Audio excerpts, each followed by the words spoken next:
burden on our citizens and on the economy and in our single market. We see in particular the rising energy prices and gas and electricity prices that are leading to reduced purchasing power, and they are leading to a loss of competitiveness for our business in the international market. But our resilience in all these difficult times is remarkable. And what we have to do is work steadily on our resilience, mainly on the field of energy, and that's where I want to focus on today.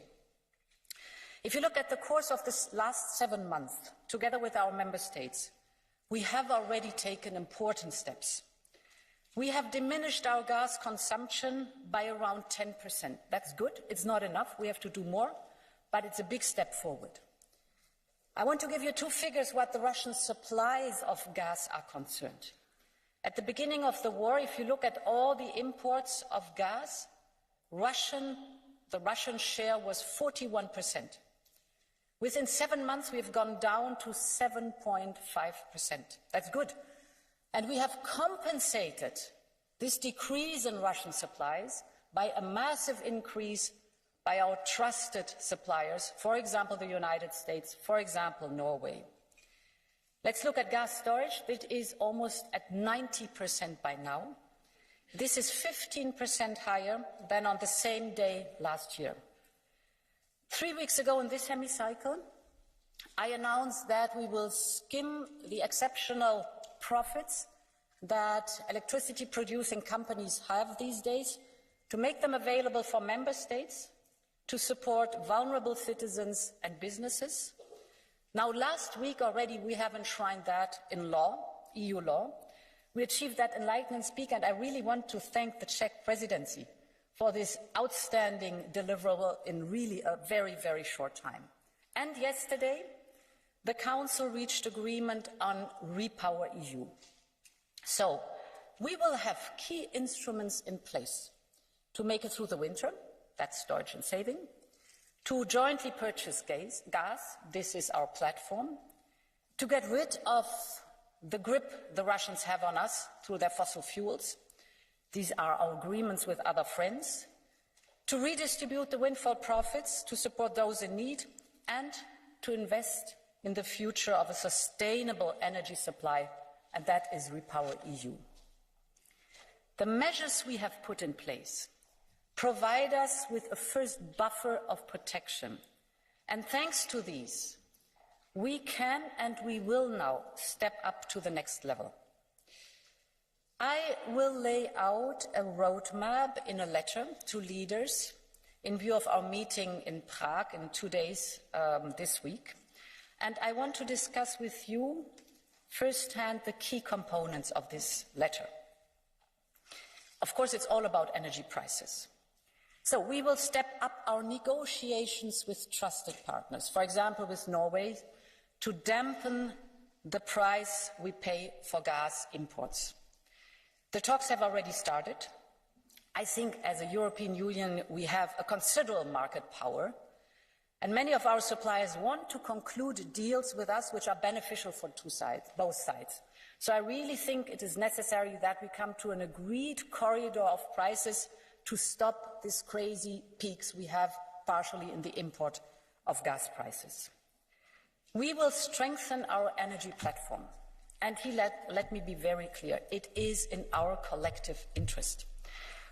After the winter, we will have to refill the gas storages. And if we then see that we have again a scenario where member states are outbidding each other on the global market and thus rising the prices here in the European Union, this is not sustainable.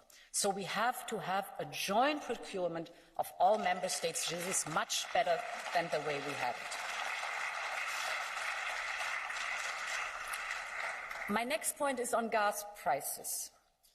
As you know, we use gas in 3 different domains: for industry, for heating, and for the production of electricity. Let me start with the electricity. Our market for electricity is built in a way that high gas prices are driving electricity prices. We have now to limit this inflationary impact of gas on electricity and everywhere in Europe. This is why we are ready to discuss a cap on the price of gas that is used to generate electricity. This cap would also be a first step on the way to a structural reform, an overall reform of our electricity market. But I think we also have to have a look at gas prices beyond the electricity market. So, where industry is concerned, where heating is also concerned, the general approach of gas. And here we will work together with member states to reduce gas prices and to limit volatility, and thus to limit the impact of price manipulation by Russia. Because if you look at the fever curve of gas and gas prices, the whole gas price, you can see the manipulation that Russia has on the gas prices, and this has to stop. We have already offered this mechanism in March.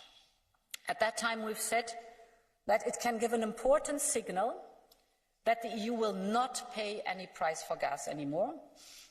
We have qualified such a price cap as having an immediate impact on price levels, but that it entails drawbacks in terms of security of supply. This is still true today, so it's a fine line to walk. It's not trivial to do that. But the situation since March has critically evolved since then, and today, compared to March, member states are open now for it, more member states are open for it, and we are better prepared. Such a cap on gas prices must be designed properly to ensure security of supply, and it is a temporary solution to cater for the fact that the TTF, that is our main price benchmark, is no longer representative for our market.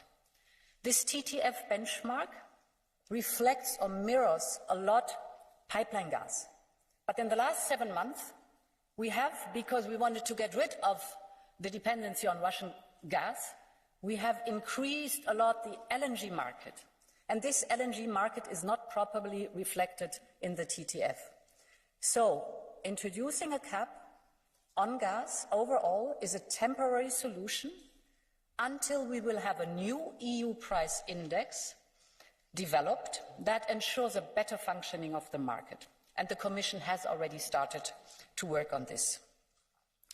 Honourable members, these are far-reaching measures.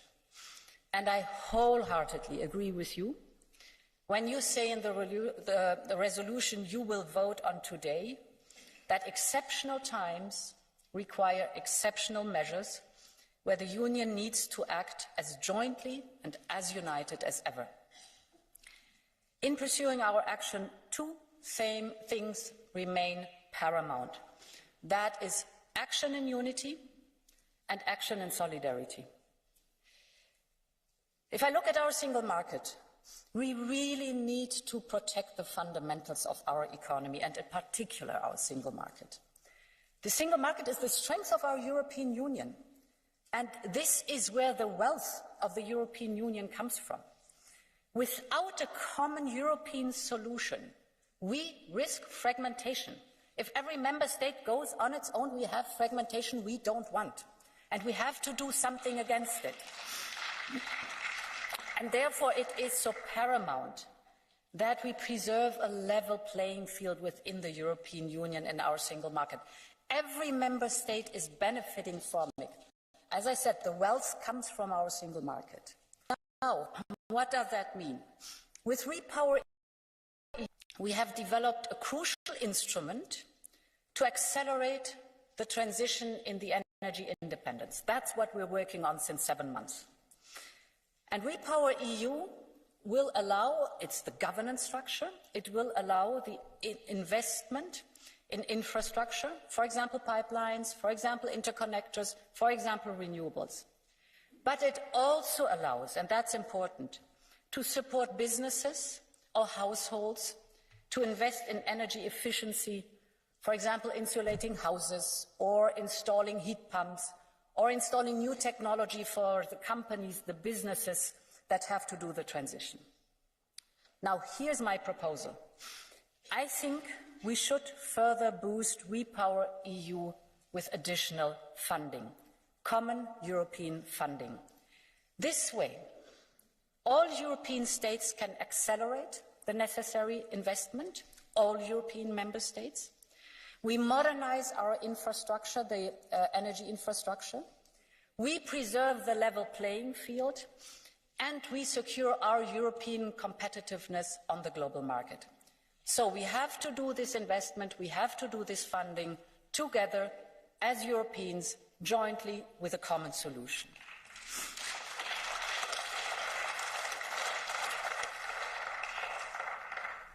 And honourable members, allow me to speak about another pressing issue which we have to address today. The acts of sabotage against Nord Stream pipelines have shown how vulnerable our energy infrastructure is. For the first time in recent history, it has become a target. Pipelines and underwater cables connect European citizens and companies to the world. They are the lifeline of data and energy. It is in the interest of all Europeans to better protect this critical infrastructure. And for this, I will present a 5-point plan. First, we must be better prepared. We have very recently agreed new legislation, that's good, which will strengthen the resilience of critical EU entities. The responsible Parliament committee will be voting on it next week. That's good too. So we are absolutely on time. And I think we can and we should already now be working on this basis. Second, we need to stress test our infrastructure. We don't have to wait till something happens, but we need to make sure that we are prepared, and therefore we need those stress tests. We need to identify whether we have weak points and where these weak points are. And of course, we have to prepare our reaction to sudden disruption. What are we doing then? Are all the information chains in place? Is everybody informed? Does this emergency scenario really work then in our single market? We will work with member states to ensure effective stress tests in the energy sector. And this then should be followed by other high-risk sectors such as the offshore digital and the electricity infrastructure. My third point, we will increase our capacity to respond through our civil protection mechanism, well known to you in the European Union. With this, we can support member states in addressing the disruption of critical infrastructure, for example, with fuel, with generators, with necessary shelter capacity. My fourth point, we will make best use of our satellite surveillance capacity. We have these satellites in place. We have the capacity to do the surveillance, to detect potential threats. So this is also a matter of prevention and awareness. And finally, we will strengthen our cooperation with NATO and with key partners like the United States on this critical issue. Honourable members, this war has entered in a new phase. The Ukrainian army keeps reporting impressive successes in its fight against the aggressor. We all saw the images of deeply relieved people welcoming Ukrainian soldiers. And I could see with my own eyes when I was 3 weeks ago in Kiev that life has come back to Kiev. Of course, it is the bravery of the Ukrainian people that made it possible. But I think Europe's contribution also has made a huge difference. And now it's the time to keep track, to help the Ukrainians to face down the invader. A strong and steadfast Europe, that will only be the only way to stop Putin. This is the moment to stay the course and to signal again to our Ukrainian friends, we stay by your side as long as it takes. Thank you and long live Europe. Thank you very much. Commission President, I give the floor now to the leaders of the political groups, starting with the EPP Group, Manfred Weber. Madam President of the Parliament, the European Commission, High Representative, Minister, dear colleagues, more than 220 days have passed since Putin started his invasion in Ukraine on 24th of February. More than 220 days of tremendous suffering, bloodshed and destruction of Ukraine, people and the whole country. By end of last month, we will see 13 million people fleeing Ukraine, crossing the borders to the neighboring countries. 6,000 Ukrainians died. 379 children lost their life in the Russian war. Putin is a war criminal, and as all war criminals, he doesn't stop. But not weapons or money are winning a war. People, the will of people, the determination of people, and most of all, free people defending their freedom are winning a war. As Europeans, we only can admire what the Ukraine troops are doing every day in Liman, in Cherson. In congratulations to President Zelensky and the Ukraine troops, you are great. And obviously, even among the autocrats of this world, Russia is losing ground. We saw this in Samarkand, where even the Prime Minister of India, Modi, said publicly it's not the right moment to go to war. Fake referenda in occupied Ukraine territories, mobilizing now 300,000 Russian reservists and threatening to us nuclear weapons. This is obviously a signal of weakness. So the Ukrainians are doing their job. And Europe? First of all, the upcoming winter is a big test for us, and we have to win it. First of all, we have to be strong against the populists inside of the European Union. Just look to Marine Le Pen. In the presidential election race this year, she proposed to seek an alliance with Russia without fear of US sanctions. Back in 2014, Front National found no better supporter than Russian banks to finance its campaign. Anyone, dear friends, who loves his country would never ask for money from Putin. That is what Le Pen is doing. Dear colleagues, in Spain, just after the start of the war, Podemos stated that the heart of the Ukraine conflict lies in the NATO policy of enlargement towards Eastern Europe. Unbelievable lies. Or in Slovakia, the former president and party leader Robert Fico from Smer party described the war as a conflict between the United States and Russia. He called the strengthening of NATO forces in Slovakia by German soldiers the welcoming of the Wehrmacht in our country. That is the wording of leaders in Europe of today. And these populists, dear friends, have only one idea. They have the idea to weaken Europe, and we have to stand up to defend Europe. No more than ever, it's time now to show that we are standing together, and the EPP will never accept to rewrite the history. Our EPP parties in Finland and Sweden, for example, argued always for NATO membership. Only recently, socialists changed their mind and also supported NATO membership of Sweden and Finland. NATO defends freedom and peace and security in Europe, and Putin wants to destroy our Europe. And that's why, again, we have to show unity.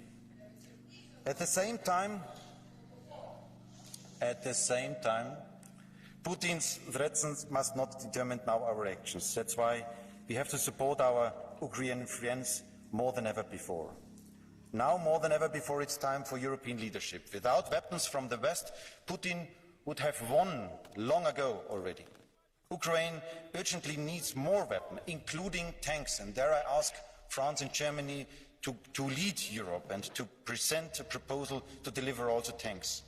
We support another action package of sanctions and financial assistance to Ukraine, and if we want this war to end, we need actions but not any more excuses. Europe needs leadership. And now, more than ever before, it's time for this winter of solidarity. On Friday, the European Council must find a common understanding on the energy solidarity, and Madam Commission President, we fully support your initiatives in this field. Continuation of uncertainty costs each and every European money. Uncertainty is driving speculation on the market, so we need a binding solidarity mechanism, we need common procurement, and we need a price cap as proposed by the Commission, and we need this now, this clarity. And let me also add, because on Thursday we have this first meeting of the political union, President Erdogan will be there. And let me also underline that we should not forget, next to the Ukraine war, that we have other challenges in our neighborhood. I think that someone who is not practicing our solidarity with Ukraine in the same way, who is not implementing the same sanctions in a way like we do as Europeans, cannot be a candidate status for the European Union, cannot be a reliable partner for us. That's why I hope that we also have a clear wording towards President Erdogan that he has to show his European commitment. With Putin escalating the war, it's now even more time to firmly stand by Ukraine. We as EPP, we always did so and we always will do so, now more than ever before. Without a free Ukraine, there will be not a fully free Europe. Thank you so much. Thank you, Mr. Weber.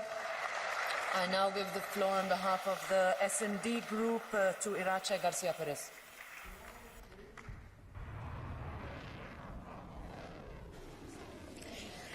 Gracias, Presidenta. Thank you, President. Presidenta von der Leyen, alto representante, ministro. En los últimos días, el mundo ha vuelto a vivir un nuevo episodio de acciones temerarias e insensatas de Putin.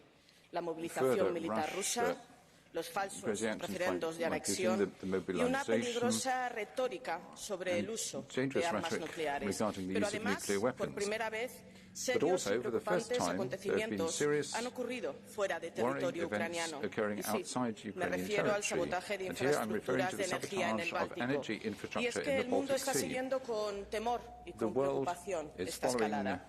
También la pasada semana un convoy civil atacado por las fuerzas rusas cerca de Zaporilla, con víctimas mortales y heridas. Y es que, queridos compañeros, más allá de la puesta en escena diaria de Putin, esta es la realidad de su maquinaria de guerra.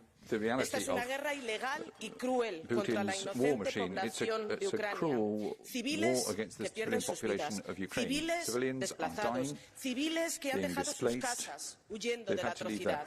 La anexión de la semana pasada de Putin es ilegítima y una violación clara de la Carta de Naciones Unidas. Cambiar las fronteras de Ucrania por la fuerza y anexionar territorios que ni tan siquiera controla es pura propaganda. Estas acciones proyectan lo que Putin es, un hombre desesperado cuyo liderazgo y autoridad está cada día más en duda. Y ante esta peligrosa escalada debemos apoyar más a Ucrania y a su ciudadanía. Debemos reforzar nuestro apoyo para contener las acciones ilegales de Rusia y debemos aumentar la presión con sanciones adicionales para acabar con esta guerra. ¿Saben también para qué? Para acabar llevando a Putin a donde le toca, al Tribunal de Justicia de La Haya. Y por eso debemos mantener la unidad en nuestra respuesta. Por eso hay que aislar lo máximo posible a aquellos líderes europeos que filtrean por Putin, porque los hay, claro que los hay. Mi familia política está muy preocupada.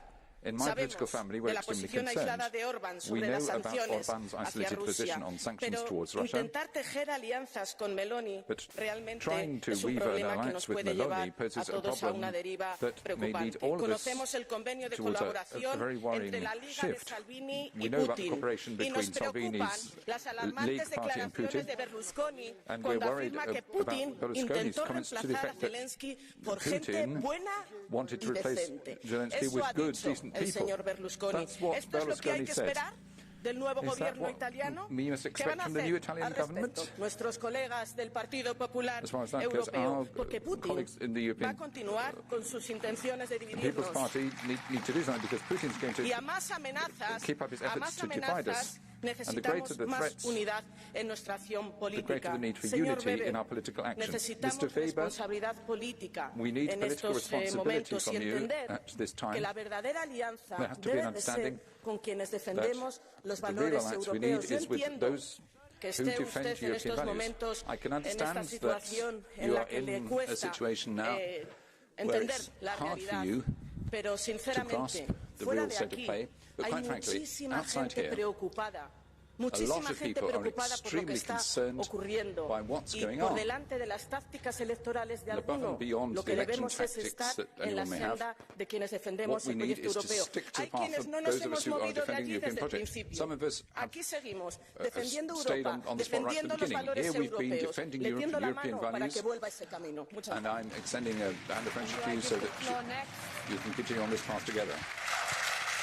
I give the floor next on behalf of the Renew Europe Group to Petras Austrevicius. Madam President, President of the Commission, High Representative Ministers, Dear colleagues, it's probably time to end up our empty, insignificant disagreements and to focus on real things, on things which shape the present world and our future. Putin, who claims to be the ruler of the world, wanted to conquer Ukraine and enslave its people in 3 days. Not only has he failed, but it has turned into continuation of the atrocious crimes against humanity and the shameful defeats incurred on the Russian aggressor. Realizing his impotence in the face of the heroic Ukraine, its resistance and nationwide mobilization, Putin has resorted to the tool of annexation of temporarily occupied Ukrainian territories in order to create a situation of a permanent war. It is as the state of terrorism acts in today's politics. And I call Russia a state which supports and implements a policy of terrorism. The civilized world must respond to Russia's colonial war aggression, even with stronger sanctions and increased support for Ukraine. Russian policy also demonstrates a turning point from adherence to the international law-based order. To the outside world, it became opportunistic and unpredictable, and domestically resulted into a deep moral and social degradation of the Russian state. It is a high time to realize that our trade, Western trade, and our economic relations with the Russian aggressor is not an option. It must discontinue. In these extraordinary circumstances, dear colleagues, Ukraine needs security guarantees now, not in a distant future. Now is the time for Ukraine, when its fates to be decided and well-being of Ukrainian people are at stake. It's time when European security is challenged and to be decided for next decades. NATO membership of Ukraine is the solution. And we need to reap its benefits now as soon as possible through additional formats of cooperation and partnerships. Long live Europe and Slava Ukraini. Thank you for your attention. Thank you, Mr. Ostrevichus. Next is on behalf of the Green Group, Sergei Lagodinsky. Wir haben lange genug blumige Solidaritätsbekundungen für die Ukrainerinnen und Ukrainer übermittelt. Die überhasteten Pseudo-Referenden in den besetzten ukrainischen Gebieten und die Mobilisierung der russischen Bevölkerung, die Putin nie wollte, zeigen, Putin versteht nicht die blumige Sprache der Reden, sondern die entschlossene Sprache der Tat. Nicht Worte, Finanzhilfen, nicht Bedauern, Tribunale, nicht die unkonventionellen Trauerbekundungen an die ukrainische Bevölkerung, sondern die konventionellen Waffen, die die Ukrainerinnen und Ukrainer brauchen. Daher werde ich keine großen Reden hier schwenken, das haben die anderen schon getan. Vielleicht ein paar Punkte aus der Resolution, die wir beschlossen haben. Erstens und das Wichtigste, die Einverleibung der besetzten Gebiete ändert vielleicht etwas für Nordkorea. Aber für uns, für die internationale Gemeinschaft, ändert es nichts und gar nichts. Die besetzten Gebiete bleiben die besetzten Gebiete, der Befreiungskrieg bleibt ein Befreiungskrieg und die Ukraine bleibt Ukraine in den Grenzen, wie sie ihnen zustehen. Das heißt, einschließlich der östlichen Grenzen in den Gebieten von Sabotage, von Donetsk, von Luhansk, von Cherson und bis zur südlichen Spitze der Krim. Das ist die Realität und die bleibt so. reality, and that's how it should Zweitens, die stay. personellen Sanktionen, Secondly, die müssen the ausgeweitet werden. individual Und da sanctions appelliere need ich to an die be Mitgliedstaaten und die extended. Kommission. And I Setzen would Sie call die on the Council Amtsträger and the und Commission here, Amtsträgerinnen make von sure Duma bis über that the people who Regionalparlamente are und die reigning Bezirksparlamente there, von Russland those auf die in the Liste. regional Alle, parliaments, die those in den the Duma, Duma-Parteien should all be angehören. put on Das the sind list. diejenigen, Anybody die in the den Duma Krieg party should be tragen. on Das that sind list. diejenigen, They're die the den ones Krieg who und Putin are mit pursuing unterstützen. war. Die They're the ones who müssen auf die supporting Liste. Putin and the war. Drittens, They have to be put on that die list. Sicherheit unserer Thirdly, Infrastruktur the ist kein security of Spiel. our own Es kann infrastructure nicht sein, dass wir is bis not zu a toy. 100% We unserer shouldn't Daten, die see weltweit that 100% of unterwegs our sind, data, durch ein paar Schiffe which is überwachen. traveling Es kann nicht sein, dass wir around das the als world, is just being Unternehmensverantwortung auf die Unternehmen abwälzen. Wir monitored, sind mitten if you in like, by a einem few ships. We're in the Angriff. middle of an mit einem attack. Angriff auf uns, An der attack stattfindet. on Und hier müssen wir us. vorbereitet sein. That Und is schließlich, actually happening. We unsere need to be prepared for Standhaftigkeit that. für die kommenden And finally, Monate our wird resilience and über den resolution for the coming Ausgang months dieser will be tested. Konfrontation entscheiden. Ja, And it will be wir sind decisive in einer Konfrontation. on how Wir this ließen uns confrontation will nicht durch die end up. We Aggression are in a entzweien confrontation. und wir sollen We're uns not auch going to be nicht divided durch die by this wirtschaftlichen aggression, Probleme and we shouldn't entzweien be lassen. Das divided bedeutet, either manche by Mitgliedstaaten economic gingen schon attacks. voran mit We know wirtschaftlichen that certain Subventionen. countries Wir are brauchen aber eine carrying out various Europäisierung dieser sanctions, but we Effort. need a Wir brauchen eine gemeinsame Europeanization, und if you eine like, of this whole grünorientierte effort. Lösung, We need a die europäisch wäre. green-oriented Ja, effort die that einzelnen is Staaten können European vorangehen, in nature. aber Yes, wir individual states can müssen es press on, europäisch press ahead, ergänzen. but Nur we dann have to gewinnen wir complement that with diese European Konfrontation. measures. That's the only way that we can win Thank you, this Mr. confrontation. Lagodinsky. And next, on behalf of the ID Group, Marco Zanni.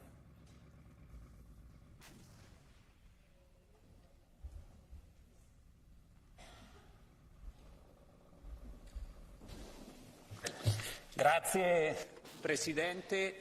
Mi spiace che ancora una volta debba rubare tempo al mio intervento per rispondere a chi strumentalizza la politica in un momento così delicato. Però vorrei ricordare al gruppo socialista che non accettiamo lezioni di moralità da chi strizza l'occhio in Europa e fuori ai peggiori regimi di estrema sinistra. Non accettiamo lezioni di moralità sulla Russia da chi ancora ospita tra le sue fila il più grande lobbista della Russia, l'ex cancelliere Schröder, e non accettiamo lezioni da chi ancora in Europa chiude gli occhi sulle violazioni di alcuni governi solo perché sono sostenuti da partiti socialisti. Accettate il risultato democratico delle elezioni in Italia e toglietevi dalla testa che l'Italia anche con questo governo non sia protagonista della costruzione positiva in Europa e del supporto all'Ucraina. Passando alle cose concrete, ai problemi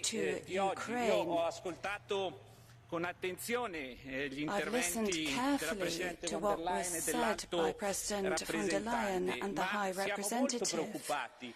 Sembra che la lancetta della storia sia tornata indietro in questi 6-7 mesi.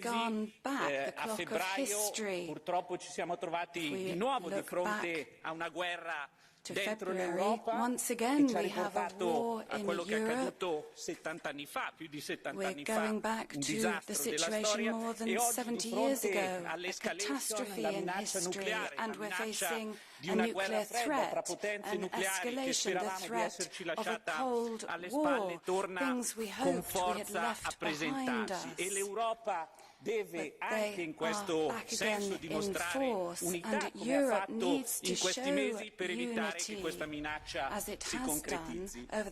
L'Alto rappresentante ha parlato del nuovo pacchetto di sanzioni e credo che su questo le istituzioni europee in questi mesi abbiano dimostrato l'unità, la leadership, il pragmatismo e il realismo di cui c'è bisogno, e quindi dobbiamo far sì che si continui ad avere un supporto importante per queste misure. Ma come ho già detto, Presidente, nei miei interventi precedenti, in parallelo oggi è necessario che l'Europa concretizzi misure di supporto a imprese e famiglie. Se vogliamo mantenere un supporto forte anche della nostra gente al popolo ucraino nel combattere questa guerra, abbiamo bisogno che il peso di queste misure non ricada sui cittadini. Io purtroppo non condivido l'ottimismo che lei ha delineato sul fatto che passeremo un inverno relativamente tranquillo, che abbiamo tutti gli strumenti per passare indenni questo inverno. Purtroppo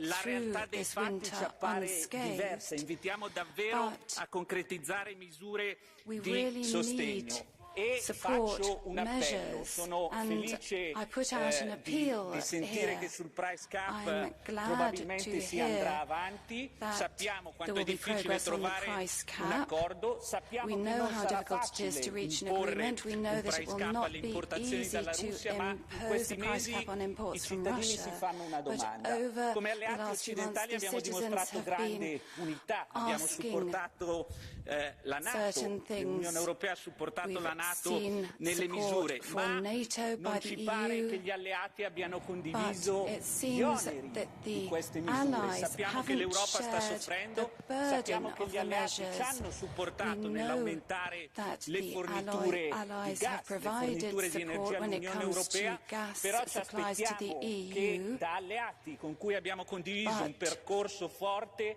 arrivi anche un sostegno, un aiuto forte all'Europa. Oggi la Norvegia, gli Stati Uniti, il Canada, paesi tutti appartenenti alla NATO guadagnano 6-7 volte tanto con le forniture che mandano in Europa. Ecco, sarebbe bello che l'Unione Europea spinga questi alleati a considerare loro un price cap e a fornire in questi mesi difficili, in questi mesi critici, tutto il supporto necessario, anche riducendo magari un po' i propri margini di profitto per far sì che l'Europa possa continuare a sostenere fortemente l'approccio dell'Occidente e della NATO verso l'Ucraina. Grazie e buon lavoro. I give the floor next on behalf of the ECR group to Anna Fotyga.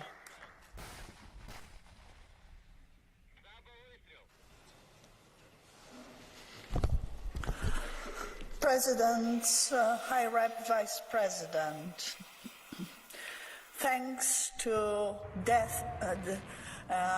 the fantastic resistance of Ukrainian army and people, and facing humiliating defeat in his war waged against Ukraine, Vladimir Putin and Russian institutions committed a series of fatal mistakes. But he also renewed his nuclear threats against the collective West, not only against Ukraine. My appeal here from this chamber to Western media and to individual politicians is to refrain from playing Putin's game, from repeating about threat of nuclear war. The proper action to be taken within the collective West is to revise the nuclear deterrence schemes and make Putin and Russian elites sure that any strike against Ukraine's neighbors or any ally and EU member state as well is to be fatal for him and his country. There is no place in contemporary world for this kind of state terrorism. Thank you. I give the floor next to Martin Schirdewan on behalf of the Left Group.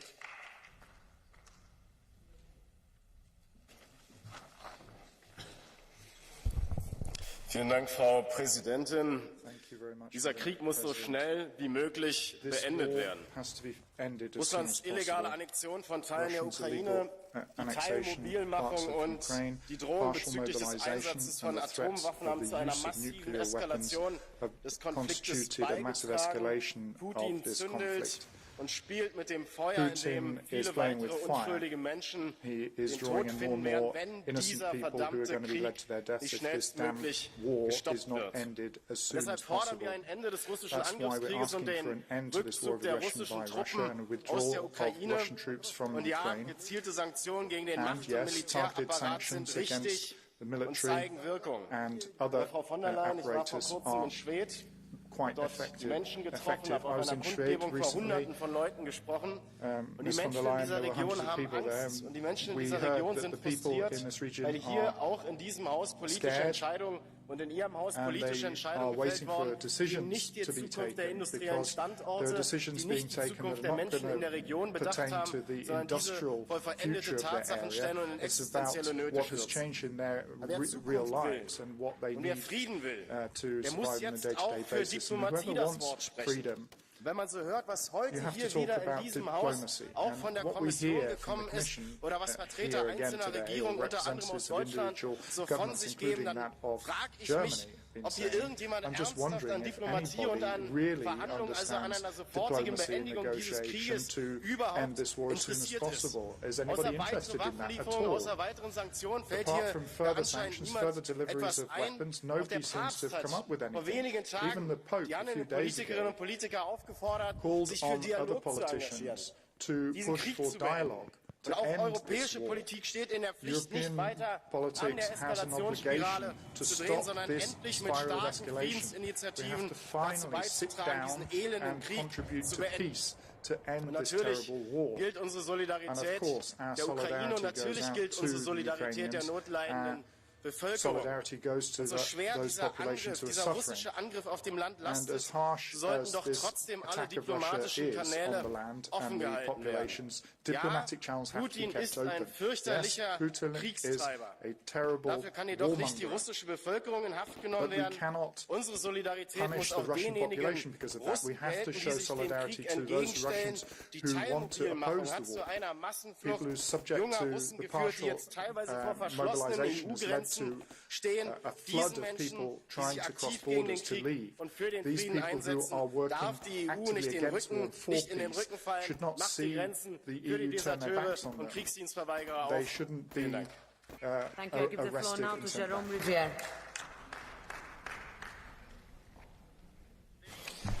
Merci, Madame la Présidente. Chers collègues.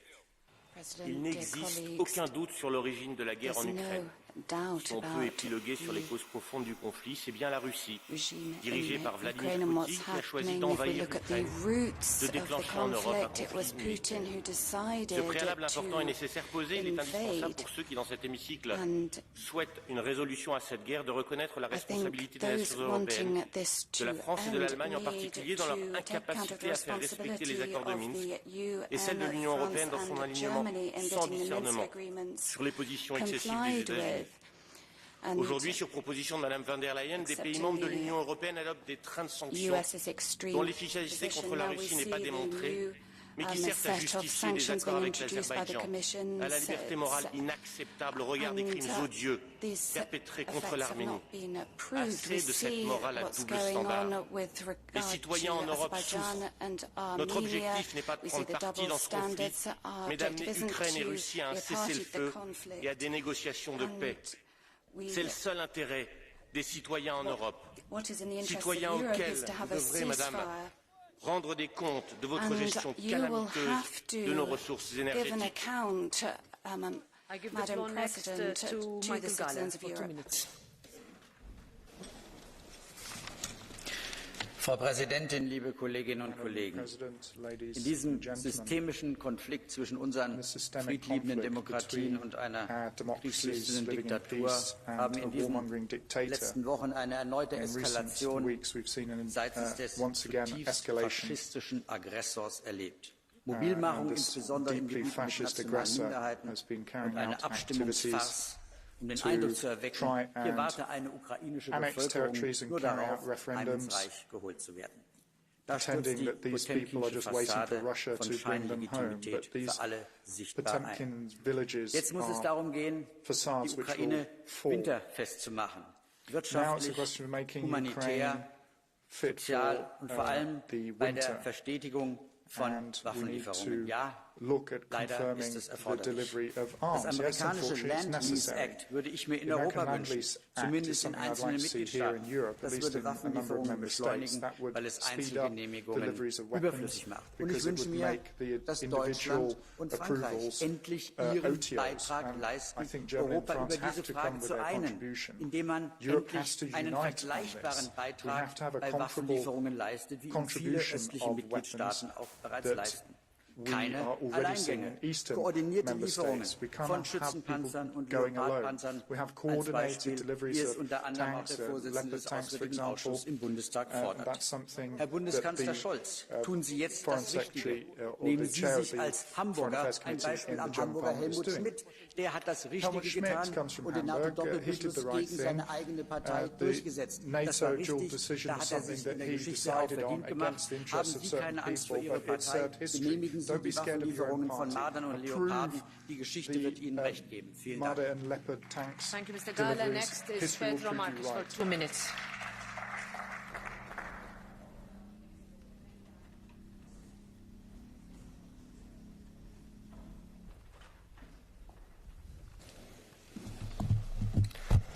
Muito obrigado, Sra. Presidente, Alto Representante, caro Vice-Presidente da Comissão, Sr. Ministro, colegas. Mais mês passou na guerra da agressão russa à Ucrânia. Como disse a Presidente da Comissão Europeia, este não foi mês qualquer. Foi mês de heroica reconquista de território pelas forças ucranianas, mas também de uma anexação fantoche de territórios ucranianos pelo regime de Putin. O simulacro de referendo é apenas revelador dos padrões democráticos de Putin. Votar com uma arma apontada não é voto, é assalto, é uma agressão à democracia. Não há meios termos nesta questão. As anexações de territórios ucranianos são imorais e ilegais à luz do direito internacional. Ninguém poderá apoiar tal ação.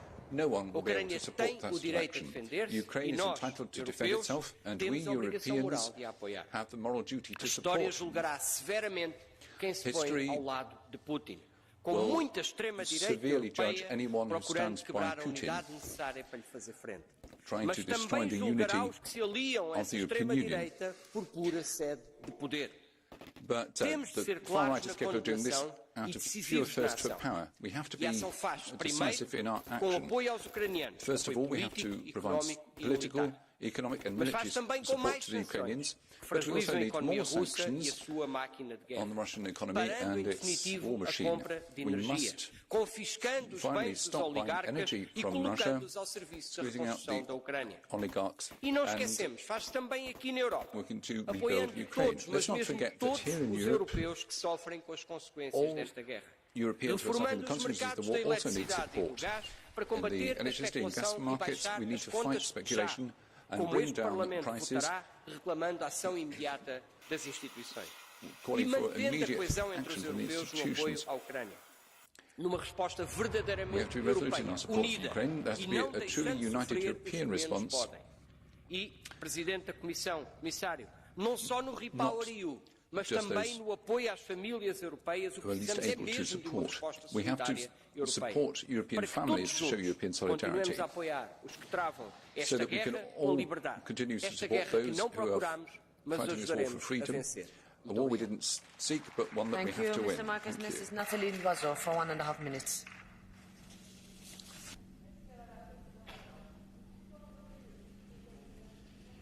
Plus personne ne peut ignorer ce que veut le peuple russe. Il a choisi de faire souffrir le peuple ukrainien, de faire souffrir le peuple russe et de nous être hostiles. Dorénavant, il est clair que le monde n'a rien à perdre et tout à gagner à une défaite en Ukraine de la Russie. Un Ukrainien me le disait hier. Si la Russie perd, il n'y a plus de guerre. Si elle devait gagner, il n'y aurait plus d'Ukraine. Alors je le dis au peuple et à l'armée russe, cessez d'agresser l'Ukraine. Vous ne vous en porterez que mieux. L'Ukraine ne souhaite pas agresser la Russie. Volodymyr Zelensky n'a jamais parlé de dénazifier le Kremlin.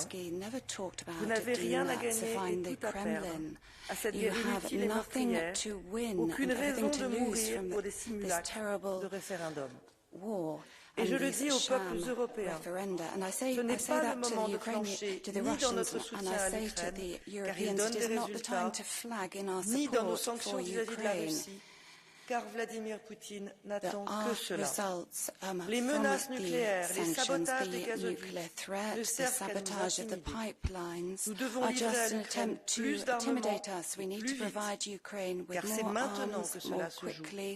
Si nous voulons écourter cette guerre, nous devons tenir avec notre soutien, avec notre détermination. L'Ukraine doit gagner, elle peut gagner et elle va gagner. Ça va Ukraine. Thank you. Next is Jordi Soler for 1.5 minutes.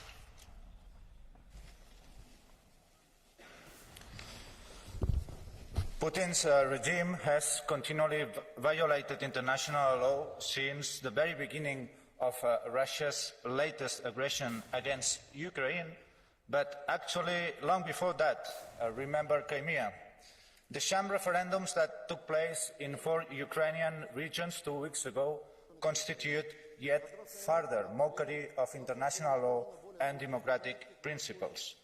These so-called referendums, which happen in military-occupied territories with a brutal war of aggression ongoing and with forced displacements of population, were simply a pretext for the illegal and violent annexation of Ukrainian territories.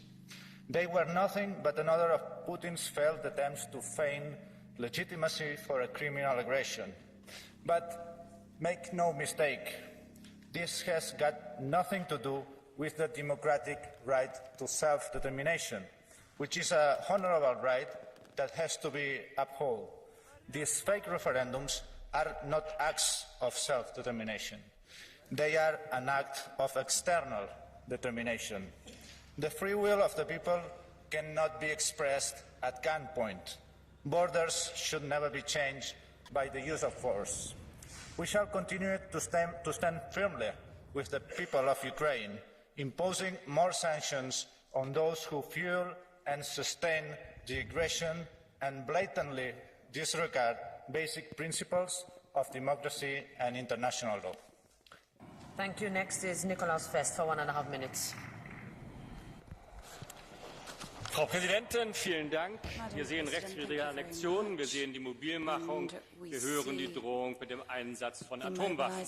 Der Krieg Russlands gegen die Ukraine ist in eine neue Phase getreten. Wenn die EU weiterhin ernst genommen werden will, muss sie hierauf eine Antwort finden, und die muss mehr sein als nutzlose Sanktionen, die vor allem die eigenen Länder beschädigen. Aber nicht nur der russisch-ukrainische Krieg bedroht uns. Auch ein beispielloser Akt der Piraterie gegen die Versorgungsinfrastruktur, gegen Nord Stream 1 und 2, hat die Verletzlichkeit Europas gezeigt. Seltsamerweise scheint das aber hier kein Thema zu sein. Alle nehmen es so achselzuckend hin, als sei es egal, dass hier eine der wesentlichen Gaslieferungen oder Gasleitungen beschädigt wurde. Wer war der Täter? Folgende Indizien stehen außer Frage. Erstens, US-Einheiten kreuzen derzeit in der Ostsee. Zweitens, US-Militärhubschrauber aus Danzig waren laut Satellitenaufnahmen kurz vor dem Anschlag dort in der Luft, wo der Anschlag passierte. Der US-Präsident hatte angekündigt, dass er die Inbetriebnahme von Nord Stream 2 in jedem Fall verhindern wird. Nach den Anschlägen verurteilte auch US-Außenminister Blinken nicht etwa diese Akte der Piraterie, sondern begrüßte sie als großartige Gelegenheit, flüssig Gas an Europa zu verkaufen. Und der frühere polnische Außenminister Sikorski, Mitglied dieses Parlaments, dankte den Amerikanern öffentlich in einem Tweet für die Anschläge. Wer also können die Täter sein? Für die meisten Medien steht natürlich fest, es war Putin. Das sagt allerdings nur viel über den Journalismus. Ebenso plausibel als Täter sind Nordkorea, Iran oder Greta Thunberg. Der Angriff, die EU-Kommission sollte hier sehr genau hinschauen. Und wir haben auch bereits einen entsprechenden Antrag auf Aufklärung gestellt. Und es wird interessant sein zu sehen, wer von Ihnen diesen Antrag unterstützt. Dieser Angriff, das muss allen klar sein, hat nicht nur das Potenzial, die NATO zu zerreißen, sondern auch die EU. Vielen Dank. Not just a question of destroying NATO, but the EU.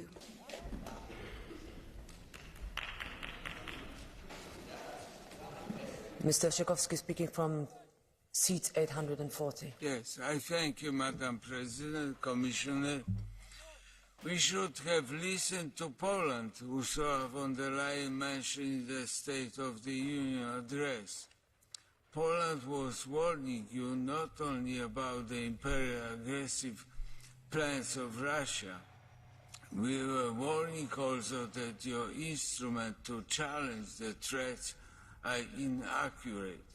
Strategy, compass, European autonomy, European peace facilities, etc. These are inaccurate to face the Russian threats. Our recipe was to stick to NATO and transatlantic relations. And who is now helping Ukraine to defend themselves and us Europeans? It's US, UK and Poland, the country are sanctioning and penalizing. How will you face the challenge of further escalation? Cooperation with NATO and US is a good direction. However, how will you help Ukraine by concrete terms? Will you release funds of 3 billion euros out of 9 promised? Will you force European countries to send more weapons? Will you stop penalizing Poland, which is helping Ukraine the most in political, military and humanitarian way? Thank you. Thank you. I give the floor next to Manu Pineda for 2 minutes.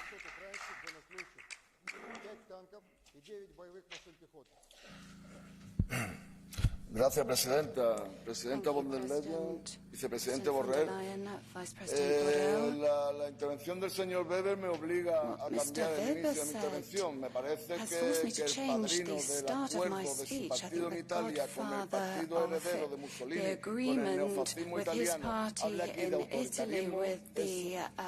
Puedo decir que es solamente una mala broma. Aterrizando en el tema del debate, quiero comenzar condenando una vez más la guerra de invasión de Rusia a Ucrania. En un momento en el que la amenaza del uso del armamento nuclear es real, volvemos a insistir, esta guerra tiene que parar. Nuestra mejor arma sigue siendo la vía diplomática. Pero no basta con declaraciones de intenciones, mucho menos si vienen de quienes llevan años y años sembrando condiciones para el enfrentamiento. El señor Putin es el máximo responsable de esta guerra. Pero no nos vendan que la OTAN trabaja por la paz, ya que su crecimiento hacia el este durante tantos años evidencia que desea un regreso al mundo bipolar, a una nueva guerra fría, todo siempre en detrimento del multilateralismo y de la soberanía de los pueblos. Tampoco ayuda el autoritarismo del gobierno ucraniano, que ha ilegalizado a 11 partidos de la oposición y sigue persiguiendo a sindicatos y movimientos sociales del país. La Unión Europea tenía una oportunidad histórica para desarrollar una política exterior autónoma, pero decidió subordinarse de nuevo a los intereses de Estados Unidos.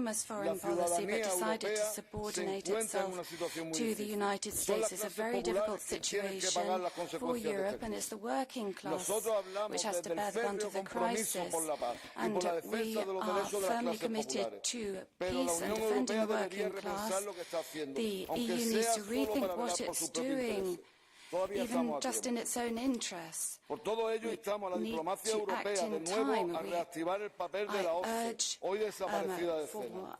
Este es el mejor camino para alcanzar un acuerdo que ponga fin a la guerra, una necesidad objetiva para la seguridad y la paz en Europa.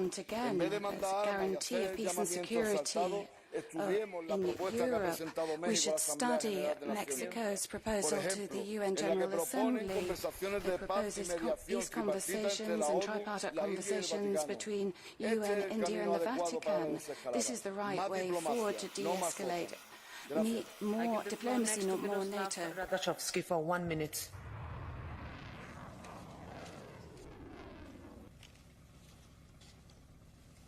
Som predsedom politickej strany Slovenský patriot. I am the chairperson of a Slovak political party, the Slovak Patriot. Me, as a Euro a member of the European Parliament, wanted to see the real situation in Ukraine, and members of my party were in Ukraine during the referenda. If to inform in an unbiased way about the referenda, probably most of you wouldn't believe me, and Mrs. von der Leyen would have to blush. So I will not use this speaking time for that purpose. On the resolution, I will vote on the resolution according to the truth, which means in a different way than the majority of MEPs. Thank you. Thank you. Adesso do la parola a Antonio Tajani. I'll give the floor to Antonio Tajani. Grazie signor Presidente. Mai come in questo momento serve un'Europa forte, coesa, unita, che faccia scelte comuni per difendere lo Stato di diritto, per difendere l'indipendenza dell'Ucraina, per impedire che i totalitarismi in tutto il mondo prevalgano sulle democrazie. Ecco perché serve una Europa credibile anche per quanto riguarda la politica energetica. Ci siamo sempre battuti per avere un tetto al prezzo del gas. Non possiamo regalare alla Federazione Russa una divisione che metta in difficoltà famiglie e imprese. Ecco perché dobbiamo anche combattere le speculazioni sul prezzo del gas, controllando quello che succede alla borsa di Amsterdam. Insomma, un'Europa politicamente forte. Mi permetta, signor Presidente, per questa Europa politicamente forte mi sono battuto negli ultimi 28 anni della mia vita. Questo è il mio ultimo intervento in quest'Aula. Been fighting for 28 years. This is my last speech in this House, and I want to confirm the commitment to a political Europe with a stronger Parliament with greater legislative powers, so that in the years to come, all of us can continue to be proud citizens of Europe. I'd like to thank all of you, starting with you, Madam President. I'd like to thank all my colleagues in my political group, but also the other political groups. As President of Parliament, I've always tried to be objective, and may I apologise for any mistakes I may have made. I always sought to show respect for all MEPs from whatever political group they might be. Thank you once again. I'd also like to thank the officials, including the interpreters, for everything they've done to allow us to speak our mother tongues. Thank you, all of you. I will continue my work in the Italian Parliament, fighting for a stronger political Europe. Thank you.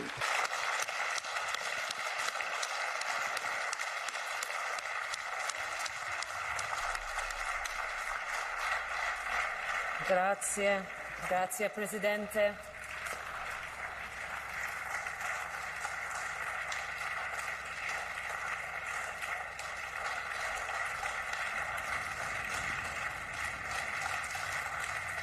In bocca al lupo, grazie Presidente.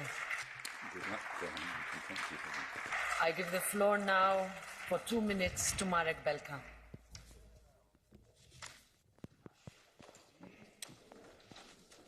Pani Przewodnicząca, eskalacja działań Rosji jako odpowiedź na jej kolejne spektakularne porażki nie jest żadnym zaskoczeniem dla uważnego obserwatora polityki Władimira Putina.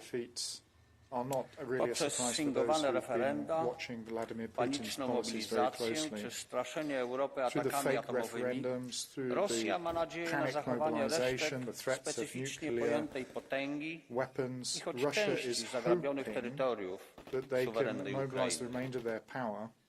Efekt jest jednak odwrotny od zamierzonego. Nawet najbliżsi sojusznicy zaczynają się od Rosji dystansować, a reszta świata uznaje ją za państwo zbójeckie czy wręcz terrorystyczne. Jako Europejczycy przeżyliśmy dekady w cieniu zagrożenia atomową apokalipsą. Nie damy się znów wpędzić w życie w wiecznym strachu. Nadal musimy wspierać Ukrainę w jej walce poprzez dostawy broni oraz pomoc ekonomiczną. live through that again. So Konieczne we są have też to dalsze provide sankcje wobec Ukraine zbrodniczego with reżimu, weapons a także and ostateczne industrial przejęcie support, kontroli economic nad support. There needs to rosyjskimi be aktywami sanctions put in na place against the świecie criminal na regime. poczet odbudowy And Ukrainy. also we have to have Naszą bronią monitoring jest of tu Russian jedność i activities around the współpraca, world. również ta Our transatlantycka. weapons are unity W tym and miejscu cooperation. warto zauważyć, że mimo obrazów z Buczy, And also i z Jumu work within the i wielu NATO innych alliance. miejsc są wśród nas w Europie nadal tacy, There którzy are a lot prawdziwego of wroga nie widzą w places Moskwie, around Europe. a w Brukseli czy w Waszyngtonie. And then you see those Wreszcie in musimy Moscow, trafiać do Brussels Rosjan, or których Washington codzienność who upływa need dziś to w be rytm monitored. słynnego We utworu need You're in to the Army Now reach those i Russians. coraz bardziej pustych półek w sklepach. Marzeń zbrodniarza nie da się podać na obiad. These Naprawdę people nie ma who też are being sensu told you're ginąć in za the army upadłe now, imperium. and at the same time the shops Ukraino, having niech moc less and będzie less z goods tobą. on their shelves. Ukraine, be strong. Muito bom dia a todos. Prosseguimos com a lista de intervenções. Próxima oradora, Hilda Woutmans. Coming now to Hilda Woutmans, who has Dank u wel, meneer de voorzitter, meneer de hoge vertegenwoordiger, beste collega's. Na 7 maanden oorlog is de dreiging van een escalatie, zelfs een militaire escalatie, een nucleaire escalatie, groter dan ooit. En uit alles blijkt Poetin zijn wanhoop omdat zijn oorlog mislukt. Maar collega's, een wanhopige Putin is een gevaar voor de wereld. Hij zal alle middelen blijven gebruiken om ons te destabiliseren, ons bang te maken en vooral om ons te verdelen. Laten we dat doen? Of blijven we één vastberaden Europees blok, zoals bij de start van de oorlog? De koude winter, collega's, maakt onze eensgezindheid niet doelbaarster. Want waarom blijft de Commissie weigeren om een Europees prijsplafond op gas in te voeren? Waarom blijft de Raad toelaten dat Hongarije de stijging van onze sancties bepaalt? En waarom, collega's, speelt de motor van onze economie nog steeds solo slim in plaats van voor Europese oplossingen te kiezen? Vrijdag moeten de Europese leiders samen op een informele raad. Informeel of niet, collega's. Er moeten belangrijke grote beslissingen genomen worden. En het allerbelangrijkste voor mij is dat Europees antwoord op die energiecrisis. We moeten onze Europese kracht ten volle gebruiken. Of zoals onze Belgische premier Alexander De Croo het zei, we kunnen geen Einzelgangers gebruiken nu. Het is tijd om de urgentie van deze crisis in te zien. Dank u wel. Solar players now. It's time to Muito obrigado. Próxima intervenção, da Vice-Presidente Heidi Hautala. And now the Vice President of Parliament, Heidi Hautala, will have the floor for 1 minute. Dear colleagues, there are clear signs that Putin is in a state of weakness in his war. He also risks to be defeated in Russian society. By the chaotic and arbitrary mobilization, he dismissed the social contract with Russian people. That vast majority of Russians who have until now remained indifferent to Putin's war now have been politicized. Many of them now see that the target of Putin's war is also Russian people. Against all odds, also the normally obedient media is criticizing the failures of Putin. But by threatening Ukraine and the whole world with nuclear weapons, a point has been reached where calls for regime change are more than legitimate. They should not be any more a taboo for anyone inside nor outside Russia. Now, we must stand by the side of the Russian democratic forces, also those who have had to leave Russia. They never gave up their fight for democratic future of Russia, even during the ever-growing repression. So now is the time when we can make a change, working together with these democratic forces.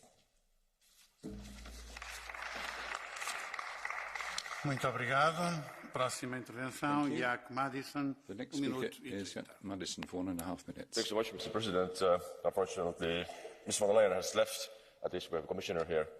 First of all, of course, I can agree with most of you, who have told before in the last 1 hour, that we have to support Ukraine, that Russia is aggressor. That's absolutely true. There's no doubt about that. But the main question is that how we can go forward. What are the next steps, what we can do for Ukraine?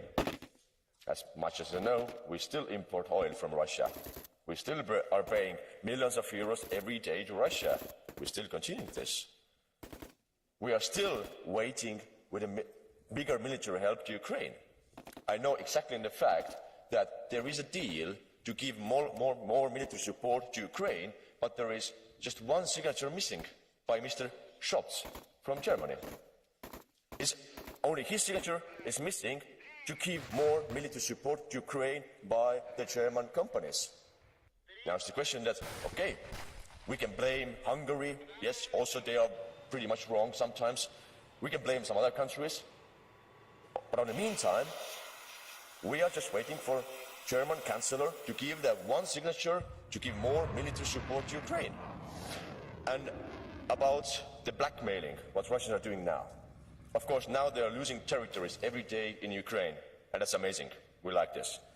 But now they're blackmailing with the nuclear power. And I can see, like, even in the Western world, that how more and more people are getting really afraid, you know, that maybe they're really so crazy that they will start a nuclear war. Maybe they will really, like, try to do this. But finally the question is, okay, if they're really ready to do this, it will be the suicide of Russia.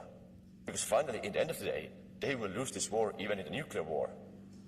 And we are not in this position to say to Russians that, okay, let's sit down and have a diplomacy. Because Russians ended diplomacy in the morning of 24 February. In this case today, we have to win in this war in every price. Thank you so much. Muito obrigado. Próxima intervenção de Veronika Vrechanova. She has 1.5 minutes. Děkuji za slovo.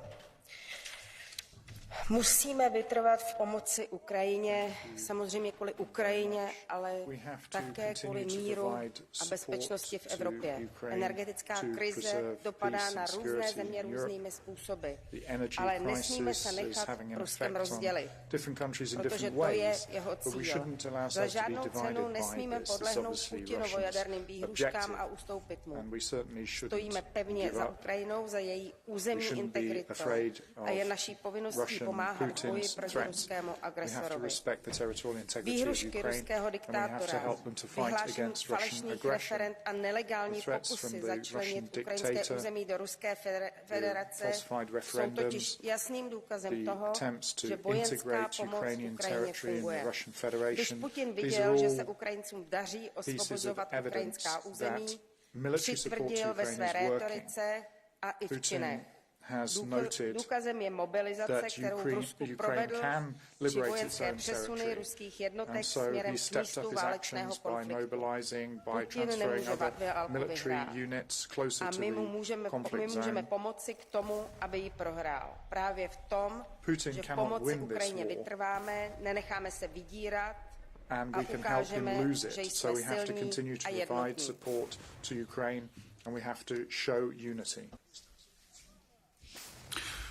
Muito obrigado. Próxima intervenção, Silvia Modig. She has 2 minutes. Arvoisa puhemies, Venäjän aggressiot pahenevat. Ydinaseilla uhkailu on itsessään vastoin kansainvälistä oikeutta ja uhkaus, jonka edessä emme peräänny tuestamme Ukrainalle. Nord Stream -kaasuputken räjähtäminen Itämerellä on tutkittava perusteellisesti riippumattoman tahon toimesta. Ja meidän on varmistettava, että koko kriittinen infrastruktuurimme voidaan turvata mahdollisilta sabotaaseilta. Venäjä aloitti energiakriisin rakentamisen jo ennen hyökkäystään Ukrainaan. Kaasun toimitukset kohtasivat yllättäviä teknisiä ongelmia ja näin kaasun hintaa saatiin keinotekoisesti ylöspäin. Energia on yksi Putinin aseista tässä sodassa ja se on nyt suunnattu meitä kaikkia kohtaan. Aivan ratkaisevaa EUn kannalta tulee olemaan ne toimet, joilla me varmistamme, että eurooppalaiset selviävät ensi talvena. On esitetty paljon hyviä toimia, mutta edelleen peräänkuulutan energian säästön merkitystä. Sen tulisi olla paljon nykyistä suuremmassa roolissa. Onnistumisemme edellytys ja vahvin aseemme on yhtenäisyys niin Venäjään kohdistuvissa pakotteissa että yhtenäisyys energiakriisin ratkaisussa. Yhteinen ratkaisu on meidän kaikkien etu.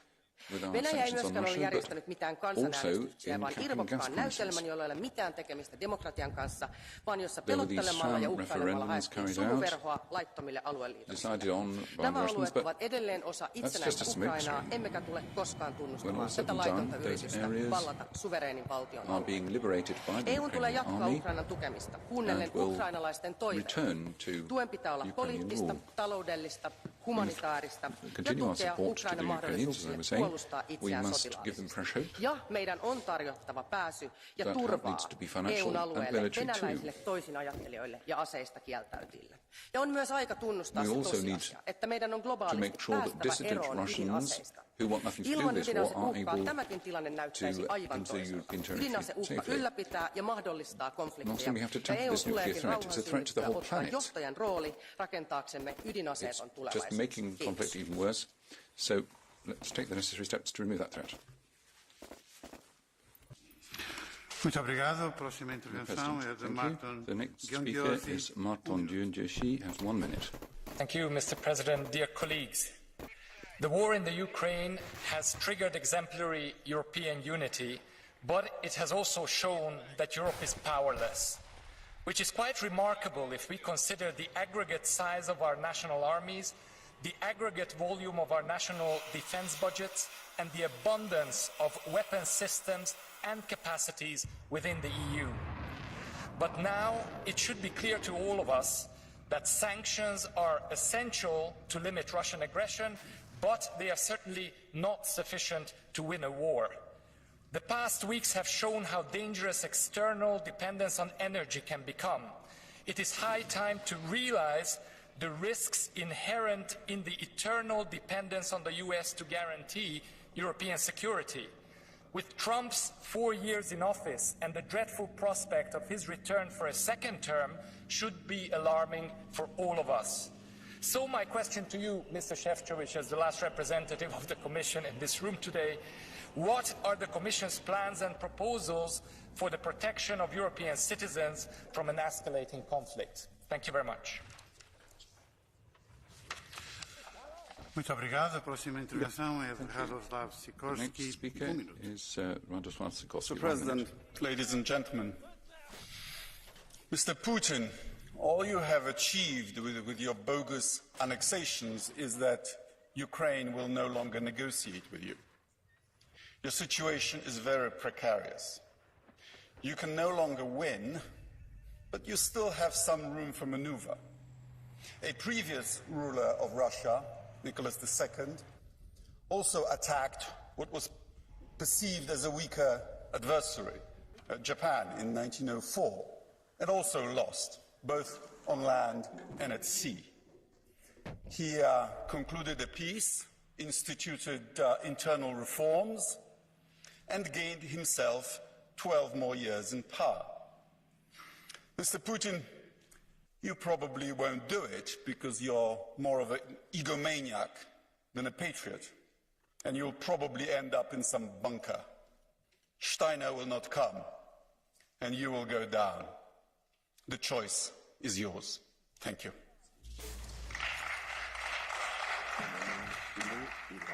Muito obrigado. A próxima intervenção agora é de Sven Mikser. 2 minutos. 2 minutes.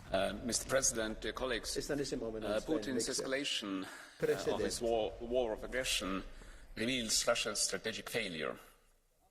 By his mobilization, his illegal annexation, and his nuclear saber-rattling, he is desperately trying to raise the stakes so as to scare Ukrainians and their allies. But Ukrainians are not going to be intimidated by Putin's bluster, and neither should we.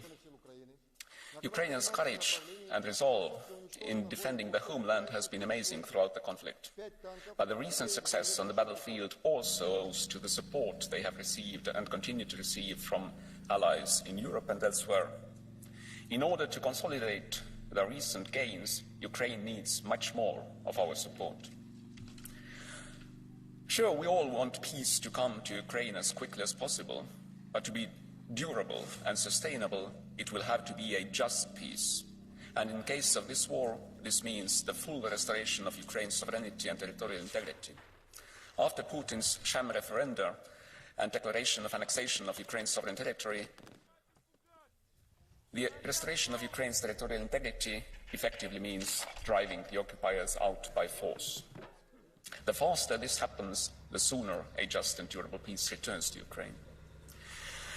Yes, Europe has done a lot, but now is not time for self-congratulation, for we have done much, but not enough, whether we compare our performance to that of the Americans or to our own previous commitments.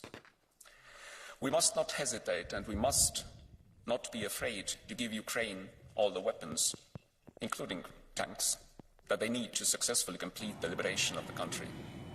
Quick and decisive liberation of all Ukraine's territory is the quickest path to a lasting peace, and is thus actually de-escalatory. As to those who aspire a diplomatic approach, I would say this: yes, when the liberation of all of Ukraine has been made irreversible, then we will indeed have a lot to discuss at the negotiating table, including how to make sure that all those responsible for war crimes are brought to justice, and also the issue of what needs to become of Russia so that it can never again slaughter innocent people and threaten international peace. Thank you. Muito obrigado. A próxima intervenção é do Vice-Presidente Michał Šimečka. 1 minute. Ďakujem veľmi pekne, pán predsedajúci. Pán komisár, Vladimír Putin svoju agresívnu a brutálnu vojnu prehral. Napadnutá Ukrajina spolu s Európou, ktorá ju vojensky a finančne podporuje, naopak víťazí. A teda nesmieme sa nechať pomýliť ani zastrašiť Putinovými vyhrážkami použitím jadrových zbraní alebo mobilizáciou, ktorej viac Rusov ušlo ako nasledovalo. Ani nelegálnou anexiou území, nad ktorými Rusko postupne stráca kontrolu. Lebo to je jediná Putinova taktika, jediná zbraň. Šíriť strach, vydierať všetkých, masakrovať civilistov, páliť územia, manipulovať cenami energií a ohrozovať kritickú infraštruktúru Európskej únie. V skutočnosti je slabý. Ak túto vojnu má Ukrajina a Európa po jej boku vyhrať, musíme aj naďalej udržať jednotný postoj Európskej únie. Musíme pritvrdzovať sankcie voči Putinovmu režimu a pokračovať v dodávkach ťažkej vojenskej techniky pre víťazstvo Ukrajiny. Lebo toto víťazstvo bude aj víťazstvom slobodnej demokratickej Európy. The victory of Ukraine will be also the victory of free and democratic Europe. Thank you. Obrigado. Dou agora a palavra a Bronis Rope. Now to Bronis Rope, 1 minute. Ačiū gerbiamas pirmininkė, gerbiami kolegos. Iš ES aukštų pareigūnų lūpų girdime apgailestavimą, kad nebuvo girdimi Baltijos šalių perspėjimai dėl Rusijos planų. Tačiau kokia tų žodžių prasmė, kai iki šiol padėtis mažai kuo pasikeitė. Naujų sankcijų įvedimas vis labiau įsikvėpė, kraupūs rusų karių nusikaltimai vis mažiau jaudina, galiausiai Europa tik reaguoja į Putino žingsnius, vietoj to, kad pirma imtųsi veiksmingų, nelaukdama dar vieno išpuolio. Nebejokime, 2014 metais pradėjusi karą Ukrainoje, Kremlius toliau sieks savo tikslų. Kalbėjimasis su agresoriumi yra nieko vertas. Ir skambučių, apeliavimo į sveiką protą diplomatiją čia nepadės. Turime suvokti, kad sveiko proto Kremliuje nėra ir atitinkamai turime elgtis. Ačiū. Muito obrigado. A próxima intervenção é de Peter Kofod. Peter Kofod, 1.5 minutes. Tak for det, formand. Da Rusland angreb Ukraine, troede mange, at der ville blive tale om en kort krig. Men det blev ikke en kort krig. Nu er situationen fundamentalt forandret. Det går dårligt for Rusland på slagmarken. Rusland fik aldrig en hurtig sejr. Ukrainske styrker er nu ved at presse Rusland tilbage. Den russiske hær har vist sig ineffektiv, og soldaterne ser ud til at være dårligt motiveret. Og nu er Putin så nødt til at indkalde flere soldater, hvilket får russere til at flygte til Vesten i et meget stort tal. Putin må på alle måder have overvurderet sig selv many of the conscripts consequently leaving Russian territory. Putin has underestimated Ukraine and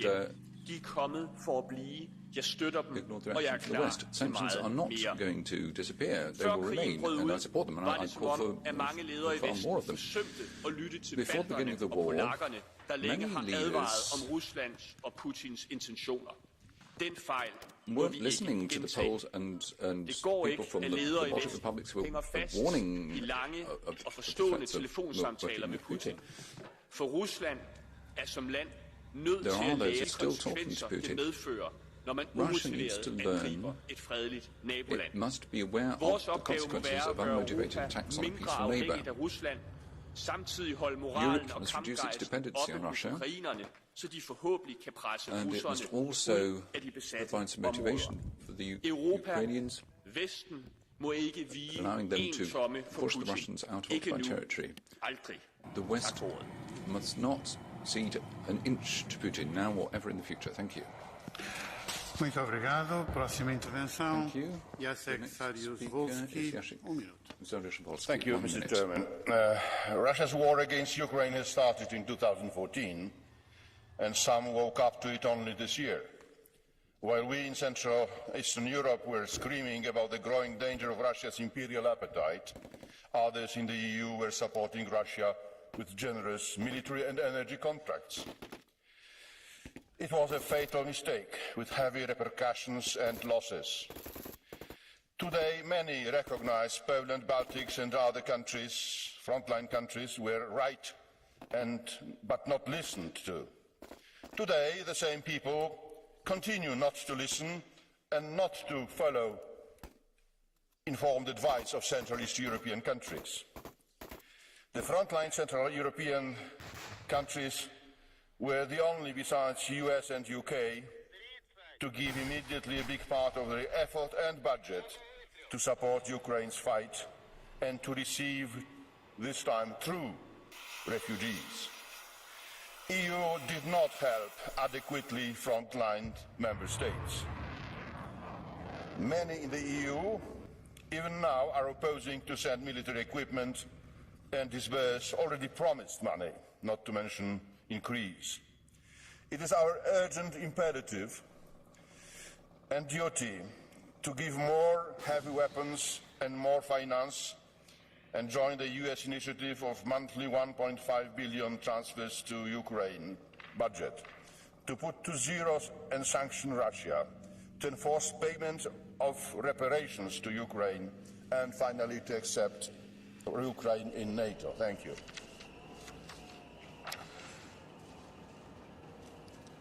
Muito obrigado. Próxima oradora, Kateřina Konečná. Děkuji, pane předsedající, vážený pane místopředsedo komise, vážení zástupci rady, kolegyně, kolegové. Čas, kdy bylo možné hrát si ze slovíčky, pominul. Konflikt na východě Evropy vstoupil do našich domovů a hrozí, že v zimě krutě zaútočí na kvalitu života lidí celé Evropy a nebezpečí jaderné války dramaticky narostlo. V této chvíli česká vláda, Evropská unie a NATO nedělají nic jiného, než stále přilévají oleje do ohně. Probíhá absurdní soutěž o to, kdo dodá do bratrovražedné války více zbraní, kdo projeví více odvahy bojovat až do posledního Ukrajince. Nedávné teroristické útoky na plynovody z Ruska do Německa nepoškodily zájmy a majetek pouze těchto dvou zemí. Bezprostředně ohrozily sociální smír v celé Evropě a také v praxi ukázali nejednotu Západu, odlišný postoj Washingtonu a Berlína k Ukrajině. A zajisté si pamatujete výhružná slova amerického prezidenta Joe Bidena z počátku února, kdy v přítomnosti německého kancléře vyhrožoval ukončení Nord Streamu. Vyzývám všechny instituce EU, aby využili svého vlivu, chopili se iniciativy a začali vést mírová a diplomatická jednání. Jedině tam mohou vést k ukončení konfliktu, čím dříve, tím lépe. And that is the only way to lead to the end of this conflict. Francesca Donato is the next speaker for 1 minute. Grazie Presidente. Le notizie dal fronte dicono che l'Ucraina sta vincendo la guerra. Ma siamo davvero sicuri che Putin accetterà di perdere senza alzare il livello? La deriva nucleare è una possibilità che diventa ogni giorno più probabile. L'ha detto anche il generale Petraeus, l'ex direttore della CIA. Serve evitare la terza guerra mondiale. Quelli che chiamate i populisti europei chiedono la pace, un negoziato, però Zelensky, ma anche l'UE e l'Unione Europea rispondono di no.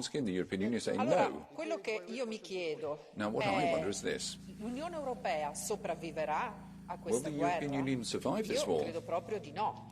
Perché dobbiamo chiederci anche quando arriveranno le bombe sulle nostre città. Faremo come ha fatto il collega Sikorski, che dopo i bombardamenti sui gasdotti ha detto grazie USA? Dovremmo dire anche grazie Unione Europea, o almeno questo è quello che diranno i nostri cittadini. Pensiamo bene a quante vite umane, a quante aziende vogliamo sacrificare. Io vi chiedo per favore, fermiamo questa follia. Grazie. Let's end this madness. Muito obrigado. Próxima intervenção de Siegfried Mureşan. Is Siegfried Mureşan. 1 minute. Thank you, Mr. President. Dear colleagues, the first and most important thing is to observe and recognize reality on the ground.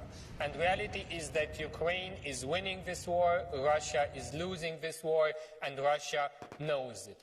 Russia is answering with aggressiveness, and Russia is answering with propaganda, and our first important duty is to tell the truth to the people of Europe, to make sure that the people of Europe are properly informed. We have to tell to the people that Russia is failing militarily, it is failing politically, economically, and it is failing morally. What do? We have to stay united, we have to help each other within the European Union, we have to help our neighboring countries, we have to help Ukraine, and we have to continue sanctioning Russia. Sanctions work, there are no more investments into Russia, Russia has no more access to our top technologies, and next year it will have no more revenues from gas and fossil fuels from us. We saw last week that Russia is trying to also affect our immediate neighboring countries. It cut by 30% the gas supplies to the Republic of Moldova, an EU candidate country. We have to help there, and Commissioner, Vice President, amounts which are small for us make a big difference and will help keep the Republic of Moldova, an EU candidate country, on the European path. Thank you very much. Muito obrigado. Próximo orador, Tonino Pizzola. 2 minutes. Thank you, Mr. President. More than 7 months since the start of its aggression, things are not going as planned for Russia. What was supposed to be a quick special military operation turned into a long battle where Ukrainian forces showed exceptional bravery and even started to advance. The pipeline that was a significant source for financing for Russian aggression is sabotaged. In desperation, Kremlin began to mobilize.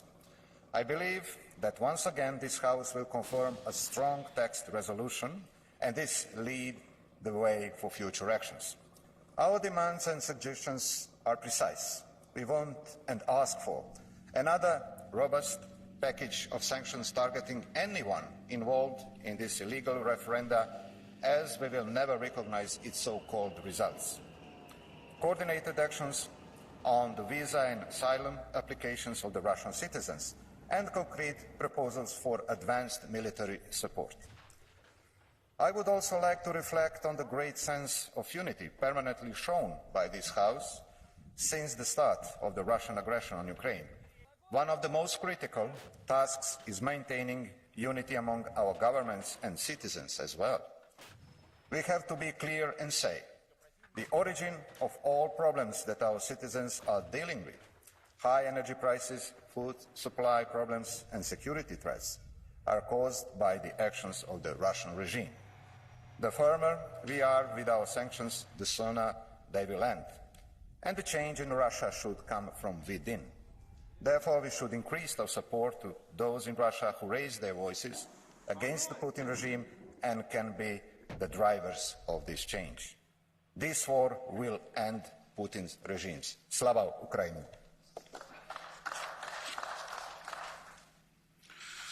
Muito obrigado. Próxima intervenção, Bernard Guetta. Speaker is Bernard Guetta for 1 minute. Mes chers collègues, la question est aujourd'hui de savoir où nous en sommes. Côté ukrainien, la contre-offensive constitue un prodigieux succès, puisqu'après les avancées de l'Est, c'est maintenant vers Kherson que les troupes de libération progressent. Côté russe, à l'inverse, une débâcle politique s'ajoute à la débâcle militaire.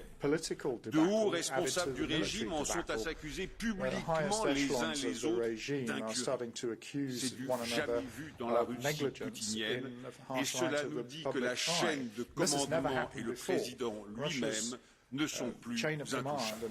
C'est le début d'un délitement général également marqué par le rejet de la mobilisation, les premiers signes d'émancipation de l'Asie centrale, le succès de nos sanctions et l'étrange et constante affirmation de M. Prigojine, patron d'une puissante milice nourrissant ses ambitions. Le crépuscule tombe sur un tsar vieillissant, il n'en est que plus dangereux, mais il perdra.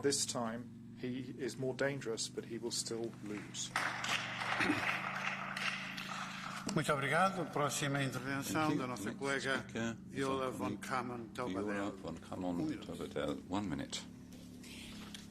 Mr. President, Commissioner, colleagues, Putin is neither a master strategist nor a geopolitical genius. He is a terrorist who is only capable of bombing children and blackmailing us with doomsday. In these efforts, useful idiots are his main asset.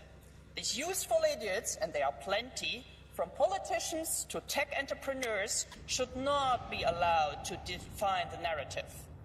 The chaotic mobilization of troops and threatening the world with nuclear weapons only prove one thing. Putin is desperate. Desperate because he's losing the war that he vowed to win in 3 days.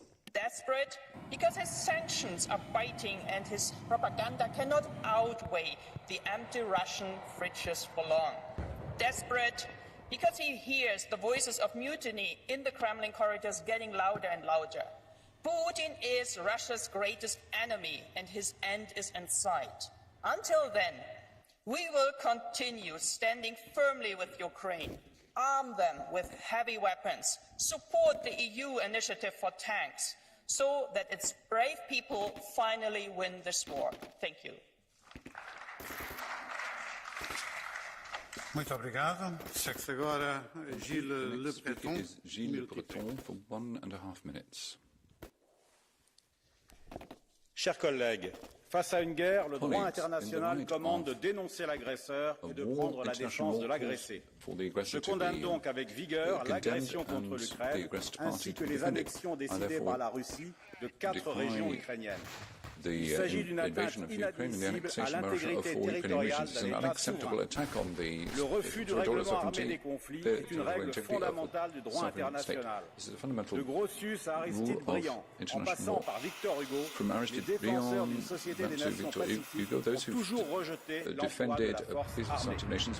Ces exigences s'adressent bien sûr en premier lieu à la Russie et à son président, qui a hélas choisi d'en appeler à l'agression armée contre un pays souverain. Mais elle concerne aussi la présidente de la Commission européenne, qui est récemment venue nous dire que seule l'issue militaire devait conclure ce conflit dramatique qui déchire des peuples européens. Non, l'Union européenne ne doit pas céder à un bellicisme aveugle. Que chacun en ait bien conscience ici. Ce conflit ne pourra être définitivement arrêté que par un cessez-le-feu et une négociation. Les bellicistes qui trônent à Bruxelles doivent cesser cette folle escalade qui obéit au mot d'ordre de Washington visant à l'humiliation de la Russie. À l'exemple du général de Gaulle, je souhaite un monde multipolaire dans lequel la France et l'Europe joueraient le rôle de puissance de paix plutôt que d'accepter d'être le marchepied de la toute-puissance américaine. Muito obrigado. Próxima intervenção, Nicola Procaccini. Grazie Presidente. Thank you, President. Questa guerra purtroppo ci coinvolge tutti, indirettamente sul piano militare e di sicuro sul piano economico. Due errori non vanno compiuti. Non bisogna fare scelte solitarie, soprattutto in materia energetica. Il tetto al prezzo del gas e dell'energia elettrica, se dovesse finalmente arrivare nei prossimi giorni, arriverà comunque troppo tardi per le imprese e le famiglie d'Italia e d'Europa. And families in Italy and in Europe. Il secondo There's a errore need da to non act fare quickly. è The dividere il second fronte mistake we should interno. avoid is La campagna division politica in atto contro internally. alcuni governi The conservatori political è una campaign against clamorosa certain conservative ingiustizia governments che is a colpisce real proprio gli Stati injustice, europei che hitting maggiormente those stanno sopportando European il peso states della which are crisi bearing the geopolitica brunt of corrente. the Sono geopolitical italiano e crisis. non mi I'm sfugge quale sarà il Italian prossimo governo a finire nel mirino qui dentro. Mi know auguro solo which che government l'odio delle is in sinistre per la the firing democrazia line, non but I superi hope the l'odio less di Vladimir hatred for Putin per la democracy will democrazia. not be Ma greater consentitemi than di essere un po' Putin's pessimista in hatred questo senso. for democracy, but allow me to be rather pessimistic on that score. Muito obrigado. Próximo orador, o próximo oradora, Andrea Boxkor. Is Andrea Boxkor. 1 minute. Tisztelt elnök úr! 224 napja tart a háború, mely már több ezer áldozatot, köztük civil és gyermekéletet követel, és több mint 10 millióan kényszerültek elhagyni otthonaikat. A Fidesz európai parlamenti képviselőcsoportja elítélte és elítéli az orosz agressziót, az ukrán területek annektálását és a háborús bűncselekményeket. A kezdetektől kiállunk Ukrajna mellett, támogatjuk Ukrajna területi integritását, és nem fogadjuk el az orosz látszat népszavazások eredményét. Magyarország történetének legnagyobb humanitárius segítségnyújtási programjában eddig már több mint 1 millió menekültet fogadtunk be Ukrajnából. Mi, ami előbbi békében vagyunk érdekeltek, ami Ukrajna szuverenitásának és területi integritásának tiszteletben tartásán alapul. Csak ez vethet véget a háborús szenvedéseknek, csak ez állíthatja meg ezt az őrületet. Méltatlan és elfogadhatatlan összekapcsolni azonban az Ukrajna melletti határozott és egységes politikai kiállást, az ukrán emberek iránti szolidaritást, az azonnali és teljes körű Oroszországgal szembeni energiaszankciók éles vitákat kiváltó, az uniót megosztó és ellentmondásos hatású gyakorlati kérdésével. Köszönöm.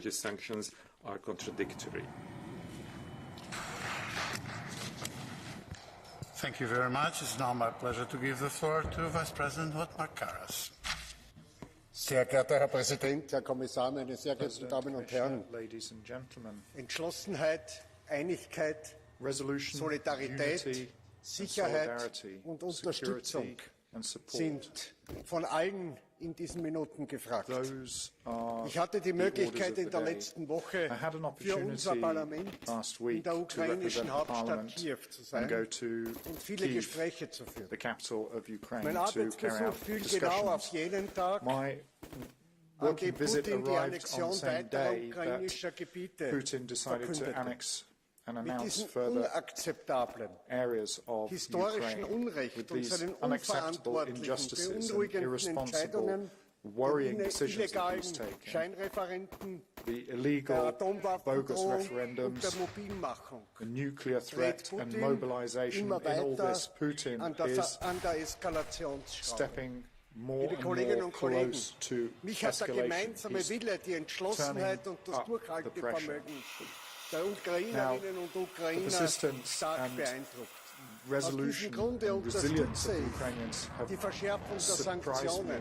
Ich unterstütze das vorgestellte Maßnahmenpaket der Kommission. Und ich unterstütze die Maßnahmen, die die Kommissionspräsidentin heute vorgestellt hat, um den Energiemarkt neu zu ordnen und einen neuen Preisfindungsmechanismus in die Wege zu leiten. That will help. Muito obrigado. Thank you. Dou agora a palavra ao nosso colega Vladimir Timoshevic. 1 minuto e 30. 1.5 minutes. Thank you, Chair. Russia continues its centuries-long tradition of conquering new lands and other nations. it neglects the fact that it is a brutal breach of international law. Being an economic dwarf, feeling that in the future its main sources of wealth will lose much of their present significance, it wants to strengthen its international position with use of force. Having little to say in scientific and technological competition, Russian leaders, supported by many ordinary people, want other nations to feel fear. Then there is a personal obsession of their leader, who would like very much to rebuild something similar to the Soviet Union. Aggression against Ukraine is a step in this direction. This is a major violation of law. Aggressors are responsible for a terrible number of killed people, demolished cities and villages, bombarded infrastructure. To hide compromising battle failures, they decided to officially steal part of Ukraine and threaten the rest of the world with use of nuclear arms. We all, not only Europeans, must understand that this is equal to the final termination of life on Earth. Giving up is not an option. It will not stop Russia. The only thing we can and should do is to support the victim, Ukraine, as much as possible and as much as needed to defeat an aggressor and to show that we are able to defend life, law and liberty. Thank you.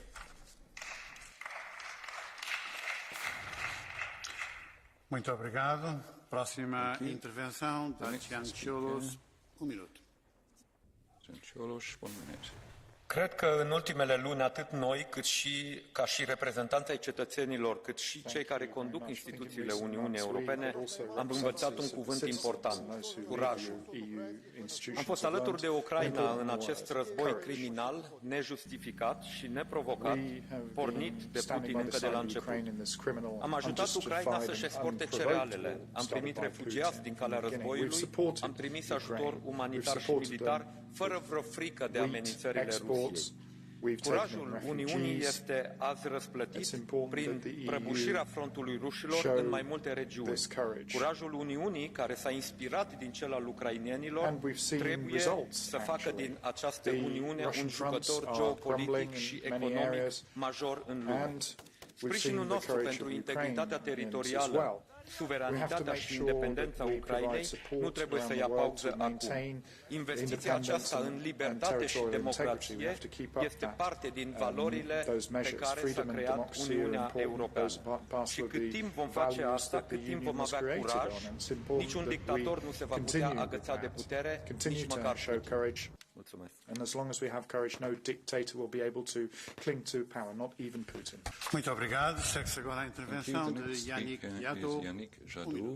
For 1 minute. Chers collègues, bien sûr, il nous faut aujourd'hui renforcer les sanctions, renforcer toutes les aides à l'Ukraine pour obtenir la victoire militaire de l'Ukraine et la fin des atrocités. Le haut représentant nous disait à quel point ce qui se joue, c'est un conflit de civilisation, un conflit de valeurs. What is at déjà stake mis en is a scène par conflict of Vladimir values, Poutine. Malheureusement, ce conflit de civilisation, ce conflit de valeurs, il est aussi au sein des sociétés européennes. Et ça joue sur l'unité indispensable de l'Union européenne. Regardez toute l'extrême droite, essayant aujourd'hui de reconstruire leurs accommodements, leur complaisance avec Poutine, en utilisant la hausse des prix alimentaires, la hausse des prix de l'énergie et les injustices sociales au service de leur vision sur les valeurs. Alors la Commission européenne, pardonnez-moi, mais sur la question du découplage entre le prix du gaz et le prix de l'électricité, vous avez trop tardé. Il faut agir plus vite aussi sur la taxation des superprofits. Un exemple, Total a déjà reversé en acompte, en avance, 2,6 milliards d'euros à ses actionnaires.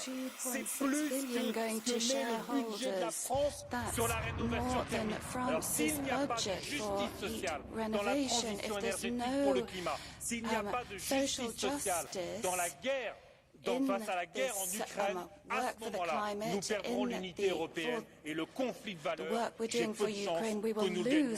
Merci. Muito obrigado. Segue-se agora a intervenção de Harald Wilinski, 1 minuto e 30. Danke sehr. Meine sehr geehrten Damen und Herren, mit dem Sanktionenwahnsinn, der heute erneut heraufbeschworen wird von einer linkskonservativen Mehrheit hier im Haus und der Kommission, bestehend aus Grünen, aus Sozialdemokraten, aus Konservativen, wird doch dieser Kontinent Zug um Zug an die Wand gefahren. Machen Sie doch die Augen auf, wie es den Menschen draußen geht, mit Rekordinflation, mit Konkursen, mit Pleiten, mit Armut. Die Menschen wissen nicht, wie sie durch den Winter kommen. Der Ratschlag an diese Menschen heißt, hört doch auf zu heizen, ja, duscht nicht mehr und friert doch durchaus den Winter hindurch. Ich halte das für einen abgrundfalschen Weg, und zwar nicht nur aus der ökonomischen, sondern auch aus der menschlichen Sichtweise heraus. And we need to see this from a humanitarian point of view. We are living through difficult times, and there are voices who are calling for peace in these times. It's not the evil right that you always invoke. We hear speeches where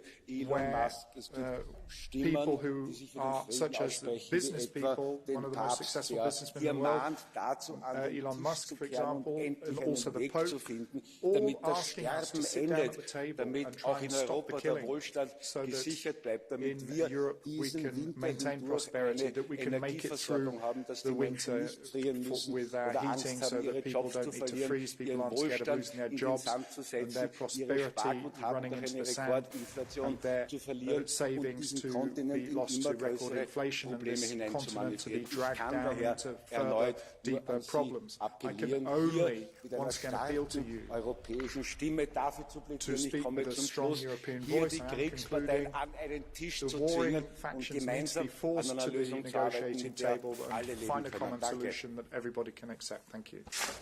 Ďakujem veľmi pekne a ďalší v rozprave vystúpi pán Alexander Vondra. Thank you very much. And now Alexander Vondra, you have the floor.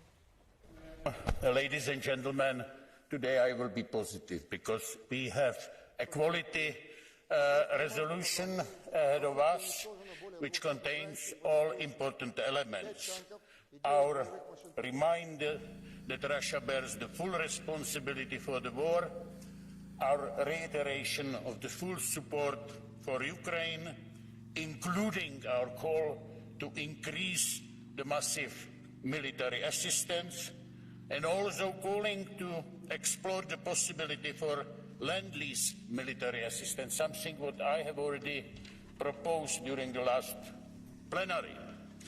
Also, we are rightly condemning the so-called referenda to annex the 4 Ukrainian regions as illegal and illegitimate. And last but not least, we are also condemning the recent Russian threats to use nuclear weapons as irresponsible and dangerous, and calling that we would not be deterred by our further assistance to Ukraine and self-defense. That's all good.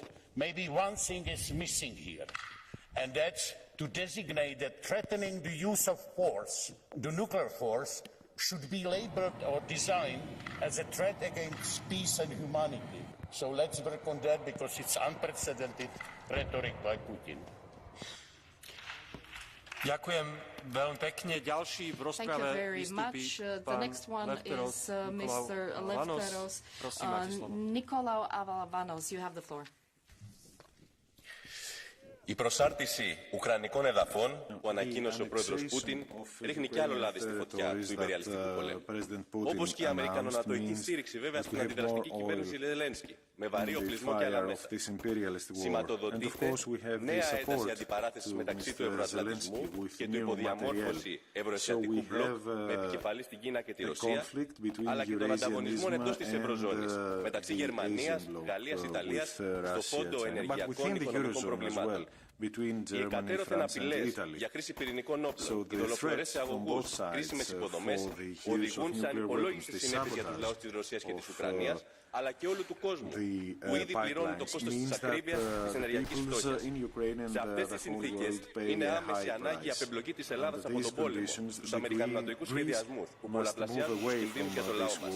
Να σταματήσει τώρα η αποστολή στρατιωτικού υλικού στην Ουκρανία, η χρησιμοποίηση της ελληνικής επικράτειας και των υποδομών της χώρας ως ορμητήριο πολέμου και βεβαίως η ανάπτυξη της αυτοτελούς πάλης των λαών σε κάθε χώρα επομένως είναι σήμερα επιτακτικά αναγκαία.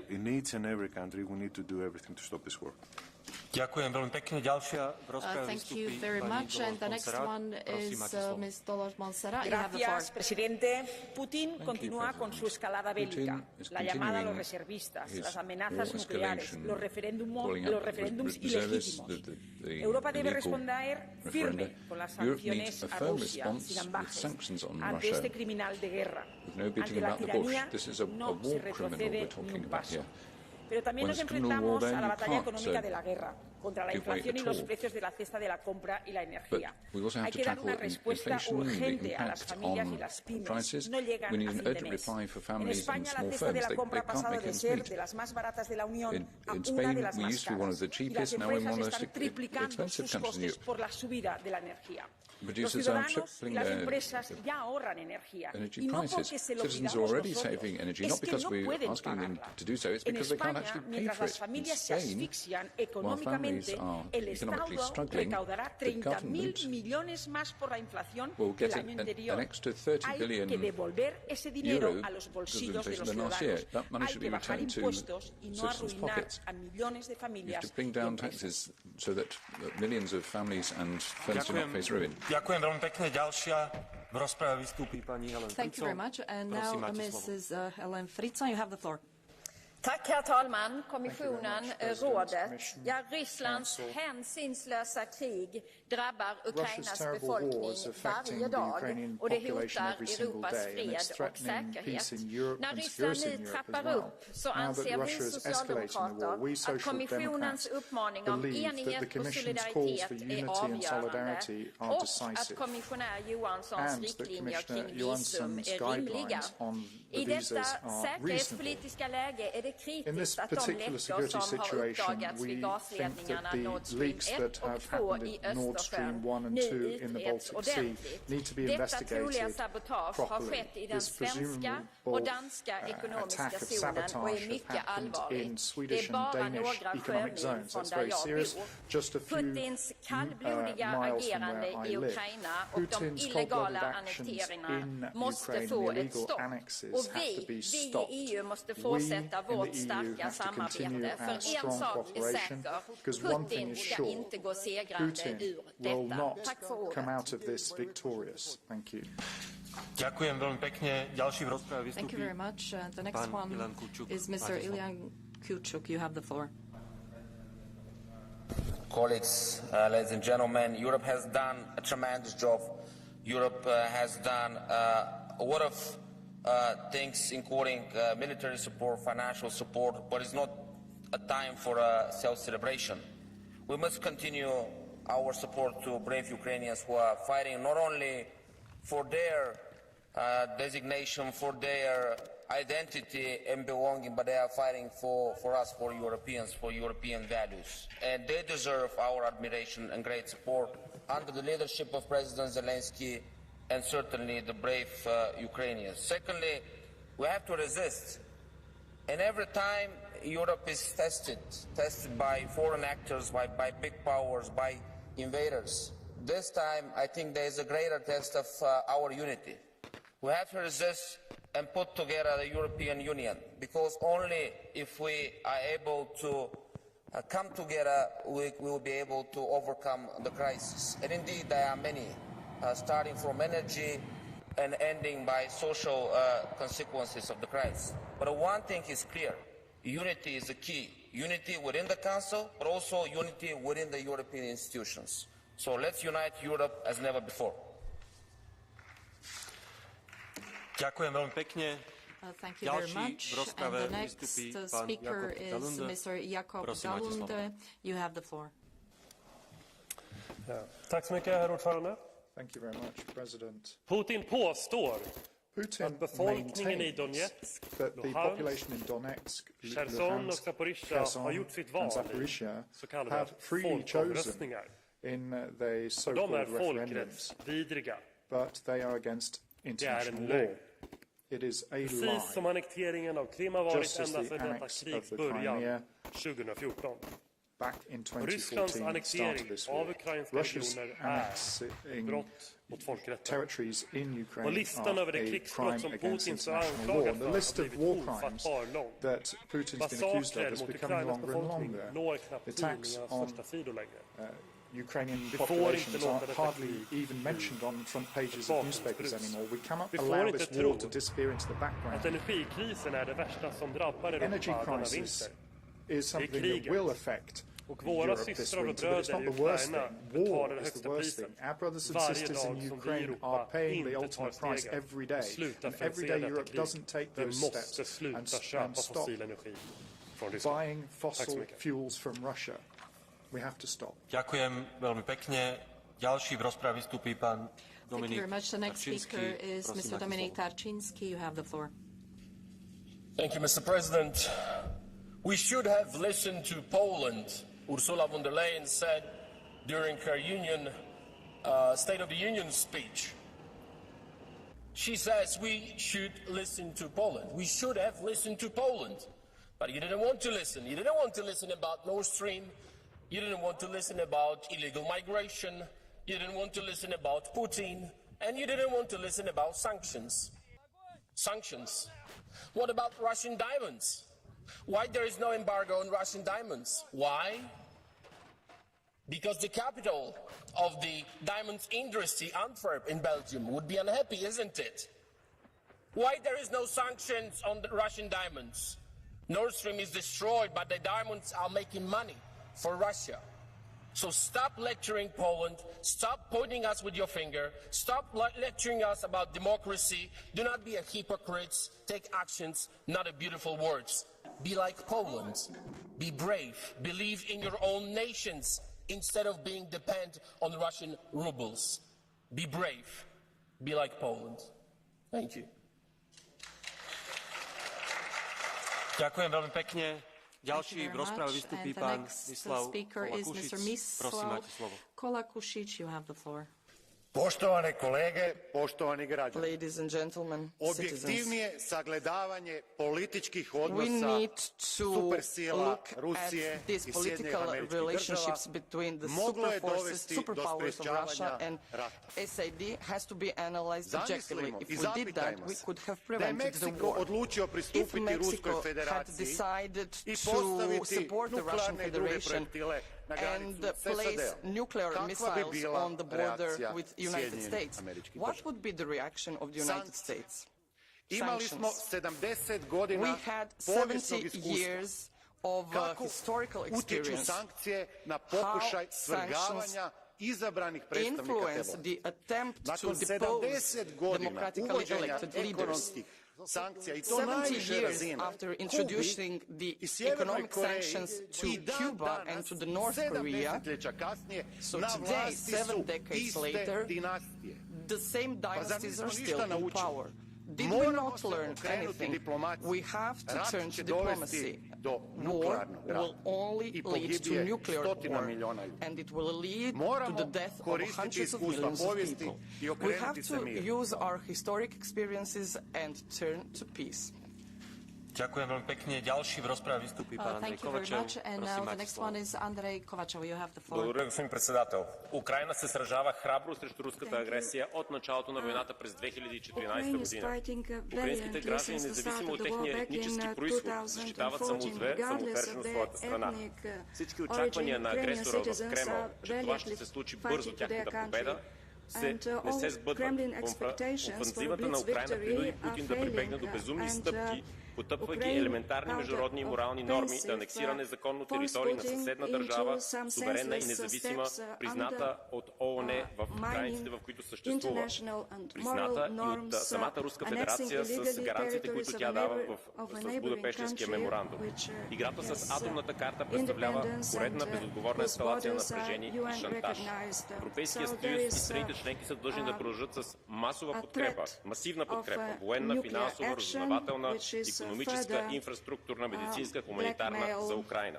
Желанието на Украйна за членство в НАТО трябва да бъде уважено. Срамно беше поведението на предишното българско правителство на Петков, което не подкрепи изпращането на военна техника за Украйна. Колеги отляво, това беше направено в полза на вашата партия. Тъжно е, че България не се присъедини към импозицията на Централната европейска НАТО, въпреки огромното мнозинство от българските граждани, които гласуваха за проевропейски партии на изборите в неделя. България има нужда сега от стабилно проевропейско управление. ГЕРБ ще гарантира това и ще направи всичко възможно това да се случи. Благодаря ви. Ďakujem vám pekne. Ďalší v rozprave vystúpi pán Jozef Olekas. Prosím, máte slovo. Ačiū pirmininkė, gerbimi kolegos. Eina jau 8. Rusijos atnaujinto karo prieš Ukrainą mėnuo. Per juos buvo daug netekčių, liūdesio, baimės, bet kartu jie buvo pilni Ukrainos žmonių ir jų sąjungininkų susitelkimo ir ryžto nepasiduoti agresijai ir prievartai. Agresijos praeitą savaitę vykdyti priverstiniai suklastoti pseudo referendumai parodo tik tai, kad Rusija nesiruošė ir nesiruošia elgtis pagal civilizuoto pasaulio taisyklės. Kolegos, išgirskit, Putinas ir jo aplink supranta tik jėgos kalbą. Todėl vienintelis būdas įspręsti šį konfliktą – Ukrainos okupuotas žemes, tam reikia dar gausesnio ir geresnio ginklų tiekimo Ukrainai dabar.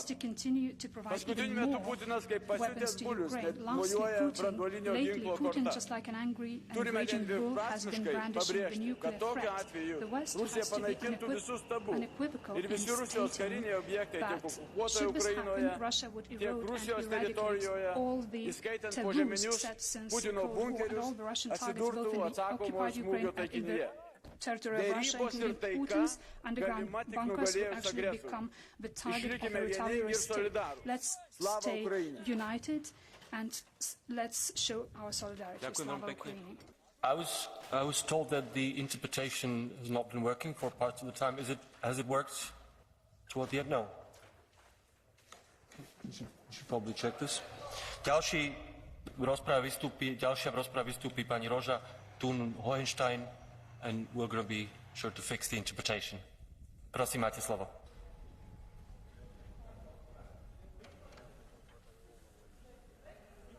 Putin, in fact, is what we witness in this very room. We were never as united as during this debate. And this unity from one debate to another is more and more visible.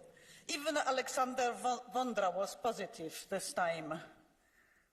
There are, of course, some shameful exceptions, but they are not even worth mentioning them. The determination of our leaders to support Ukraine is also more clear from day to day, week to week, month to month, than what we heard from Roberta Metsola, Josep Borrell, Ursula von der Leyen, is one voice, or the voices that complete each other. Member states, citizens, we all must follow. It is not even those words, it is not only words, because they became facts, actions, or very clear plans for the future. And of such a European Union, I am really proud. Only so, by strengthening our policies, we strengthen also our sovereignty. Not only we need to be sovereign, but also Ukraine needs a strong, united, sovereign, ready to pay the price, because we know that otherwise the price will be much higher. Thank you. Ďakujem veľmi pekne. Ďalší v rozprave vystúpi pán Thank you very much. And now, Pier Nicola Pedicini, the floor is yours. Grazie, Presidente. Commissario, io credo che questa volta le persone abbiano davvero molta paura. Hanno paura perché vedono che questa escalation non è voluta soltanto da una parte, ma è voluta da entrambe le parti. Non hanno quindi paura soltanto di Putin e delle sue minacce, hanno paura anche di noi occidentali. Io voglio rileggere una dichiarazione di Biden rilasciata a febbraio, prima dell'invasione russa. Se la Russia invaderà l'Ucraina, abbatteremo il Nord Stream e faremo in modo che non esista più. Ecco, queste dichiarazioni fanno paura e creano confusione, perché non si capisce bene dove ci vogliono portare. E non si capisce bene neanche che cosa vuole fare davvero l'Unione Europea, visto che nessun capo di Stato e nessun capo di governo ha fatto davvero un passo nella direzione della pace. Io credo che l'Unione Europea deve assumere un ruolo terzo per fermare questa guerra nell'interesse di tutti.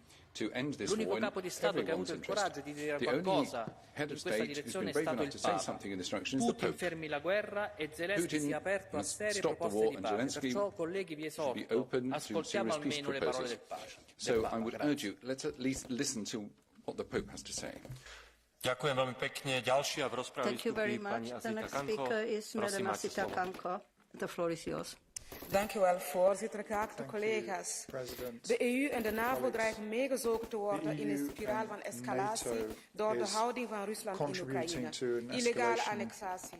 Sabotage van pijpleidingen, gebruik van energie als wapen tegen onze burgers en ons industrieel weefsel. En nu de dreiging met een kernwapen. West-Europa heeft zich een slaap laten wiegen, terwijl Poetin al lang een hybride oorlog voerde. Nu beseffen wij ten volle dat in zijn regime dat hij de randen opzoekt en dat hij niet maalt om het internationale recht. Dat schendt hij nu dagelijks in Oekraïne door doelbewust burgers en civiele infrastructuur zonder militair belang te treffen. De Europese Unie dient over haar eigen schaduw te stappen en Poetin duidelijk te maken dat wij niet zullen toegeven aan zijn chantage. Dat wij deze crisis zullen aangrijpen om de energietransitie versneld door te voeren en onze energieonafhankelijkheid te verzekeren. Dat wij onze cruciale infrastructuur zullen beveiligen. Dat wij Oekraïne zullen blijven steunen tegen zijn onwettige aanvalsoorlog. Dat wij zijn oorlogsmisdaden zullen berechten. Dat wij hem ontraden.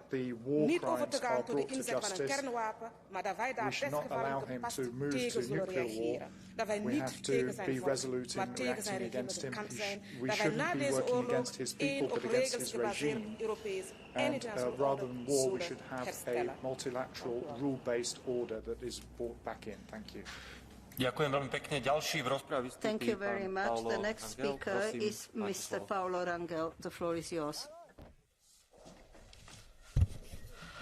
A escalada da guerra de Putin, com a mobilização de reservistas, anexações ilegítimas, ameaças nucleares, impõe que a União Europeia esteja mais unida do que nunca e que o apoio à Ucrânia seja sistemático. É por isso que temos de perguntar ao grupo S&D, aos verdes, aos liberais, que posição é que têm need to tell us what their position is on the unilateral action of the Scholz government, the socialist liberal green government in Germany, granting €200 billion without any coordination, without linking up with the work of the European Union and their partners, subsidising energy, thereby destroying confidence amongst the member states and fragmenting the single market. Yes, I want to ask Irache what Sanchez. is the position of S&D Group on Scholz's decision to take action alone, giving €200 billion of subsidies against all the coordination with our partners? Thank you very much. Ďakujem veľmi pekne. Dear colleagues, if I could just ask you to limit yourself to the allotted speaking time because we are running a bit late and there's a vote at 12 o'clock. Thank you very much. Prosím, ďalšia vystúpi pani The next Petra speaker is Madam Petra Kumpula-Natri. The floor is yours. Europe is sharing common understanding, and it's very clear. We stand with Ukraine to help it defend its territory, each quadrat meter, and to stay a sovereign state. We need to make the world to see that any threat to Russians is from their own president. It's not from NATO, EU, Europe. It's the president who will threat their morality, economical stand, and sending men to Ukraine to kill Ukrainians. But in this war in our continent, we also need to protect the rest of Europe. Security is the highest priority. Whether it's energy crisis or is it unbearable prices, lack of energy because of so much reducing energy from Russia. It's cold winter to manage if we don't succeed with the savings too. I welcome the words from the Commission President to raise the protection of all the critical infrastructure. And also I welcome the words and general guidelines for visa assurance statement Commission took that every member state should take into account the security when issuing visas to Russians. Thank you. Ďakujem veľmi pekne. Ďalšia v rozprave vystupí pani Elsi Katainen. The next speaker is Elsi Katainen. The floor is yours. Kiitoksia puhemies, hyvä komissaari, ministeri. Sabotaasi Itämeren kaasuputkessa, laittomat kansanäänestykset ja alueliitokset Euroopassa, toistuvat siviilien joukkomurhat ja ydinaseella uhittelu. Jokainen tietää tekijän näiden kauheuksien takana. Meidän Euroopassa on sisäisen syyttelyn sijaan keskityttävä ratkaisemaan tätä kriisiä. Mitä pikemmin, sen enemmän on voittajia. Jos tämä julma sota jotain opettaa, niin sen, että meidän ei enää pidä rakentaa uusia riippuvuuksia diktatuureihin. Eurooppalaisessa omavaraisuudessa vihreä siirtymä on keskeisen tärkeää, mutta se ei saa olla ainoa pyhä totuutemme. Meidän on pidettävä huolta meidän omasta huoltovarmuudestamme. Se tarkoittaa laajaa energiapalettia, mihin komission yritykset rajoittaa bioenergian tuotantoa ei sovi. Ennen kaikkea meidän on jatkettava Ukrainan tukea. Mitä alhaisempia tekoja Venäjä tekee, sen korkeammalle Euroopan yhtenäisyys nousee. Kun kuvaan tulee erilaiset näkemykset energiasta tai vaikkapa viisumeista, EU-rivit horjuvat. Siihen meillä ei ole varaa, ja siksi meidän on pystyttävä yhtenäisempiin päätöksiin. Ďakujem veľmi pekne. A ďalší vystupí pán Kieran Cuff. The next speaker is Mr. Cuff. A cold winter lies ahead for Putin and his cronies. And Russia's attempts this week to illegally annex 4 regions in Ukraine have been rightfully condemned. This is an age of hybrid warfare, and the Nord Stream attacks reminds us that we are vulnerable. I'm encouraged by the plan presented by the Commission, the President this morning, to protect our critical infrastructure. But I am concerned about the security of our infrastructure, our underground cables, particularly off the coast of my own country, Ireland. These cables are crucial to the functioning of Europe's digital services, and a recent report found that the Irish Defence Forces cannot adequately protect them. So we need to urgently invest in our defence capacity, on cyber security, and on defending our crucial infrastructure at this perilous time. Thank you. Ďakujem veľmi pekne. Ďalší v rozprave vystupí pán Andrius And the next speaker is Andrius Kubilius. The floor is yours. Dear colleagues, first of all, of course, congratulations to victorious Ukrainians. It is clear that the end of the war depends only on how much weapons the West delivers to Ukraine. In some way, it's shame for EU that the United States delivered 25 billion euros value of weapons, and the whole European Union support together with all the member states is only less than 6 billion euros. The same is with financial aid. European Union is heavily behind United States assistance. It's not enough of our solidarity statements. Real EU money are needed. Sanctions are working, but the most painful next sanction on Putin would be immediate creation of special tribunal on crime of aggression, which would target directly Putin. Ukrainian military performance is above all the NATO standards. Not Ukraine should ask for NATO membership, but NATO should ask Ukraine to join, because Ukraine is implementing NATO mission to stop Russia's imperial expanse to the west. We can help Russians to bury their imperial dreams with immediate Ukraine NATO membership and negotiations on EU membership started early next year. We shall show to Russia that Ukraine is gone from imperial grey zone. Ďakujem veľmi pekne. Ďalší v rozprave vystupí pán Brando Benfej. Thank you very much. And now Mr. Bonafé. Grazie Presidente, sono passati più di 7 mesi da quando l'esercito russo su ordine di Vladimir Putin iniziava a invadere l'Ucraina. Mezz'ora di fronte ai fatti e al fallimento del suo piano, il regime russo sta agendo sempre più in modo criminale e ricattatorio. L'Unione Europea deve essere unita nel condannare le annessioni illegali avvenute con dei referendum farsa e deve invece sforzarsi di portare al tavolo tutti i principali attori mondiali per lavorare per una pace giusta. Giovedì si riunirà per la prima volta la comunità politica europea, un progetto nato per dare subito un ancoraggio stabile all'integrazione europea e alla sicurezza dell'Ucraina. Andiamo avanti in questa direzione.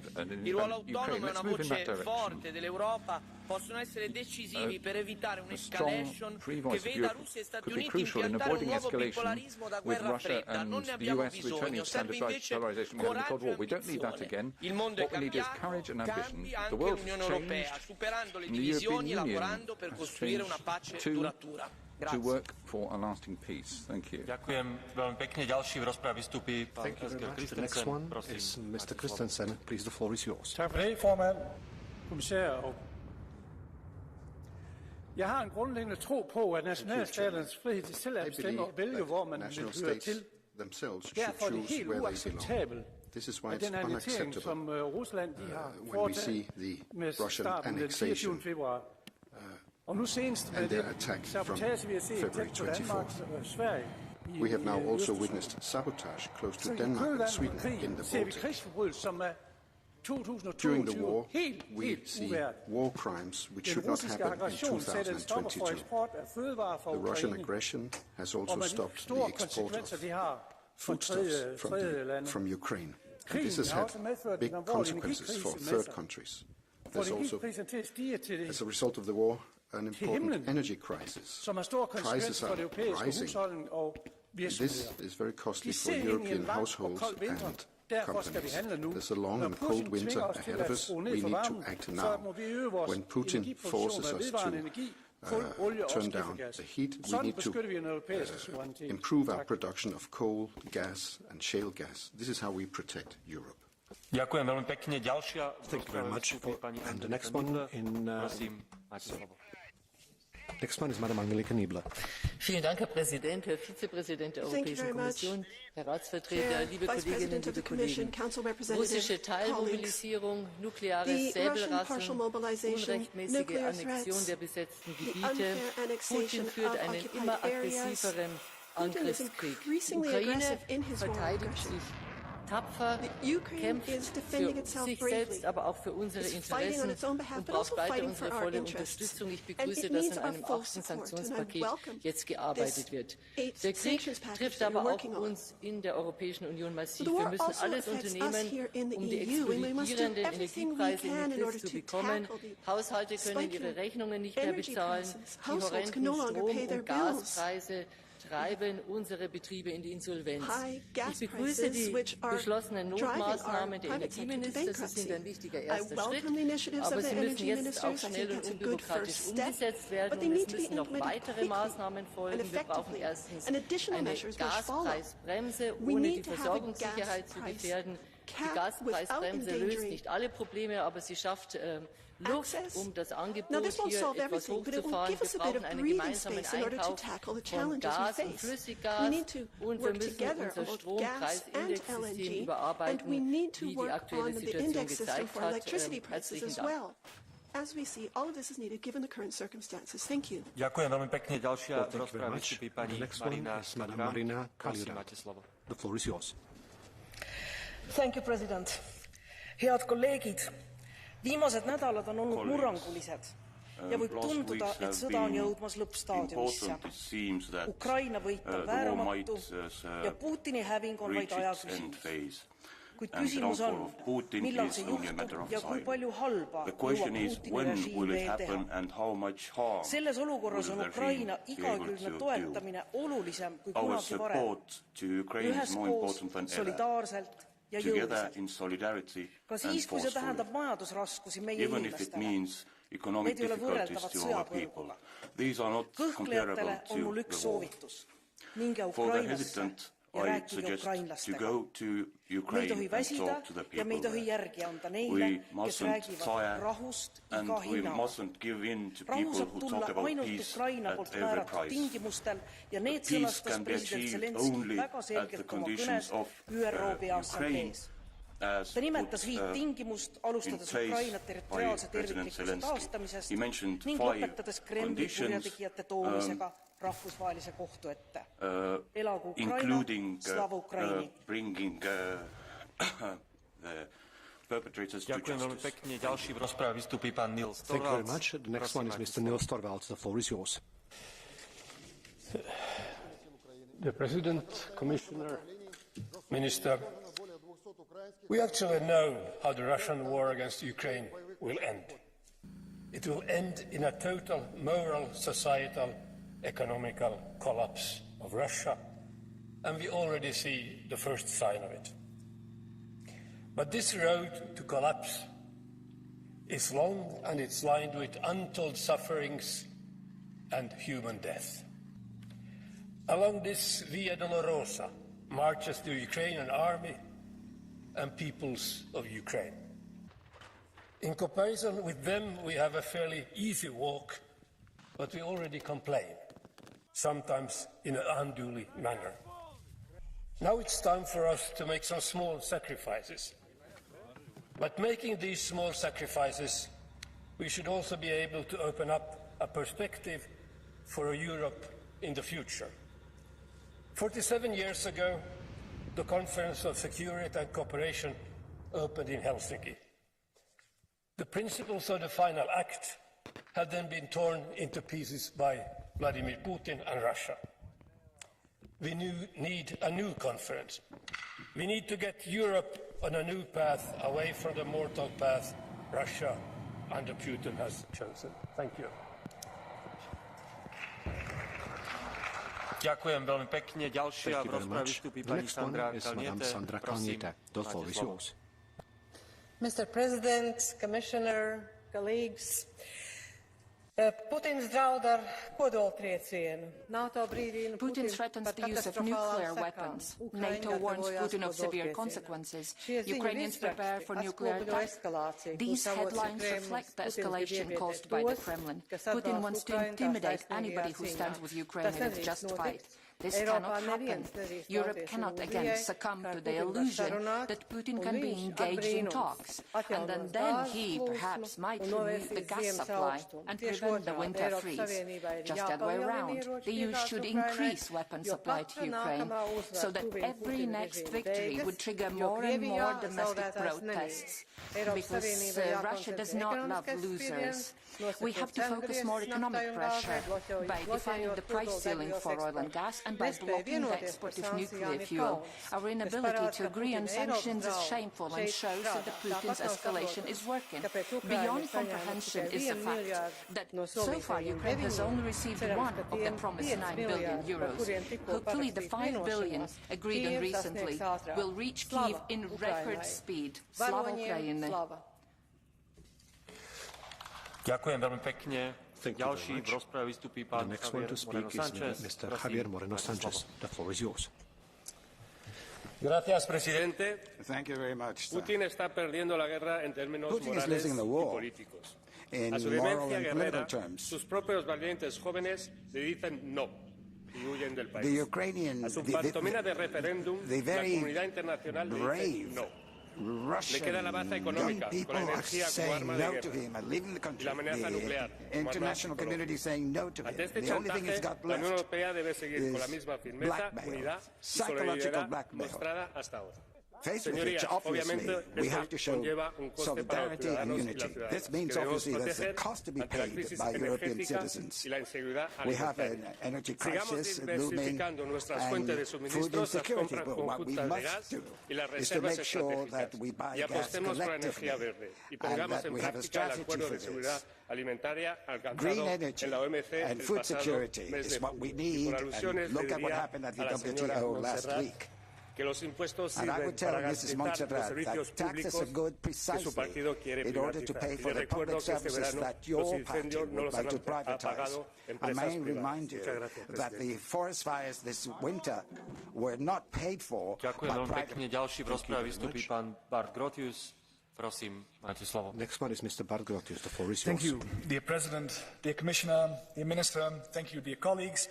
For the past 10 years, Russia has invested significantly in its capability for deep-sea water research, or the sabotage capability as we know it. For the past 3 years, Russia deliberately disconnected itself from the internet twice without severe consequences for its own economy or society.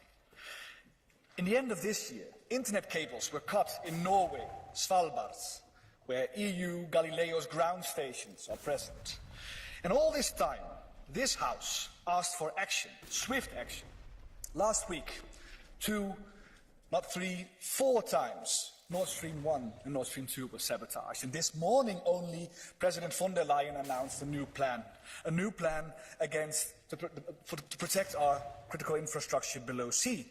She announced satellite surveillance, stress test and more cooperation. Well, dear colleagues, that's not even close to what is needed. This House has the ideas what is needed, and we will put them forward in the next couple of months, and we hope to cooperate with you, dear Commissioner. Boost the Maritime Safety Agency in Lisbon. Connect European coast guards, navies, make it into a new paramilitary venue. Place sensors in our water, use industry data, create PESCO projects to technically update our submarines for this task. And last but not least, attribute. Make sure that every incident is reported, investigated towards the culprit, together with NATO and neighboring countries. Thank you. Slava Ukraini. Ďakujem veľmi pekne. Ďalší vystupí pán Luděk Niedermayer. The next one to speak is Mr. Luděk Niedermayer. The floor is yours. Thank you, Mr. Chair. Dear colleagues, dear guests. It was great to see such a strong sense of unity here, of all except of very, very few. I guess it's clear what should be our reaction to escalation of the situation and increase of the risks. First, this is political support, at least as strong as was shown today, this morning. The second, economic support. I mean economic sanctions and, as well, obviously, the financial support of Ukraine. We also shouldn't forget on the humanitarian part of the problem. There are millions of people in Ukraine that have lost home, and they can suffer in winter, and they count on our support. I also very much appreciate statements of the Commission on the energy. Very good proposals from the Commission can help us to avoid huge economic risks this winter and later. This is very important. And also keep the social stability that is needed for continuation of current right course of our policy. Thank you very much. Ďakujem veľmi pekne. Ďalšia rozprava vystúpi pani Katlin van Brent. The floor is yours. Dank u wel, voorzitter. Collega's, Oekraïne is een vrij en een onafhankelijk land. Ukraine is a free and independent nation. En het is It is a democracy. Poetin alleen die met zijn illegale aanval op Oekraïne terug oorlog op het Europese continent heeft gebracht. En het antwoord daarop, collega's, en daar zijn we het over eens, moet zijn eenheid, samenwerking en solidariteit. En ja, die hebben we getoond, enerzijds met uitgebreide steun aan Oekraïne, maar ook eenvoudige sanctiepakketten. Of sanctions packages. We need to ensure that we close the tap when it comes to funding Putin's war. And it's for these reasons that I do support adding diamonds to the sanctions packages. And I'm saying this as somebody from Antwerp. Samenwerking en solidariteit die hebben we nodig in het aanpakken van de energiecrisis. And daar, beste collega's, schort het vandaag toch een beetje. In die eenheid en solidariteit in de Raad, die is verzoek, maar ook in de daadkracht van de Commissie. We see that from the Council. We also need it from the Commission. Commissioner, I've heard some very good things about President von der Leyen this morning. It really is time to convert that into action. Let's set a price cap.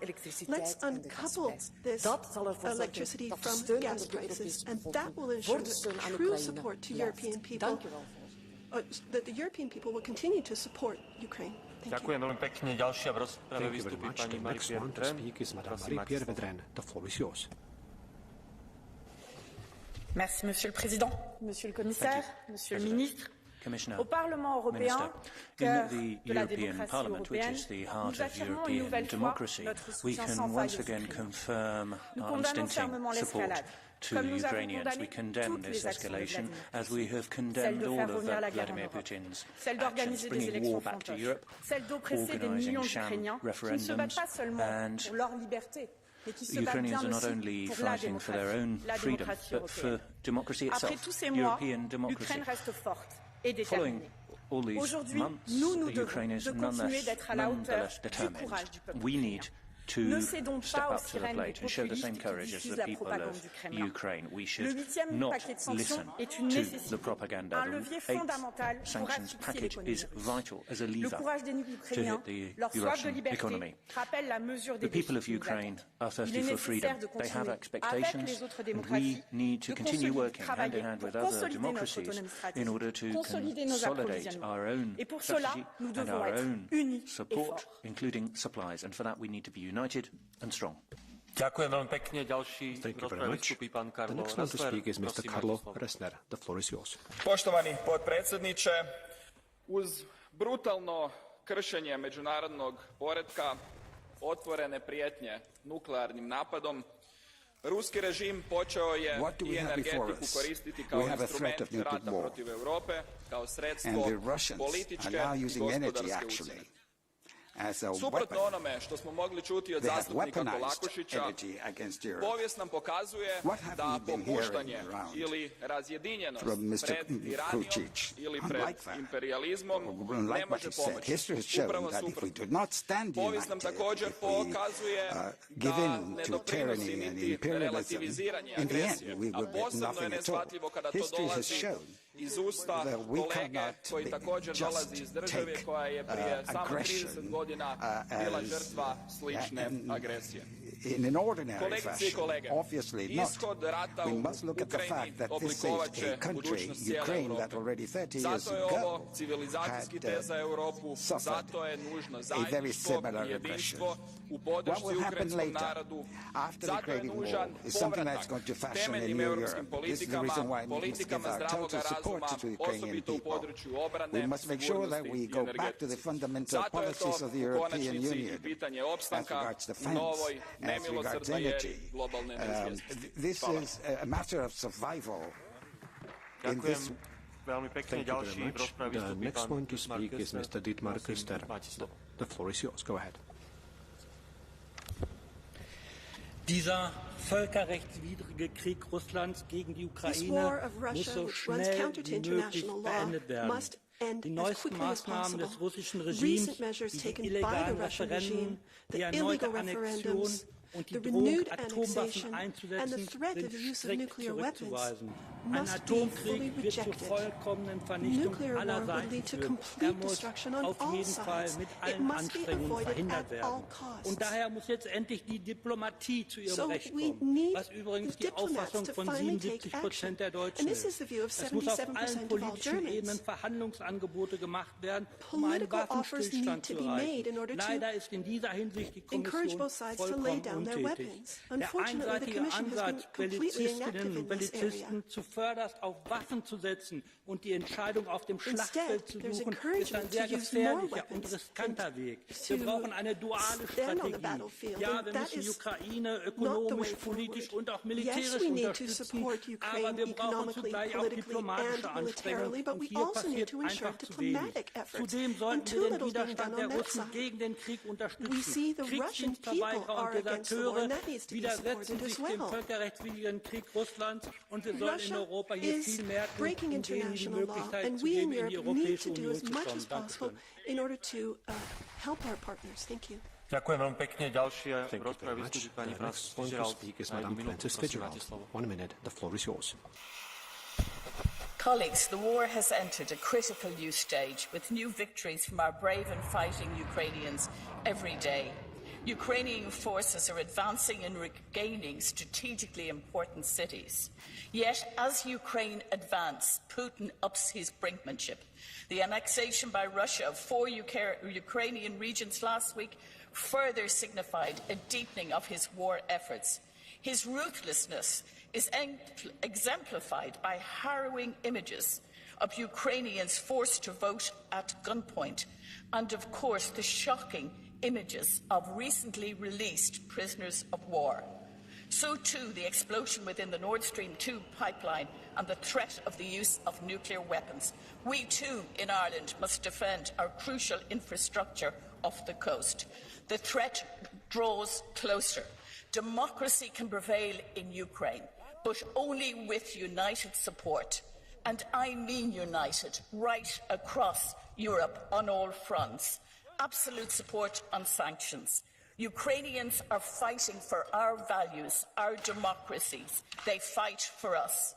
Thank you. Ďakujem veľmi pekne. Ďalší v rozprave vystúpi pán Francisco José Milan Mon. The floor is yours. Gracias, presidente. Ante esta nueva escalada, Faced with this new escalation, there's one thing that I'd like to stress here, and that is how important it is for the European Union to give out a clear message. Remember that 141 countries at the General Assembly of the United Nations condemned Russia in March. But this condemnation has been translated into facts. There are very few countries that are actually applying sanctions. And I'm very worried about the abstention of Brazil and Gabon in the recent Social Security Council vote. The President of the African Union recently in Moscow said that the European sanctions ought to be lifted. Putin was in Samarkand recently with the leaders of India and China. Putin is not totally isolated yet, and therefore we must intensify our diplomatic offensive. And the President of the European Council should get more involved in this. This is no time for ambiguity, for indifference. This is a conflict between Russia and the whole of the international community. This is not an intra-European war. It's much vaster and wider than that. Its impact on the rest of the world is such that the world should become aware of this and act, therefore, in keeping. The next one to speak is Mr. Trajan Basescu. The floor is yours. Domnule președinte, domnule comisar, Europa trece printr-o criză majoră de securitate și o criză majoră energetică. De ce am ajuns aici? Pentru că în schimbul gazelor, țițeiului și cărbunelui din Rusia, am acceptat situația din Transnistria, masacrul de la Grozny, anexarea provinciilor Osetia și Abhazia din Georgia, and the annexation of ne-am Crimea. limitat la sancțiuni fără niciun efect pentru Rusia. Mai mult, în 2008, un stat european a blocat accesul Ucrainei în NATO. Azi, Putin amenință Ucraina și Europa cu arma nucleară, motivând că și Statele Unite au utilizat-o în 45. Da, în 1945 s-a pus capăt celui de-al doilea război mondial, pe când utilizarea armei nucleare azi în Ucraina înseamnă începerea unui război nuclear. Ucraina trebuie sprijinită cu armament pentru a-și elibera propriul teritoriu. Abia apoi pot să înceapă negocierile. Can we begin negotiating? Thank you. Ďakujem veľmi pekne. Ďalší v rozprave vystúpi pán Vladimír Bilčík. The floor is yours. Pán predsedajúci, pán podpredseda, kolegyne, kolegovia. Bezprecedentný útok, agresie, vojnové zločiny, jadrová hrozba, mobilizácia, referenda, mobilization, referenda, annexation, the words about escalation and practice, all these words mean the same. Russia keeps crossing the red line. They are destroying Ukraine, threatening European security, and they keep stamping on European and global order. The European response must be unified. We need to be unified and determined. We need to join our forces with our allies in the world. We need to support Ukraine even more than we are. And we need to show that we are not to be blackmailed by Moscow. Moscow is on a path of no return. They have abandoned a civilized society. Now they are the outcasts of global order. Every investment into the victory of Ukraine is an investment into our own freedom and security. It is an investment in our own democracy, in a better future, where Europe will be joined by Ukraine, and once it will join our political sphere, let us stand by Ukraine, let us defend them, help them defend their territories, their people, their values. Ukrainians know how to win this war. Let us listen to them, and let us give them what they need. Slava Ukraini. Ďakujem veľmi pekne. Dear colleagues, just to apologize that blue cards will not be issued because we're running out of time and we need to start voting soon. Ďalšia rozprava vystúpi pani Sunčana Glavak. The next one to speak is Madam Sunčana Glavak. The floor is yours. Hvala lijepa predsjedavajući, kolegice i kolege. Osuđujući rusku nasilnu aneksiju teritorija suverene države, potvrdili smo našu zajedničku odlučnost u potpori slobodi i očuvanju teritorijalne cjelovitosti Ukrajine, ali i onu potvrdu političkog i ekonomskog što treba stajati iza jedne zemlje. Okupacija i nastojanje nasilnog oduzimanja i nezakonitog prisvajanja tuđeg teritorija najflagrantniji su primjeri kršenja zakonitog sustava na kojemu je zasnovan europski i svjetski poredak, a posljedice osjećamo svi. Preko špekulativnih cijena energenata i namjera onih koji žele iskoristiti rat za druge interese. Ukrajinu nećemo napustiti bez obzira na prijetnje i zastrašivanje koje dolaze iz Kremlja, jer posebno mi iz Hrvatske, koji smo ne tako davno bili izloženi agresiji i podnijeli velike žrtve, znamo cijeniti slobodu za koju smo se izborili kako bi uživali vrijednosti na kojima počiva Evropska unija. Jasna je razlika između nas koji govorimo jezikom mira i onih koji govore jezikom rata. Moramo ustrajati u svojim politikama i svojim vrijednostima, no biti svjesni ruske strategije u geopolitičkom smislu i imperialističkih težnji. U obrani demokratskih vrijednosti trebamo poduprijeti mjere. Hvala vam lijepa. Geopolitical strategy. Dear colleagues, due to lack of we must continue with our measure. I'll only be able to have three catch the eye speeches, but one for each of the groups which have applied for it. And first, Mr. Eugen Tomac for 30 seconds. Vă mulțumesc, domnule președinte. Cred că nu mai e un secret pentru nimeni că Putin s-a compromis pentru totdeauna și încearcă să compromită definitiv orice relație pe care putem construi după încheierea păcii cu Rusia.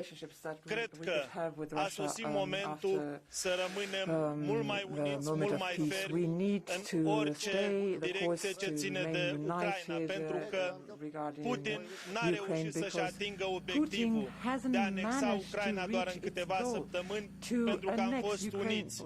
Astăzi armata Ucrainei este mult mai determinată, mult mai bine organizată, mult mai mobilizată, tocmai pentru că simte sprijinul nostru. Iar Putin este tot mai derutat și amenință continuu cu arma nucleară.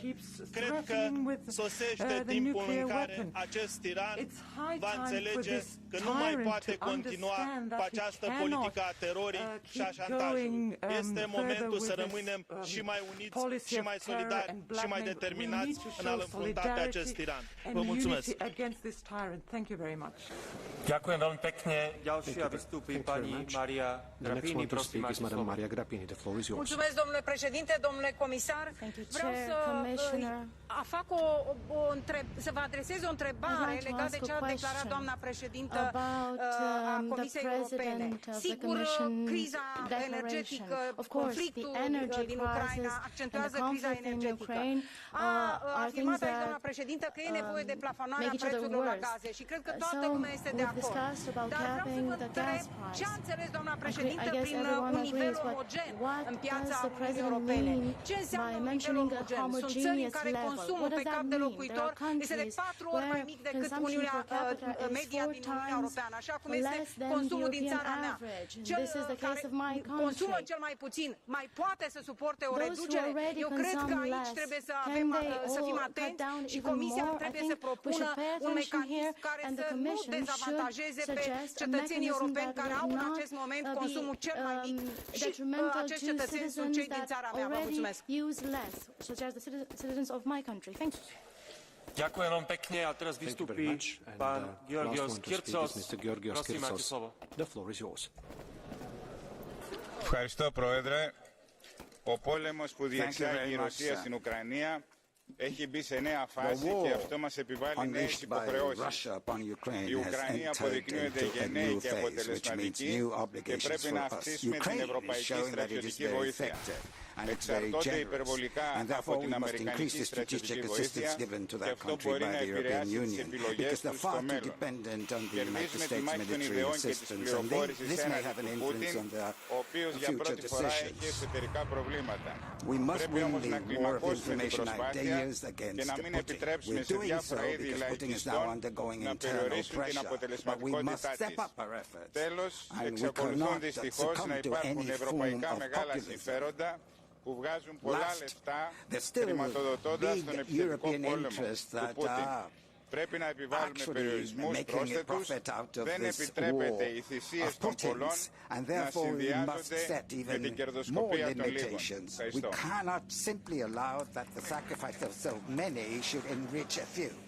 Ďakujem veľmi pekne. Ďalší vystupí za Európsku komisiu podpredseda Maroš Šefčovič. If I can ask you, colleagues, to take your seats quietly so that we can hear Mr. Šefčovič's presentation. Thank you. Thank you very much, Mr. President, Mr. President of the Council of the European Union, dear Minister Beck. Today's debate focuses on the most important challenges of today's Europe. You all mentioned war on our continent, rightly pointed out the serious concerns of the people in Europe on high inflation, high energy prices, overall social cohesion, and of course on the future of our businesses and industry.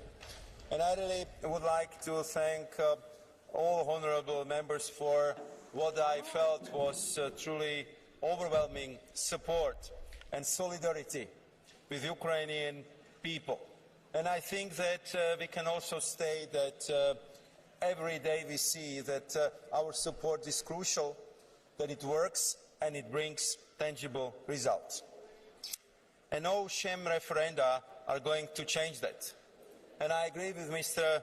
Austrevicius or with Mr. Mian Mon that the decisions we are taking today will frame the European and I would say global security for many decades. Almost all of you, honourable members, highlighted how important the unity and solidarity are to deal with current energy prices and high inflation. As Madam Wattmans has said, this is time for truly European solutions, because only that approach will bring results we need. And you know that together with your support, we already did a lot. We reduced gas consumption, we decreased gas supplies coming from Russia in a significant manner, and we filled up our gas storages. But we all know that more is needed, and therefore we are going to skim exceptional profits of the energy companies to support vulnerable citizens and businesses. And thanks to the excellent work of the Czech presidency, we already found an agreement on Repower EU to provide additional resources in those efforts. It's clear that the next days will be of crucial importance for pushing our actions to the next level. President von der Leyen will send roadmap in a letter to prepare the ground for meeting of EU leaders in Prague. We will complement it with our negotiations with trusted partners, as for example Norway, to dampen the price we pay for energy, and we are going to use much more our strong market power as being big economy and very important energy importer. I am sure that our suppliers, especially our friends and allies, want not only to conclude the deals which are beneficial for both sides, but they also want to support us in our principled positions to help Ukraine and further increase pressure on Russian aggressors. We want to make sure that we will take advantage of our big internal market and we will strengthen our energy platform to avoid a situation where member states are competing with each other, but rather we would work with them to support a common approach. To take on the inflationary impact of gas on electricity, today the President of the Commission was very clear in sending clear signals on our readiness to discuss cap on price for gas for generating electricity. We see it as another step not only to develop the new post-TTF price benchmark, but also to structurally reform our electricity market as it was called for by Monsieur Jadot or Madame Van Brandt. And to do it in a way that we will not only decouple gas from its unproportional impact on electricity price, but to forge new framework which will correspond to our goals to be climate neutral continent by 2050.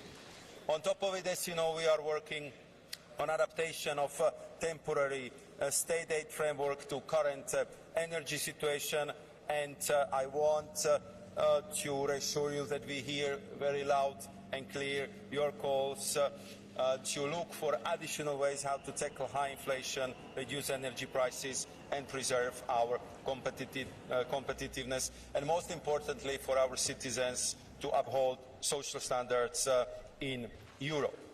There have been concrete questions by Mr. Mureșan on Moldova. Just to be very brief, on top of our budgetary support and our macro-financial assistance in more than 225 million together, we are also helping through EIB, and we are helping with sending out the Frontex officers to deal with the migratory flows. I want also to acknowledge very clear questions and points by Madame Fritzen and Madame Kumpula-Natri concerning the visas for Russians, and here I think the very concrete guidelines proposed by my colleague Ylva Johansson are, I think, the best way forward. To Mr. Bart Groothuis, I want to reassure him that we are ready to explore all possibilities to look for additional avenues how to better protect our critical infrastructure, and we'll be looking forward to our cooperation in that regards. So to conclude, honourable members, I really would like to thank you for today's debate, for bringing lots of new ideas to the table, and to really make sure that, as we always do, we will prevail also this crisis and we will emerge stronger from this very challenging experience. Thank you very much, Mr. President.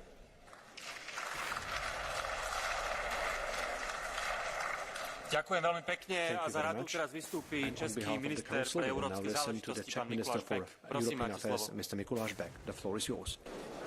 Mr. President, honourable members, Commissioner, by the way, I appreciate the opportunity to speak to a full house for a change. The views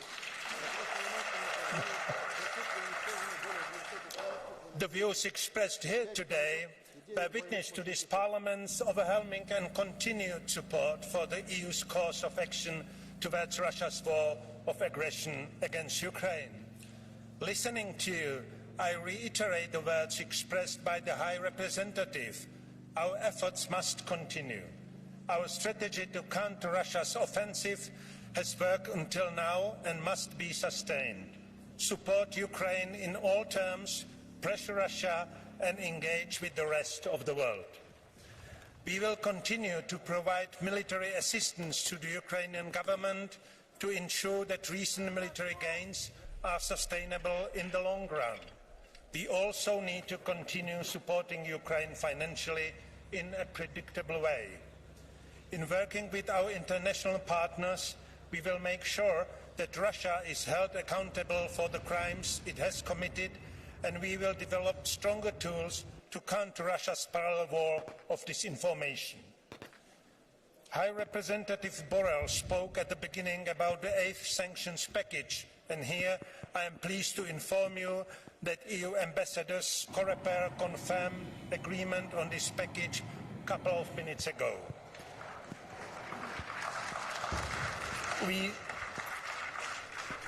We see this package as a further step to isolate the Russian regime and weaken its capacity to pursue this war of aggression.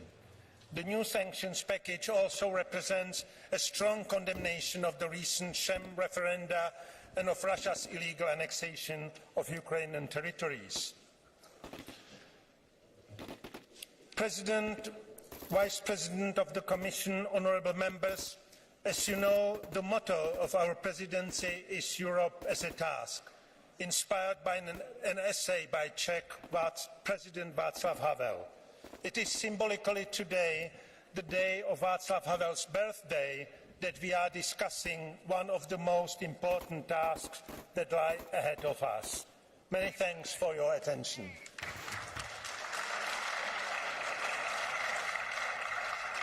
Ďakujem veľmi pekne. Bolo mi predložených 5 návrhov uznesení na ukončenie rozpravy. Rozprava s týmto skončila a hlasovanie o rezolúcii sa uskutoční zajtra. Just one final announcement before the vote. Ms.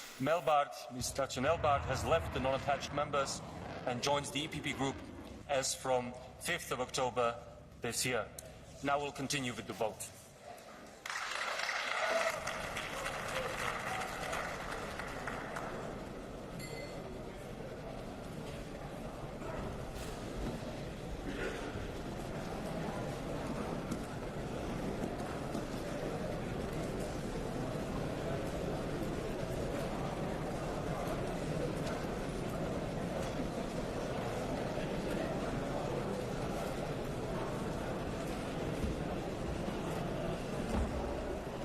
Die Sitzung ist wieder aufgenommen. The sitting is resumed. Wir kommen nun zur Abstimmung. We now come to the votes. Wir haben eine längere Abstimmung. Und ich bitte Sie daher, mich dabei zu unterstützen, indem Sie mir deutliche Zeichen setzen, dann können wir das möglichst rasch und zügig durchführen. Ich komme zum Entschließungsantrag Lage von Roma-Gemeinschaften in Siedlungen in der EU leben. Änderungsantrag 1, namentliche Abstimmung. So the first motion for a resolution, the vote is open. Geschlossen. Vote is closed.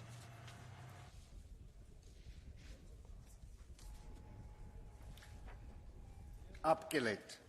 Rejected. Änderungsantrag 2 mit der Hand. Motion Wer for ist dafür? resolution 2, raise of hands. Who's in favor? Who's opposed? Enthaltungen abgelehnt. Rejected. Absatz 2 in 2 Teilen, Paragraph beide 2 namentlich. in 2 parts, Teil both roll 1, call die Abstimmung votes. ist First part, geöffnet. vote is open. Geschlossen.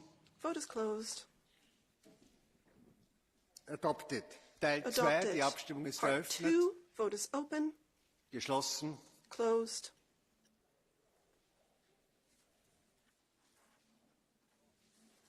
Adopted. Adopted. Absatz 4 ebenfalls in 2 Paragraph 4, Teilen also mit a der split Hand. vote.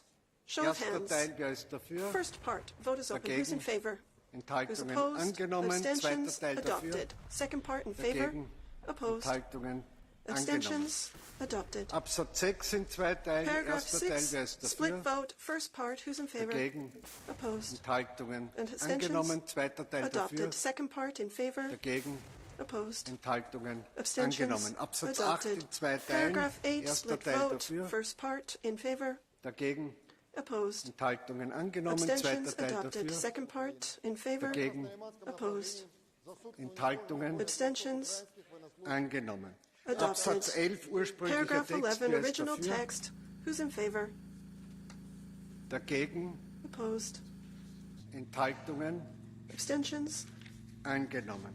Adopted. Absatz 12 in 2 Paragraph Teilen. 12, Erster Teil split dafür. vote. First part in favor? Dagegen. Opposed? Enthaltungen angenommen. Zweiter Abstentions? Teil dafür. Adopted. Second part in favor? Dagegen. Opposed? Enthaltungen Abstentions? angenommen. Adopted. Komme zu Ende nach Absatz This brings you now to 15, the part after Änderungsantrag paragraph 3 15. dafür. This is Amendment 3 in Dagegen. favor. Enthaltungen Opposed? abgelehnt. Änderung Abstentions? 4 dafür. Rejected. Dagegen. 4 in favor. Enthaltungen abgelehnt. Absatz 16 in zwei Teilen. Erster Teil. 16, split vote, first part. Who's in favor? Dagegen. Enthaltungen angenommen. Zweiter Teil dafür. Adopted. Second part in favor. Dagegen. Opposed. Enthaltungen. Abstentions. Angenommen. Adopted. Absatz 18, Paragraph erster Teil 18, dafür. split vote, first part in favor. Opposed. Enthaltungen angenommen. Zweiter Teil Abstentions dafür. adopted. Second part in favor. Dagegen. Opposed. Enthaltungen Abstentions. angenommen. Adopted. Absatz 19, erster Paragraph Teil 19, dafür. split vote, first part in Dagegen. favor.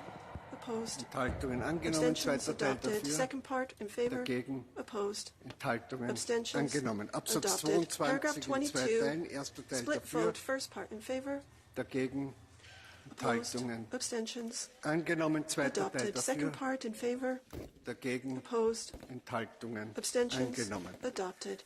Absatz 24, Paragraph erster Teil 24, dafür. original text, split vote, Dagegen. first part in favor. Enthaltungen Opposed. angenommen. Zweiter Abstentions Teil adopted. dafür. Second part in favor. Dagegen. Opposed. Enthaltungen Abstentions angenommen. Absatz adopted. 26 in drei 26, Teilen. Erster Teil split into dafür. 3 parts. First part in Dagegen. favor. Opposed. Enthaltungen Abstentions angenommen. adopted. Zweiter Teil Second dafür. part in favor. Dagegen. Opposed. Enthaltungen Abstentions angenommen. adopted. Dritter Teil dafür. Third part in favor. Dagegen. Opposed.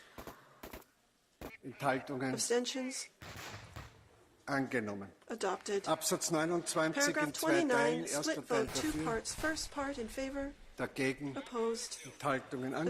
Abstentions Zweiter Teil adopted. dafür. Second part in favor. Dagegen. Opposed.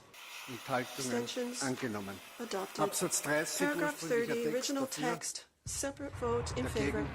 Opposed. Enthaltungen Abstentions angenommen. adopted. Erwägung B, Recital ursprünglicher B, Text mit original text, namentlicher Abstimmung. roll Die call Abstimmung ist vote. eröffnet. The vote is open.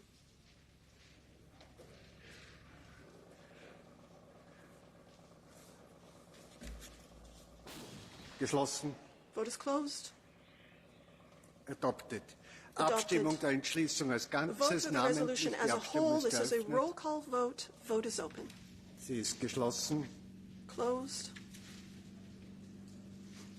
Adopted. Adopted. Wir kommen, herzliche Gratulation. Wir kommen Congratulations. zur Entschließung wichtigste This brings Ziele us für to die the Tagung der motion for COP19. resolution, key objectives to the CITES Panama. COP19 meeting in Panama. Absatz 6 in zwei Teilen. Erster Paragraph Teil 6, 2 parts. dafür, First part, vote in dagegen, favor. Enthaltungen Opposed. angenommen. Zweiter Teil Abstentions dafür, adopted. Second part in favor. dagegen, Opposed. Enthaltungen. Abstentions. Check. Check. Die Abstimmung ist eröffnet. Vote is open. Geschlossen. Closed. Angenommen. Adopted. Absatz 14, erster Teil. Paragraph 14, the dafür, first part of the split vote in dagegen, favor. Opposed. Enthaltungen Abstentions. angenommen. Zweiter Teil Adopted. Second dafür, part in favor. dagegen, Opposed. Enthaltungen angenommen. Abstentions. Absatz 38, Adopted. Änderungsantrag Paragraph 1 dafür, 38, Amendment 1 in favor. dagegen, Opposed. Enthaltungen. Abstentions. Muss ich checken. Die Abstimmung ist Check. eröffnet. Voting is open. Geschlossen. Closed.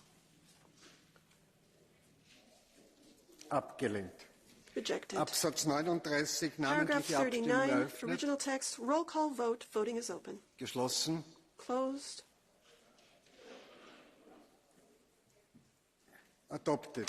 Adopted. Änderungsantrag 2, wer ist dafür? Amendment 2, who's in favor? Wer ist Please dagegen? show. Who's opposed? Wer enthält sich? Abstentions. Abgelehnt. Absatz Rejected. 57, ursprünglicher Paragraph Text. 57, Dafür, original text, separate vote in favor. dagegen, Opposed. Enthaltungen, Abstentions. angenommen. Absatz Accepted. 67, Adopted. ursprünglicher 67, Text in zwei original Teilen. text, Erster Teil split vote, dafür, first part in favor. dagegen, Opposed. Enthaltungen, angenommen. Zweiter Abstentions. Teil dafür, Adopted. Second part Dagegen. in favor. Opposed. Enthaltungen, Abstentions. check. Check. Abstimmung ist eröffnet, Voting is open. geschlossen, Closed. adopted. Adopted. Absatz 87, Paragraph ursprünglicher 87, Text original dafür, text is in favor. dagegen, Opposed. Enthaltungen, Abstentions. angenommen. Die Abstimmung. The vote on the resolution. Die Abstimmung ist eröffnet. Check on the last vote. Vote is open. Geschlossen. Vote is closed. Adopted. Adopted. Die Abstimmung als Ganzes The vote on the namentlich. Die resolution Abstimmung as a ist whole. This is a eröffnet. roll call vote. The voting is open. Geschlossen. Closed. Adopted. Adopted. Wir kommen zum Bericht von Herrn This brings Castaldo, us die to Mr. strategische Castaldo's Beziehung und report, the Partnerschaft EU der strategic Europäischen relationship Union and mit dem Horn partnership with the von Horn of Africa. Afrika. Wir stimmen en bloc die Änderungsanträge for 19 amendments bis 17, 19 bis 21. 12 to 17, 19 to 21 in favor. Wer ist dagegen? Opposed? Wer enthält sich? Angenommen. Abstentions? Adopted. Änderungsantrag 3, die Abstimmung ist eröffnet. Amendment 3, voting is open. Roll call vote. Geschlossen. Closed. Abgelehnt. Rejected. Änderungsantrag 8, wer ist dafür? Amendment 8, who's in favor? Dagegen? Opposed? Enthaltungen? Abstentions? Abgelehnt. Rejected. Absatz 1, ursprünglicher Paragraph Text 1, in original drei, text, in split drei vote, Teilen. 3 Erster Teil, wer parts. ist dafür? First part, in favor. Wer ist dagegen? Opposed? Enthält sich? Abstentions? Angenommen. Zweiter Teil, Adopted. dafür? Second part, in favor. Dagegen? Enthaltungen? Angenommen. Opposed? Dritter Teil, Abstentions? dafür? Adopted. Third part, in Dagegen? favor. Opposed? Enthaltungen? Abstentions? Angenommen. Adopted. Änderungsantrag 4, Amendment namentlich. 4, Die Abstimmung ist roll call eröffnet. vote. Voting is open. Sie ist geschlossen. Voting is closed. Abgelehnt. Rejected. Änderungsantrag 5, die Abstimmung Amendment ist 5, geöffnet. roll call vote. Voting is open. Geschlossen. Closed. Abgelehnt. Wir Rejected. kommen daher zum ursprünglichen Text in This zwei brings us then back to Teilen. the original Erster text, Teil, wer split ist vote. dafür? First part, in favor. Dagegen? Opposed? Enthaltungen Abstentions? angenommen. Zweiter Teil Adopted. dafür. Second part, in favor. Dagegen? Opposed? Enthaltungen angenommen. Abstentions? Änderungsantrag Adopted. 9, wer ist Amendment dafür? 9, in favor. Dagegen? Opposed? Enthaltungen Abstentions? abgelehnt. Rejected. Änderungsantrag 10, Amendment wer ist 10, dafür? in favor. Dagegen? Opposed? Enthaltungen abgelehnt. Abstentions Änderungsantrag rejected. 6, Amendment namentlich. 6, Die roll Abstimmung call ist vote. eröffnet. Voting is open. Geschlossen. Voting is closed. Abgelehnt. Rejected. Änderungsantrag 18. Wer ist Amendment dafür mit der Hand? 18, in favor. Wer ist Show of dagegen? hands. Opposed? Enthaltungen Abstentions? angenommen. Daher Adopted. fehlt Änderungsantrag So 7. Amendment 7 Wir falls. kommen zum ursprünglichen This brings Text us to the original Bezugsvermerk text 1 on in zwei citation Teilen. 1, split vote. Erster Teil, wer ist First dafür? part, in favor. Dagegen? Opposed? Enthaltungen Abstentions? angenommen. Zweiter Teil Rejected. dafür? Adopted. Dagegen? Second part, Enthaltungen in favor. angenommen. Opposed? Änderungsantrag Abstentions? 1. Adopted. Namentliche Abstimmung. Sie Amendment ist 1, eröffnet. roll call vote. Voting is Sie open. ist geschlossen. Voting is closed. Abgelehnt. Rejected. Wir kommen zum Änderungsantrag 11 mit This der brings us Hand. to Wer Amendment ist 11. dafür? Show of hands. Who's in favor? Dagegen? Opposed? Enthaltungen angenommen. Abstentions? Änderungsantrag 2 Adopted. namentlich. Die Amendment Abstimmung ist 2, roll eröffnet. call vote. Voting is open. Sie ist geschlossen. Voting is closed. Angenommen. Adopted. Wir kommen zur We vote Abstimmung now als on the Ganzes. resolution as a Namentliche whole. Abstimmung. Wer Roll ist call dafür? vote. Mit der, Who's in bitte favor? namentliche Abstimmung eröffnet. Rather, roll call vote. Voting is open. Sorry. Geschlossen. Voting is closed. Angenommen. Wir Adopted. kommen zum Bericht von Herrn This Urban brings us Crespo. to Mr. Urban Crespo's Zugang report. zu Wasser als Menschenrecht. Access to water die is a externe human right, the Dimension. external dimension. Absatz 3 in zwei Paragraph 3, Teilen. Erster split Teil. vote. First Wer ist part. dafür? Who's in favor? Wer ist dagegen? Who's opposed? Enthaltungen Who's angenommen. Zweiter abstention? Teil dafür. Adopted. Part 2, in Dagegen. favor? Enthaltungen Opposed? angenommen. Absatz Abstentions? 9 in zwei Adopted. Teilen. Paragraph 9, Erster split Teil. Wer vote. ist First dafür? part, in favor? Wer ist dagegen? Opposed? Enthaltungen angenommen. Abstentions? Zweiter Teil. Wer Adopted. ist Second dafür? part, in favor? Wer ist dagegen? Opposed? Enthaltungen Abstentions? angenommen. Adopted. Wir kommen damit zum Absatz This brings us to 21 paragraph in drei 21, Teilen. Erster split Teil. Wer vote, ist 3 dafür? parts. First part, in favor? Dagegen? Opposed? Enthaltungen angenommen. Abstentions Zweiter Teil adopted. dafür. Second part in favor. Dagegen. Opposed? Enthaltungen angenommen. Dritter Teil Abstentions dafür. adopted. Third part in favor. Dagegen. Opposed? Enthaltungen Abstentions angenommen. Absatz adopted. 33. Paragraph ursprünglicher Text in 33, zwei original Teilen. text, Erster Teil split vote, dafür. 2 parts. First part in favor. Dagegen. Opposed? Enthaltungen angenommen. Zweiter Abstentions Teil dafür. adopted. Second part in favor. Dagegen. Opposed? Enthaltungen Abstentions angenommen. Erwägung AB adopted. in zwei Teilen. Recital Erster Teil A, B, dafür. split vote. First part in favor. Dagegen. Opposed? Enthaltungen angenommen. Abstentions Zweiter Teil dafür. adopted. Second part in favor. Dagegen. Opposed? Enthaltungen Abstentions angenommen. adopted. Wir kommen zum Erwägung AF in zwei Recital Teilen. Erster AF, Teil original dafür. text, split vote. First part in favor. Dagegen. Opposed? Enthaltungen angenommen. Zweiter Abstentions Teil dafür. adopted. Second part in favor. Dagegen. Opposed? Enthaltungen Abstentions angenommen. Abstimmung des adopted. Entschließung als Vote on the Ganzes. resolution as a Namentlich, whole. sie ist Roll call eröffnet. vote. Voting is open. Sie ist geschlossen. Voting is closed. Adopted. Adopted. Wir kommen zu einer längeren Abstimmung This mit brings us to a 63 longer vote with Abänderungsanträgen. 63 Die steigenden amendments. Energiepreise in Europa. This is the resolution on the EU's response to the increase in gemeinsamer energy prices in Entschließungsantrag. Europe. This is a joint Absatz motion for a 1 in resolution. zwei Teilen. Paragraph Erster 1, Teil, wer split ist vote. dafür? First part. Show of hands in Dagegen. favor. Opposed. Enthaltungen Abstentions. angenommen. Zweiter Teil Adopted. namentlich. Second Sie part. ist Roll eröffnet. call vote. Voting is open.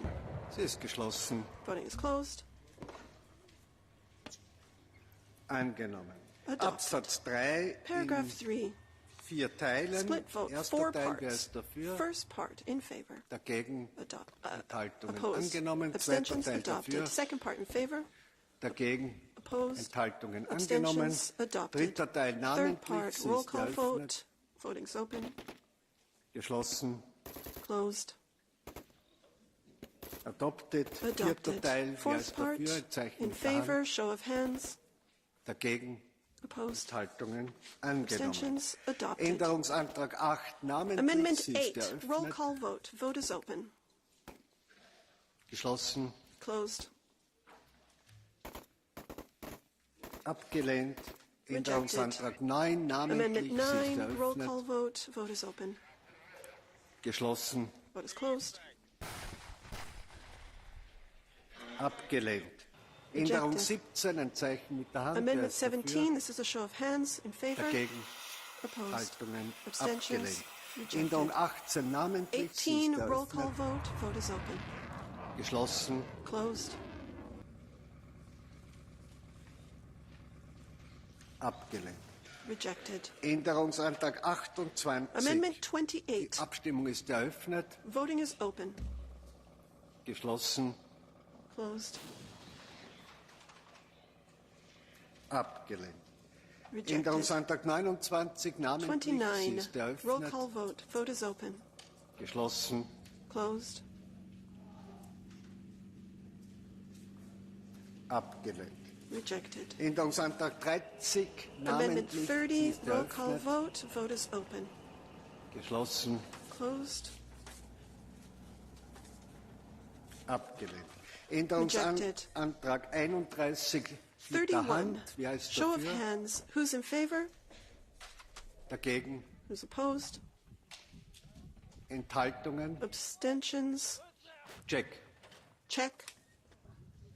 Die Abstimmung ist eröffnet. Voting is open. Geschlossen. Voting is closed. Angenommen. Adopted. Änderungsantrag 41. Amendment 41. Wer ist dafür? In favor. Dagegen. Opposed? Enthaltungen abgelehnt. Abstentions? Änderungsantrag Rejected. 57. 57. Wer ist dafür? In favor? Gut, wir kontrollieren. Okay. We will 41. check. Die Abstimmung ist 41. eröffnet. Voting is open. Geschlossen. Closed.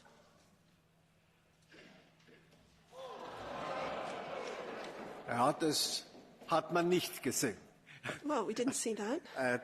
Wir kommen zum Änderungsantrag This brings 57. us to Wer Amendment ist dafür? 57. In favor? Dagegen. Opposed? Enthaltungen abgelehnt. Abstentions Änderungsantrag rejected. 34 Amendment in 34. zwei Teilen, Split beide vote. namentlich. Die Abstimmung Both zu roll Teil call. 1 ist eröffnet. Vote on part 1 is open. Geschlossen. Vote is closed.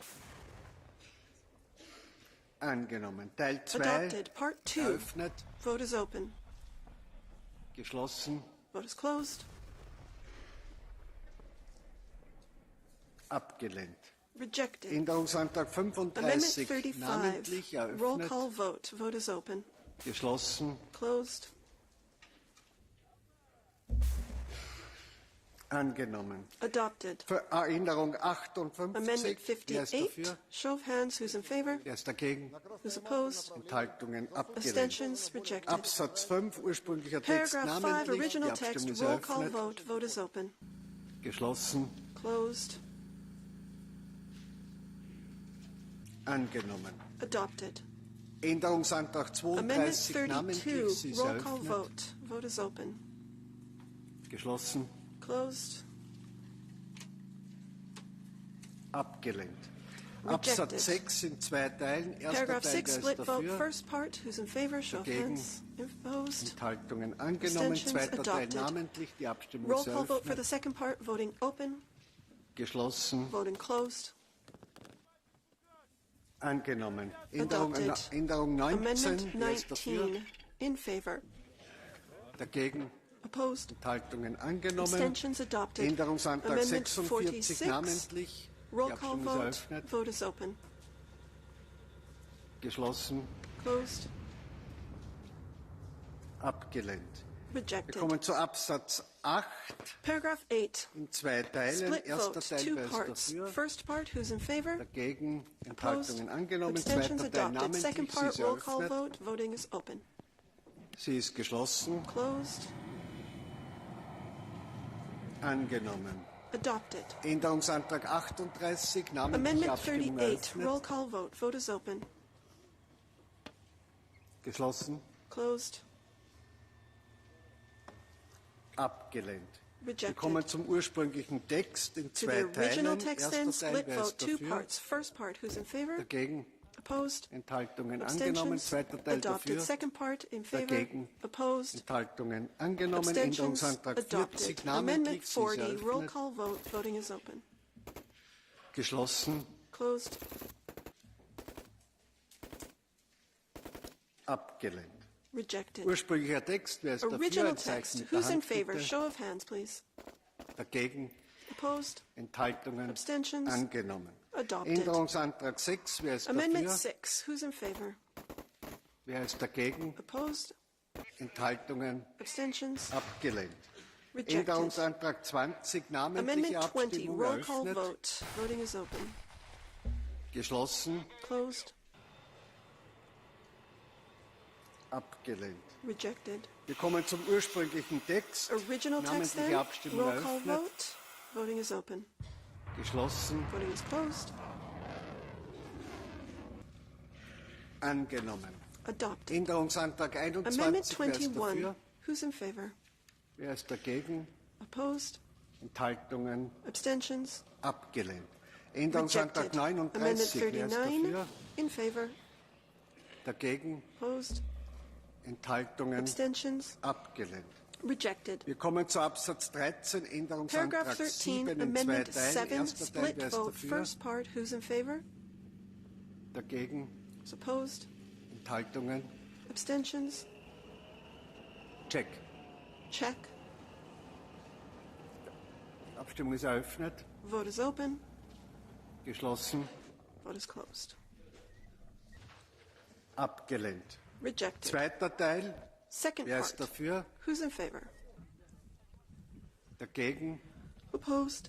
Enthaltungen? Abstentions? Abgelehnt. Rejected. Ursprünglicher Text, namentlich. Original Die text. Abstimmung ist Roll call eröffnet. vote. Vote is open. Geschlossen. Closed.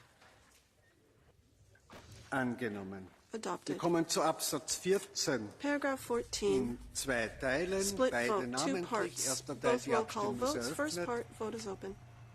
Geschlossen. Closed. Angenommen. Zweiter Adopted. Teil Second part. eröffnet. Vote is open. Geschlossen. Vote is closed. Angenommen. Adopted. Änderungsantrag 10, Amendment namentlich. 10. Die Roll Abstimmung call ist vote. eröffnet. Vote is open. Geschlossen. Closed. Abgelehnt. Ursprünglicher Rejected. Text. Wer ist dafür? Original text. In Zeichen mit der favor. Hand bitte. Show of hands. Wer ist dagegen? Who's opposed? Enthält sich angenommen. Abstentions adopted. Änderungsantrag 11 namentlich. Sie Amendment ist eröffnet. 11. Roll call vote. Vote is open. Geschlossen. Closed. Abgelehnt. Rejected. Änderungsantrag 22. Amendment Wer ist 22. dafür? In favor. Bitte um ein Zeichen mit der Hand. Please show of hands. Wer ist dagegen? Opposed. Enthaltungen. Abstentions. Abgelehnt. Rejected. Ursprünglicher Text. Wer ist Original dafür? text. In favor. Dagegen. Opposed. Enthaltungen. Abstentions. Angenommen. Adopted. Änderungsantrag 12 Amendment namentlich 12. eröffnet. Roll call vote. Open. Geschlossen. Closed. Abgelehnt. Rejected.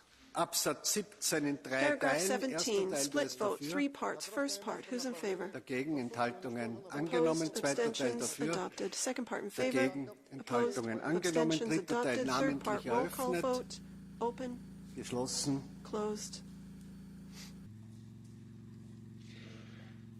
Angenommen. Adopted. Absatz 18 ursprünglicher Paragraph Text 18. Original namentlich text. Roll eröffnet. call vote. Open. Geschlossen. Closed. Angenommen. Adopted. Änderungsantrag 13 Amendment 13. namentlich eröffnet. Roll call vote. Voting is open. Geschlossen. Closed. Abgelehnt. Rejected. Absatz 19 in Paragraph 6 19. Teilen. Split Erster vote. 6 Teil, wer ist parts. First dafür? part. In favor. Dagegen Opposed. Enthaltungen Abstentions. angenommen. Zweiter Adopted. Teil Second dafür. part. In favor. Dagegen Opposed. Enthaltungen Abstentions. angenommen. Dritter Teil Adopted. Third dafür. part. In favor. Dagegen Opposed. Enthaltungen Abstentions. angenommen. Vierter Teil Adopted. Fourth namentlich. part. Roll call vote. Sie ist eröffnet. Voting is open. Geschlossen. Closed. Angenommen. Fünfter Adopted. Teil, wer Fifth ist part. dafür? Who's in favor? Dagegen Opposed. Enthaltungen angenommen. Abstentions Sechster Teil adopted. dafür. Sixth part. In favor. Dagegen Opposed. Enthaltungen Abstentions angenommen. adopted. Absatz 21 Paragraph namentliche 21. Abstimmung Roll call vote. eröffnet. Vote is open. Geschlossen. Closed. Angenommen. Adopted.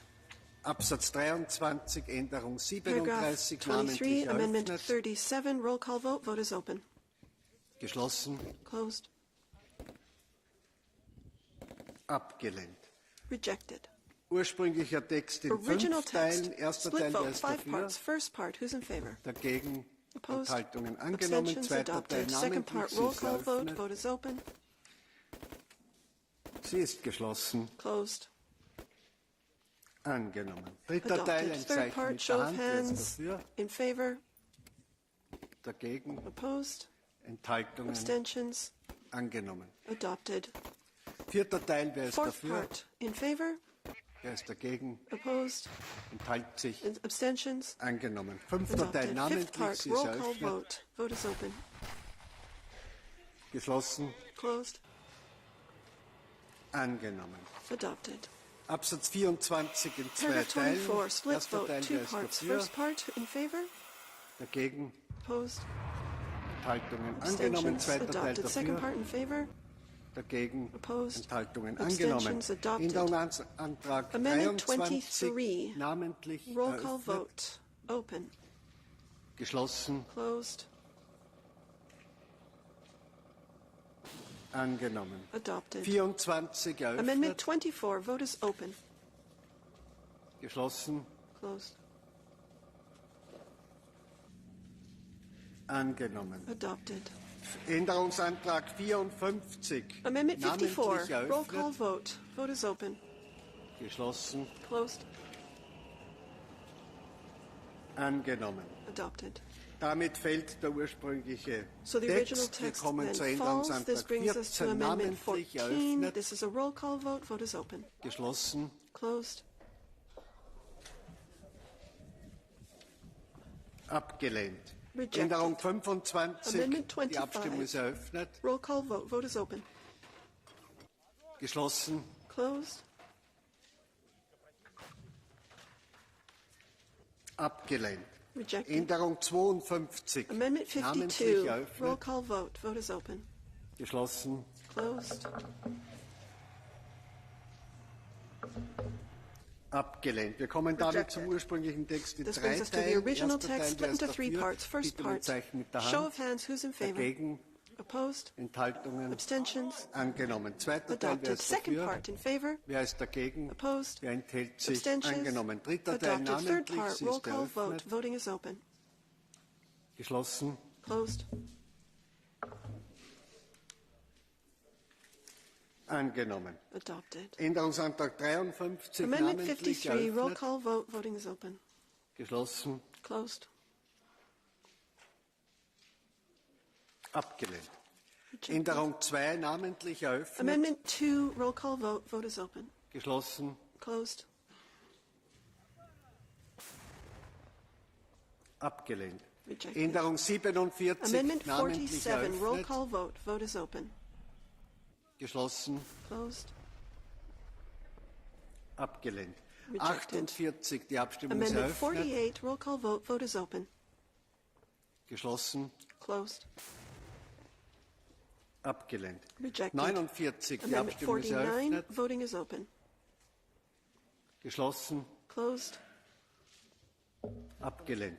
Rejected. Änderung 50, Amendment namentlich 50, eröffnet. roll call vote open. Geschlossen. Closed. Abgelehnt. Wir kommen damit zum Rejected. This ursprünglichen brings us to Text the in original 7 text, Teilen. split vote, 7 Erster parts. Teil, First alle part, mit Zeichen mit der Hand. show of hands, Erster Teil, please. wer ist dafür?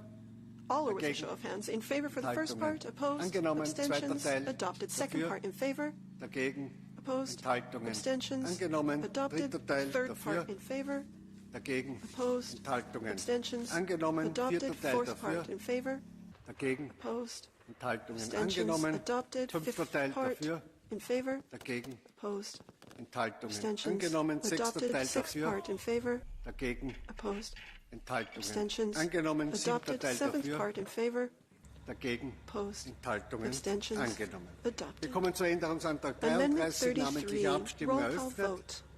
Vote is open. Geschlossen. Closed. Abgelehnt.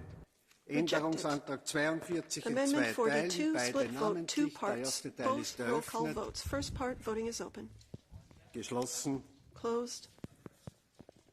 Angenommen. Zweiter Teil Adopted. Second part, eröffnet. voting is open. Geschlossen. Closed. Abgelehnt. Rejected. Änderungsantrag Amendment 51 51, namentlich roll eröffnet. call vote, voting is open. Geschlossen. Closed. Abgelehnt. Ursprünglicher Text, Absatz Original text. 31. Wer ist dafür? Ich bitte um ein Paragraph Zeichen mit der 31, Hand. who's in favor? Show of hands. Wer ist dagegen? Who's opposed? Enthaltungen? Abstentions? Angenommen. Wir kommen zu Adopted. Änderungsantrag 15, namentliche Amendment Abstimmung 15, roll eröffnet. call vote, voting is open.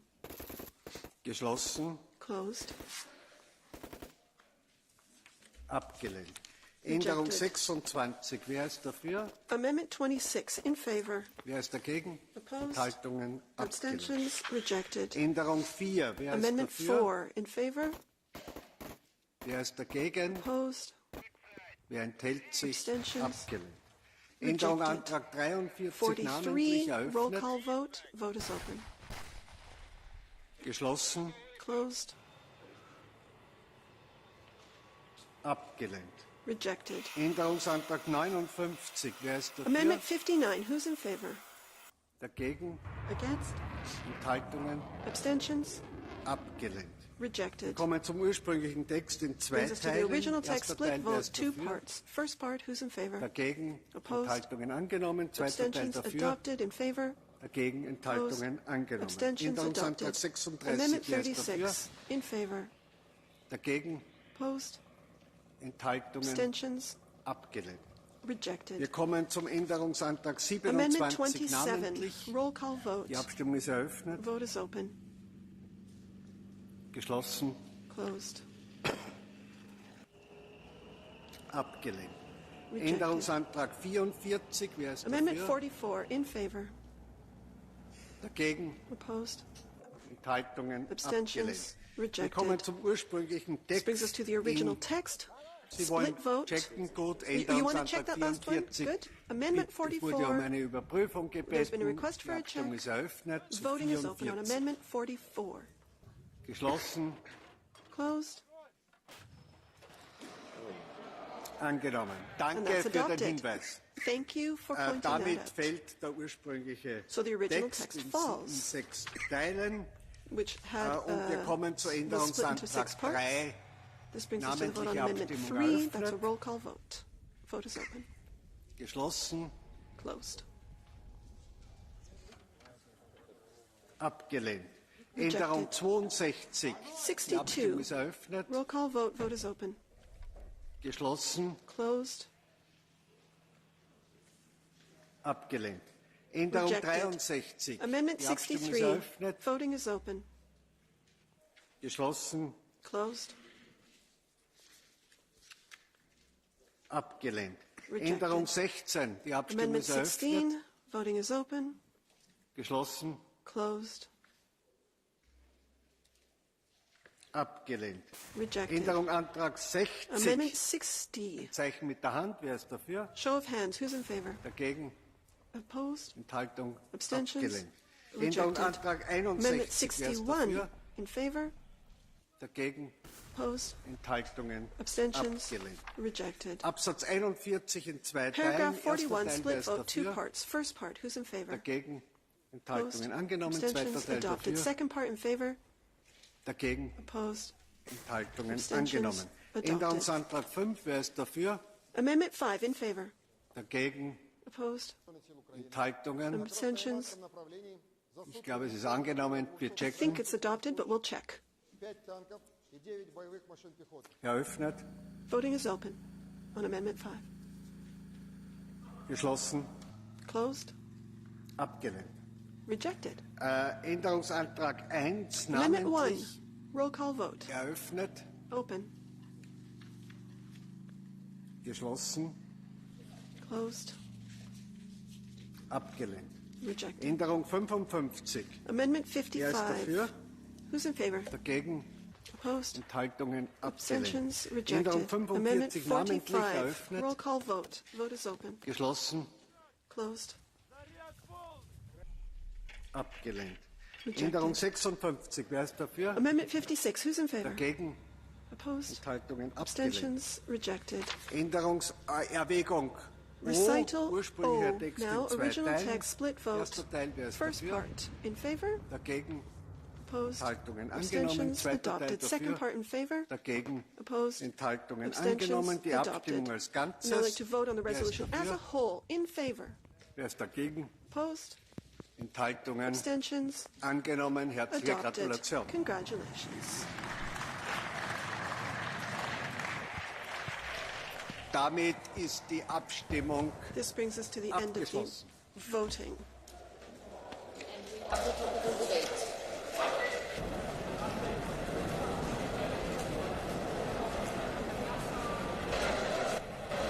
We are continuing with the debate.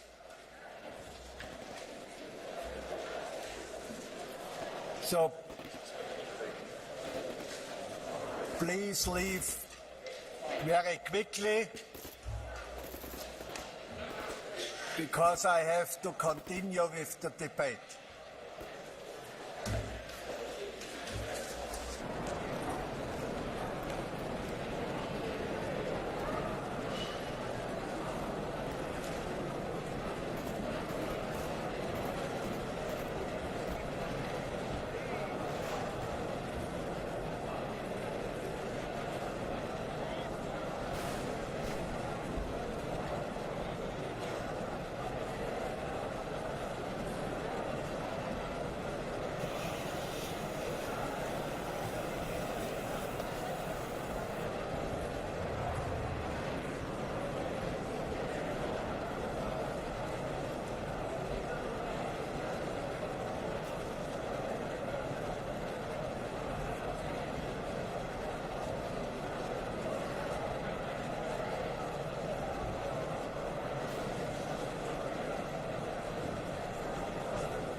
Ich bitte alle Kolleginnen und Kollegen, die an der letzten Debatte nicht teilhaben wollen, den Raum zu verlassen oder um ihre Gespräche einzustellen.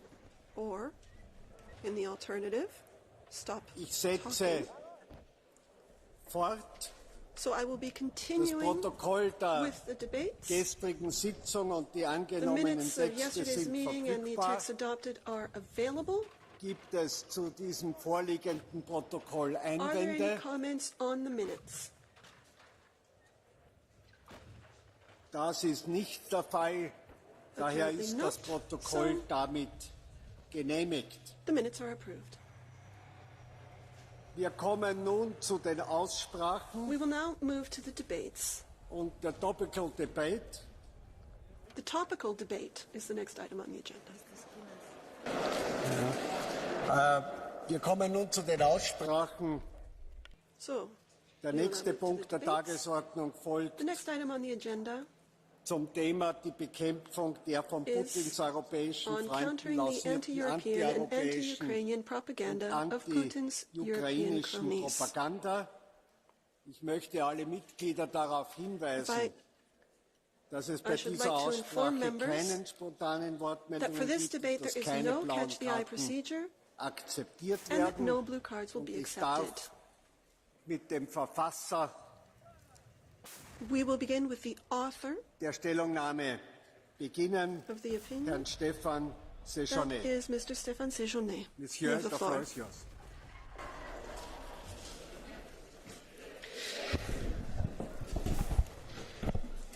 Monsieur le Président, chers collègues, ce week-end, le président d'une puissance nucléaire nous a désignés comme ennemis.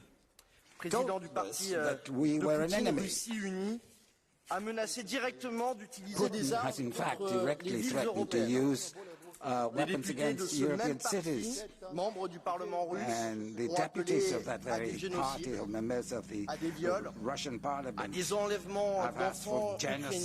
Vladimir Poutine, ses alliés et son parti veulent nous détruire nos valeurs, détruire notre modèle européen, détruire notre démocratie, détruire nos droits, les droits des minorités, celui des enfants, celui des femmes. Ils le disent, ils l'assument, ils détestent ce que nous sommes, une société d'hommes et de femmes libres et en sécurité. Vladimir Poutine n'a pas que déclaré la guerre à l'Ukraine, il a aussi déclaré la guerre à la démocratie. Et pourtant, en Europe, il y a des hommes et des femmes politiques qui continuent à le soutenir. L'extrême gauche et l'extrême droite européenne The extreme right and the extreme left in Europe are repeating exactly the same language used by the Kremlin for the past few months. One day NATO is the aggressor, the next day Crimea has always been Russian, and now, and this is what we hear all the time, sanctions don't work. So I'm telling to the people on the extreme right, how can you dare ask for an end to be put to sanctions? How can we repeat the arguments that we hear on the Russian television every day? Russia today no longer really has la plus importante baisse depuis la chute de l'Union soviétique. Vous préférez d'ailleurs souvent surfer sur la souffrance sociale et économique des Européens, mais cette souffrance, elle est causée par la guerre de Poutine et pas par les sanctions. Et nous y répondons d'ailleurs ici dans cet hémicycle. Nous y répondons en Européens, en réduisant nos dépendances, en abaissant les factures des Européens, en abaissant également et en partageant dans cet hémicycle nos votes, ce que vous rejetez par vos votes. La question que je me pose, chers collègues, et que la question centrale que chacun d'entre vous devrait d'ailleurs se poser, c'est pourquoi vous faites cela. Mesdames et messieurs les membres du Rassemblement national, de la Liga, du Fidesz, pourquoi vouloir enlever les sanctions à la Russie? Cela n'a aucun sens. Nous devrions d'ailleurs tous, en Européens, être derrière les Ukrainiens. Le peuple ukrainien a fait d'ailleurs le choix souverain d'avancer vers l'Europe. They have made a sovereign choice to move towards Europe, and when you're supposed to be in favor of sovereignty, and for you, sovereignty is one of the key values of your party, then you should be backing up the Ukrainian people. So I have two thoughts on this. The first one is, et potentiellement la seule, c'est peut-être les valises de billets. Potentially this is the only valid hypothesis. Plein et entier au projet politique de Putin. La première hypothèse mérite d'être creusée, nous l'avons déjà évoqué dans cet hémicycle, mais plus de 300 millions d'euros auraient été investis par l'État russe et donc certains comme la Liga ont encore des accords d'ailleurs avec le parti de Vladimir Poutine, Orban visite plus Moscou que Bruxelles. En tout cas, vous êtes cohérents, vous qui revendiquez être les patriotes et les souverainistes, vous qui revendiquez parfois être les défenseurs d'une civilisation et d'un mode de vie européen, vous avez fait le choix inverse. L'Europe ou Poutine, vous avez choisi Poutine. Chers collègues, je me tourne aussi, malheureusement, vers l'extrême gauche de cet hémicycle. Pourquoi refuser les armes à l'Ukraine? Quand on est pour l'émancipation des peuples, quand on est pour l'indépendance et l'autonomie des peuples, on est avec l'Ukraine. Mais souvent, l'anti-américanisme de l'extrême gauche est plus fort que la défense des opprimés.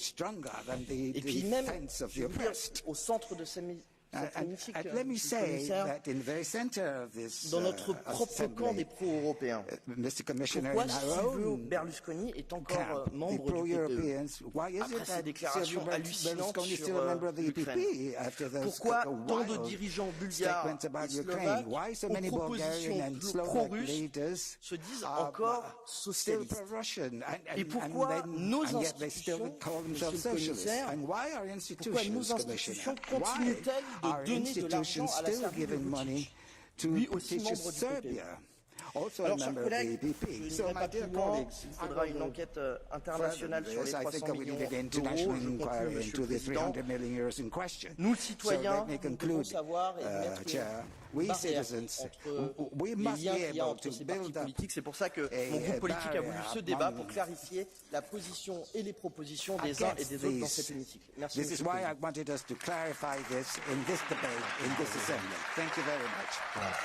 Danke. Ich darf nun als Vertreter des Rates Herrn Minister Beck seine Ausführungen. Mr. Beck, you have the floor. Mr. President, honourable members, Commissioner, the issue of a healthy information ecosystem in Europe, free from intentional and concerted attempts to distort it, is always an important topic. Given the current international events surrounding our daily lives, today's debate is even more relevant, and I would like to thank you for inviting the Council to take part. In short, any false narratives and foreign information manipulation and interference in our democracies and our democratic discourses cannot and should not be tolerated. Our societies deserve to be free from any hostile influence and be able to make their own properly informed decisions, whether it is on health matters, political parties they choose to vote, or on global events that directly or indirectly impact their lives. Since the beginning of the Russian war of aggression against Ukraine, we see that there are active attempts to manipulate the hearts and minds of European citizens. Sometimes these attempts are broader in scale. Sometimes they are more focused on certain European countries and vulnerable minorities within them, but they are undoubtedly present, and they are only getting more and more daring and audacious. Russian disinformation outlets aim at polarizing our societies. They do that by combining pro-Kremlin narratives with content on the divisive subjects that fringe movements in Europe focus on: migration, anti-vaccine sentiment and climate change skepticism, for instance. Such narratives are designed to misinform, mislead, and most importantly, to be divisive.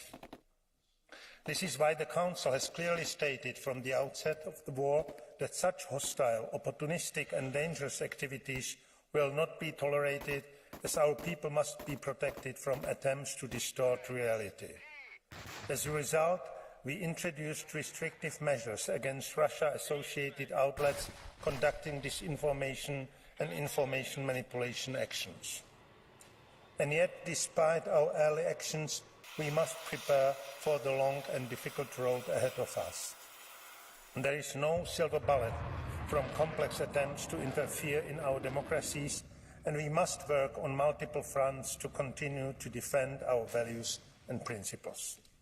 The Council closely follows new initiatives by the Commission in this area and is actively involved in the implementation of existing ones, such as the strengthened Code of Practice against Disinformation.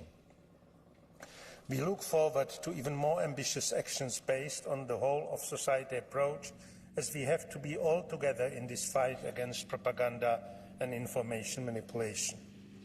I want to repeat again that any interference in our political and democratic processes is unacceptable, particularly in the current geopolitical climate and also in the run-up to the 2024 European Parliament elections. Therefore, the Council and the Czech Presidency are fully committed to the development of the EU hybrid toolbox, as well as in establishing the toolbox to counter foreign information and manipulation that will make our European response stronger and more coordinated, that will make us more resilient and the hostile powers less successful in their actions. At the same time, the Czech Presidency is actively engaged in the implementation of the European Democracy Action Plan, which aims at building a more resilient public sphere in our societies. I would like to underline, in particular, the negotiations we launched last week with the European Parliament on the regulation on the statute and financing of political parties and foundations. We hope to conclude these negotiations successfully by the end of the year and thus adopt EU legislation that will increase the transparency of political parties while reinforcing our capacity to counter foreign interference. I count on your support and engagement towards this objective. Thank you very much once again for your attention. Thank you very much. For the Commission is the Vice President Chinas the Speaker. The floor is yours. Thank you, President, Minister. There can be no more timely and more important debate than the one we're having today. And I would like to congratulate President Sergio and the new group for making sure this debate happens. I think the vast majority of all of us feels very strongly that we need to say loudly no to war propaganda and disinformation, to say no to bullies blackmailing households, to those who use energy as a gunshot. Dear friends, honorable members, disinformation and war propaganda was used to pave the way for Russia's illegal invasion of Ukraine and continues to fuel Russia's military aggression. Various disinformation actors are looking now for a transition from the gains of the pandemic to the lies and myths around the war in Ukraine. The spectacles of the so-called referenda, accompanied by a large volume of disinformation, is a method straight from the Kremlin's playbook, used to illegally annex the territories of its neighbors. This is exactly the same pattern we had seen in Crimea back in 2014. We have also seen this same pattern consecutively within the European Union, where we find numerous indications on opportunists and wannabes in several of our member states, national politicians, members of parliaments, and clearly journalists and media columnists. We have seen it all.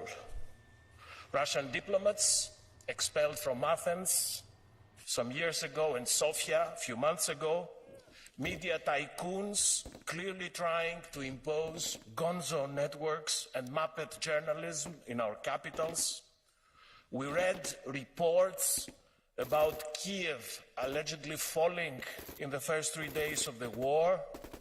We saw TV reports of dead bodies in the Bucha massacre allegedly moving, and we saw lies published on bombing innocent pregnant women in a maternity hospital which apparently did not exist. There are no riddles or enigmas on all this. Russian propaganda penetrates our societies through chancers and oligarch rubles on our screens, on our newspapers, and in our public space. Let's put it in a rather simple way.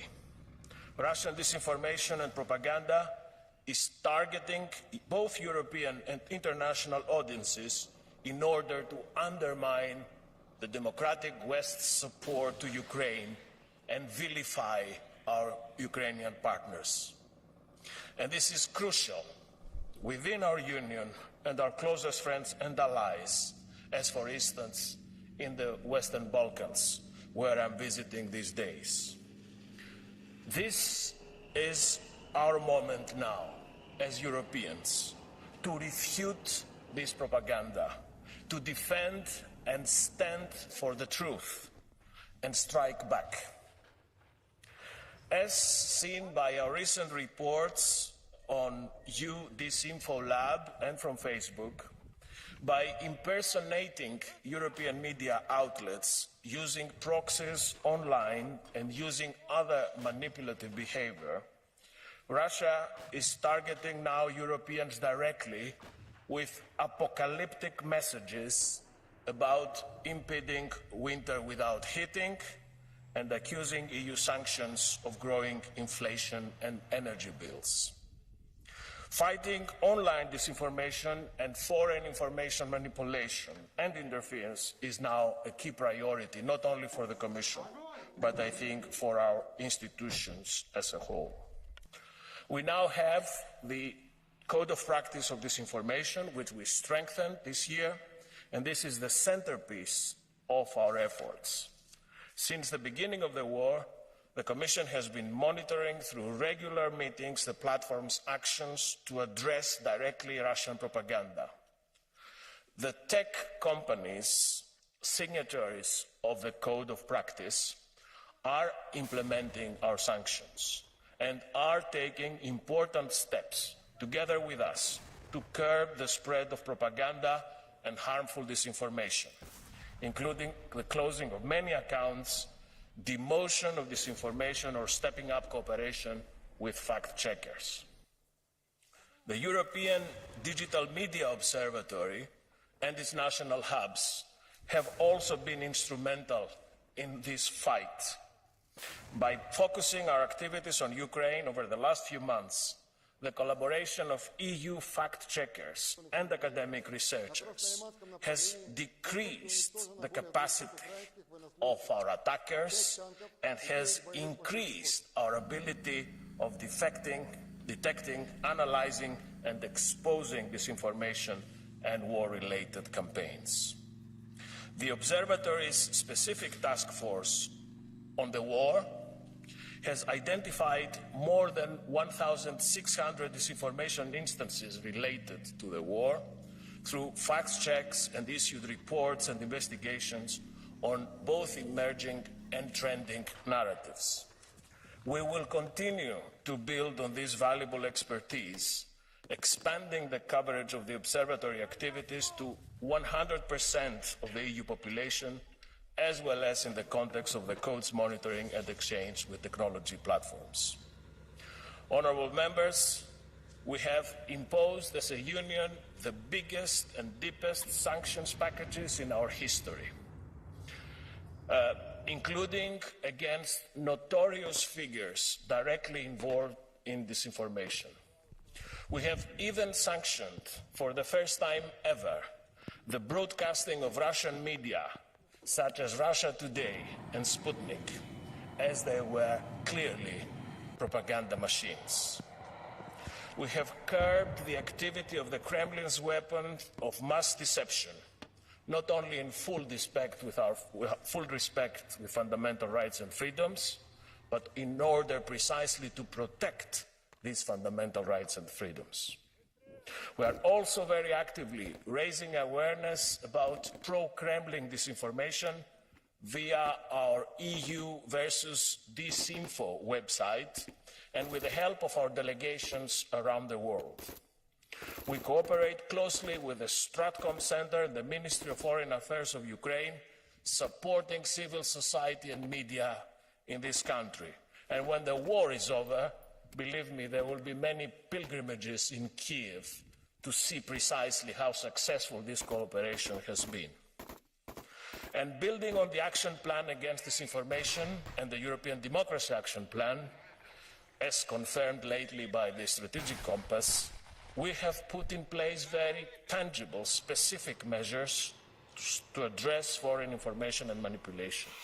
We have even a dedicated toolbox, the FIMI toolbox, to deal with this challenge. And we have just announced a Defense of Democracy package to further broaden our appeal, our capacity to resist against foreign interference. Finally, in this, as the Minister just said, we need to complete the picture of fighting disinformation and foreign hostile interference with the approval of our proposals on political advertising and on the funding of European political parties and foundations.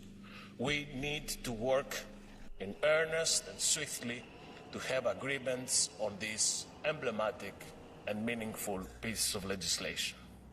And the final point, we have indeed seen reports on the United States findings concerning the 300 million illegal financing by Russia within the European Union. Let me assure you that we're looking forward to receive this information and we will get to the bottom of it. Thank you for your attention. Danke, Herr Vizepräsident der Kommission. Ich darf nun für die Europäische Volkspartei Herrn Bilčík Vladimir das Wort erteilen. Thank you, Mr. President, Mr. Vice President, Minister, colleagues. Russia deliberately sparks the worst in us and amplifies it for political gain. It weaponizes our differences, undermines free discourse, and seeks to destroy our democracy. While we still do have physical borders, with the rise of social platforms and hostile domestic actors readily willing to spread foreign state propaganda from both extreme left and extreme right, European information space is more exposed than ever. Fabricated lies and political propaganda that we tolerated for years and that have eaten away from our democratic institutions such as quality public media are no longer acceptable. We must take concrete measures to fight back. I am proud that this House has created a body with precisely this in mind, our Special Inc. 2 committee, which diligently listens to world-renowned experts and formulates concrete proposals for action against disinformation. We know exactly what to do. Dear colleagues, we stand against an enemy who uses manipulation as a strategic tool. We need to defend our institutions, our own pillars of security, our allies. We must cooperate better and faster than any time before. We need more resources. We cannot be dependent only on a few dozens of experts, not against the enemy who uses the whole state apparatus to attack us and our values. We must support strong independent media, demand from social platforms not to amplify lies. We need to support our reliable allies through EU enlargement and strong cooperation with like-minded partners. Dear colleagues, we must not only free Ukrainian land from Putin, we must also free people's minds and protect our citizens. Thank you. Vielen Dank, Herr Kollege Bilčík. Es folgt für 2,5 Minuten Herr Kollege Majorino. Grazie Presidente. La guerra di Putin non è combattuta solo sul campo, esiste infatti anche una guerra giocata sul terreno della comunicazione, della propaganda, che passa evidentemente attraverso una massiccia disinformazione, si nutre di complicità politiche più o meno evidenti, complicità che dobbiamo avere il coraggio di indicare e smascherare. La scorsa settimana, cito anch'io solo a titolo di esempio, Meta ha annunciato di aver scoperto e bloccato una rete di 1600 account che alimentavano notizie false attraverso 60 siti, copia di alcuni tra i più prestigiosi quotidiani occidentali. Probabilmente la rete più grande e complessa collegata alla Russia mai identificata dall'inizio dell'invasione dell'Ucraina. E questo è purtroppo solo un frammento di quello che è effettivamente oggi in campo. Già da tempo questo Parlamento ha maturato la consapevolezza rispetto ai tanti tentativi di potenze straniere di intervenire e destabilizzare la nostra democrazia. La nostra Commissione speciale sulle interferenze straniere nei processi democratici dell'Unione ha indicato con chiarezza il problema e con la sua relazione dello scorso 9 marzo ha chiesto di mettere in campo azioni e strumenti forti, in particolare sulla trasparenza e il controllo dei fondi provenienti dall'estero, sul ruolo di lobby più o meno occulte, sull'uso delle piattaforme come veicolo privilegiato per disinformazione e interferenze. È stato particolarmente significativo che in quest'Aula la Presidente von der Leyen nel suo ultimo discorso sullo Stato dell'Unione abbia sottolineato tutto ciò, abbia sottolineato l'importanza delle azioni che si possono mettere in campo sulle minacce e i pericoli che viviamo, un elemento importante di consapevolezza politica al quale però devono tuttavia far seguito adesso misure nette, chiare, perché non c'è davvero altro tempo da perdere sul terreno della lotta alle interferenze. Per combattere la guerra della disinformazione non serve, ovviamente, non dobbiamo mettere in campo un Ministero della Verità o sperare di sopprimere il dissenso, che fa parte della normale dialettica democratica. Grazie al cielo non siamo come gli altri, ma abbiamo bisogno di strumenti che garantiscano informazione libera, indipendente e professionale. È un elemento essenziale per la nostra democrazia. E dobbiamo anche dirci che chi sa deve parlare e che vengano resi pubblici gli elenchi emersi da fonti statunitensi di quei politici europei che hanno preso denaro russo o hanno alimentato una complicità fatta di scambi e favori con l'entourage di Putin. Cito anch'io, l'ha già fatto l'onorevole Séjourné, le frasi incredibili di Berlusconi, il caso Salvini, il caso della destra più radicale in Francia e Germania. Tutte cose rispetto a cui servono verità e risposte. Cases of contacts and statements that we must combat. Vielen Dank, Herr Kollege Majorino. Es folgt für 2 Minuten Herr Kollege Verhofstadt. Next for 2 minutes, yes, thank you, President. I think that we can be very honest about this. The Russians are losing the war on the battlefield, but the Russians are not losing the war on the propaganda war. They are winning the propaganda war. If you look to our social media for the moment, what you see is more and more posts echoing the narrative of the Kremlin. And the narrative of the Kremlin is that this is a war that started by us to punish Russia. And that everything what is happening with the energy crisis today is not the consequence of the war, but the consequence of the sanctions and the measures we are taking. And I know that there is an aid package, Mr. Shinas, you have said here everything what needs to be done. But in the aid package, there is nothing about that.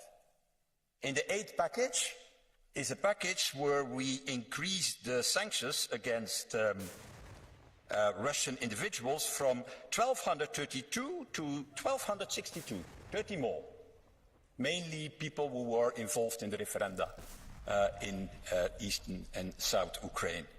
But nearly nothing about the celebrities, the influencers, the opinion leaders, the propagandists. We have sent it with the Navalny Foundation on the 29th of June already to the External Action Service, a list of 135 people that are the core of the propaganda machine of Putin. And you know how many have been sanctioned? 2 of them. And since the aid package, 4 more. We are at 6 now of this 135. War in it, Dujin, for evident reasons, and 3 musicians, 3 singers. That is what we have done. 6 in total. So my question is, if it is all true what you are saying, why the Commission and the Council is not going after the core of the propaganda machine, tackling the 135 people in Russia. And secondly, if we talk about countering the Putin propaganda machine inside our own European Union, let's not make agreements, government agreements and government coalitions with the cheerleaders of Putin like Mr. Salvini or Mr. Berlusconi even. Or Mr. Salvini was even better, with his T-shirt on the Kremlin showing his support for Putin. Well, you are from the PPE, I think, Mr. Shinas, maybe it's a good moment now to say to your friends in the PPE not to make a coalition agreement with these cheerleaders of Putin in Italy. Thank you.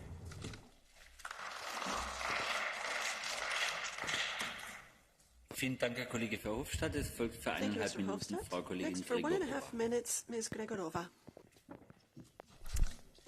Dear colleagues, Commissioner, Minister, two interesting reports came out recently. One is from a Europe-based NGO, another one is from the company Meta. And they are together painting quite an ominous picture of how we are not tackling Russia's propaganda. First, let's talk about Google and Twitter. There are thousands of tweets, YouTube videos and posts flagged as Russian propaganda, and the companies have grown really less responsive to the request to remove such content. According to Ukraine's Stratcom, they are avoiding even taking their calls or responding to emails for several months. Meta's report reveals quite horrifying numbers. $105,000 spent on anti-Ukraine propaganda, 60+ websites impersonating European news organizations, and a network of amplifying fake social media accounts. We know there are technical ways to limit the impact of this online war, but let's understand one thing. This Hydra has more heads than we can cut off only by depending on technical solutions, and therefore these companies. We see now that if we leave the sole responsibility on these private companies, they might start lacking the will to fight, or of course the means to fight. They are also not democratically elected. We are the ones who bear the responsibility over security of our citizens. We don't need any more hybrid tools, voluntary codes and vague promises. We need a proper legislation with a sanction system right now. And you have the basics in our Inge report, and I trust you can build on it quickly. Thank you. Vielen Dank, Frau Kollegin Gregorova. Es spricht für 2 Minuten Herr Kollege Beck. Next for 2 minutes, Mr. Beck. Vielen Dank, Herr Vorsitzender. Thank you, President. Dieses Parlament will die angeblich russische, sogenannte antieuropäische und anti-ukrainische Propaganda bekämpfen.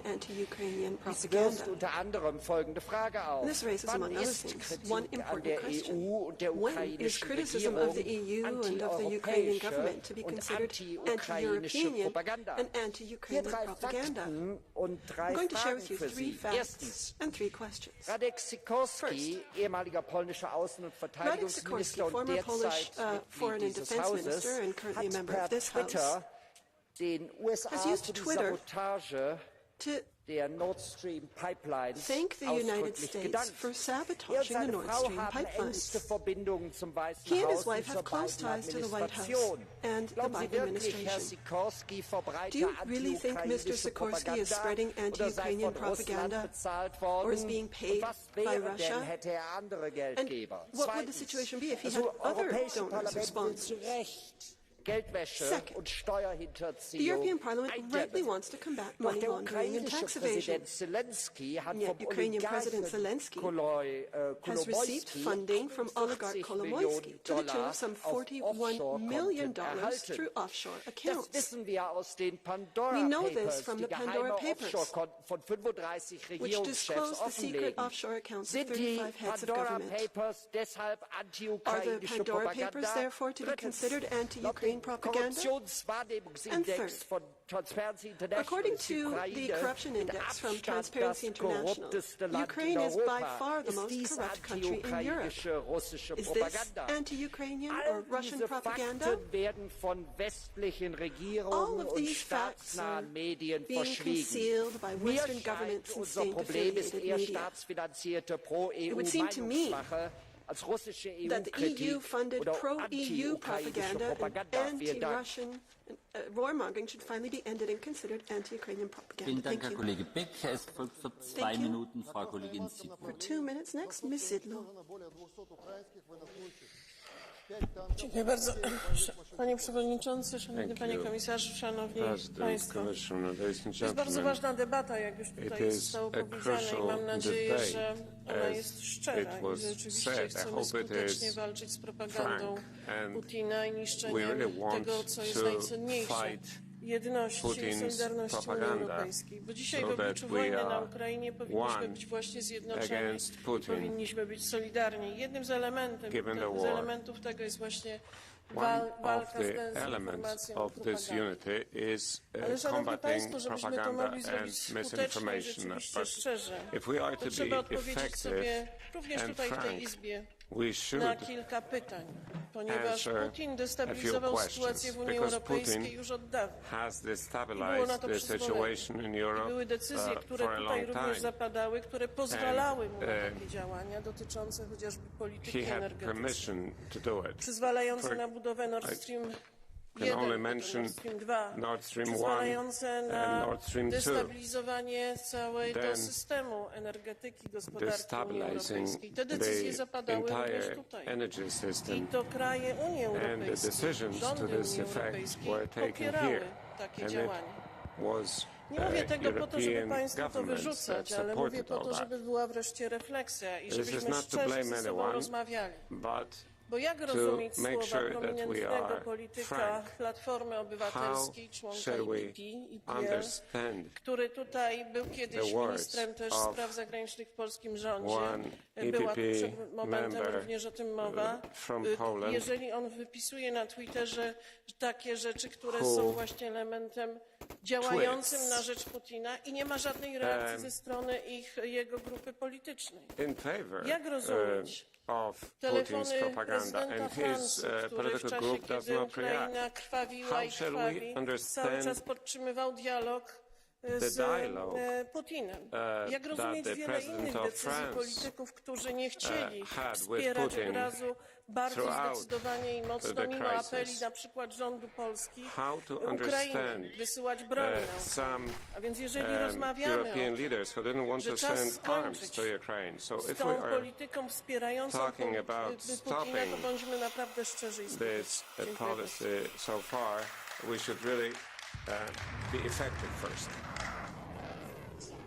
Vielen Dank, Frau Kollegin Sitwo. Es folgt nun für 1,5 Minuten Herr Kollege Pineda. Next for 1.5 minutes, Mr. Pineda. Gracias, presidente. Thank you, Chair. Hoy, rescatando una propuesta del Partido Popular Europeo, debatimos aquí sobre la propaganda rusa y we're asked to discuss Russian and anti-European propaganda, but allow me, please, before I say how valuable the freedom of expression and plurality is, to make something quite clear, there's no better megaphone for Russian propaganda than the EPP whitewashing and rolling out the white carpet so as to enter into a government coalition of extreme right parties. And it's no better megaphone for anti-European propaganda than the impoverishment of the working classes of Europe, who can see that their basic needs, energy and food, are priced like luxury items. Shutting down communication media, imprison journalists, to impose warmongering as the sole form of speech or discourse, to gag, to politically persecute and call pro-Putin or anti-European those who do not support the escalation of the war or defend diplomacy and dialogue. Really, this has nothing whatsoever to do with combating propaganda, but rather it means curtailing freedom of expression and plurality. Pablo González is a Basque journalist who was covering the conflict for several Spanish media when he was put under arrest in Poland. He was not engaged in Russia propaganda, but neither was he engaged in pro-NATO propaganda. Therein lies the problem, possibly. He's been in jail for more than 7 months. No trial, no formal charges, kept in isolation. Really, this looks more like a total totalitarian state, and he's kept under custody until further notice. So, in times of war and peace, when journalism and the freedom of information are put under preventive custody, this is not fighting propaganda, but rather paving the way to it. Let me take advantage of this opportunity to demand the immediate release of Paolo Gonzalez and the respect of the right of information and freedom of the press. Thank you. Vielen Dank, Herr Kollege Pineda. Es folgt eine Frau Kollegin Next, Ferrara. for 1 minute, Ms. Ferrara. Grazie Presidente. Dal 2014 la Russia ha trasferito segretamente fiumi di denaro a partiti, associazioni e soggetti di diversi paesi per creare una rete di influenza e consenso. Anche il Parlamento europeo si è occupato dei rapporti tra il Cremlino e forze politiche europee, su cui pretendiamo maggiore approfondimento e chiarezza. Questo quadro fa comprendere le minacce rappresentate dalle attività di coloro che in Europa amplificano il sistema propagandistico di regimi autoritari come quello di Putin. Fake news e disinformazione online sono pericolosi strumenti funzionali alle politiche di guerra per minare il sostegno all'Ucraina, orientare l'opinione pubblica e interferire nei processi democratici. Occorrono maggiori sforzi per contrastare le forme di finanziamento occulte provenienti da regimi stranieri, per rafforzare le pratiche di fact-checking e la cooperazione delle piattaforme dei social media con le autorità. La sicurezza dell'Europa dipende dalla capacità di difendersi dalle ingerenze straniere, ma soprattutto da un inevitabile processo di pace a cui tutta l'Unione deve tendere senza se e senza ma. Grazie. Vielen Dank, Frau Kollegin Ferrara. Thank you, Ms. Ferrara. Soweit die Runde der Fraktionen. So that concludes the round of group representatives. We'll now hear from Ms. Caliente for 1.5 minutes. Mr. Chairperson, Commissioner, Minister, colleagues, Russia's invasion of Ukraine is not only a collision of military forces, it is also a war of information. Recently, the EU Disinfo Lab published research on the Kremlin's operational network that since May distributes pro-Russian and anti-Ukrainian information in Germany, France, Italy, Ukraine, Latvia and the United Kingdom. A recent report from the US State Department shows that Russia, since 2014, has invested $300 million in financing political parties and politicians in more than 20 countries in the world. Moscow increasingly devotes resources to destabilize the EU democratic systems and to impact the national politics by supporting pro-Russian candidates in elections and thus gaining influence within political parties. Both these reports confirm that Russia is engaged in a massive information warfare against us. The political and economic influence of the Putin's cronies in Europe poisons our democracy, divides the society, and delays Ukraine's winning the war. Colleagues, we need to establish a robust EU structure for countering hybrid threat. We have to strengthen our institutional capacity and increase the institutional mandate to identify and prosecute Putin's cronies here in Europe. The digital ecosystem of the EU needs to be improved to include sanctions against those who create and distribute malicious disinformation. That is what I expect of the promised European Democracy Protection Act. Thank you.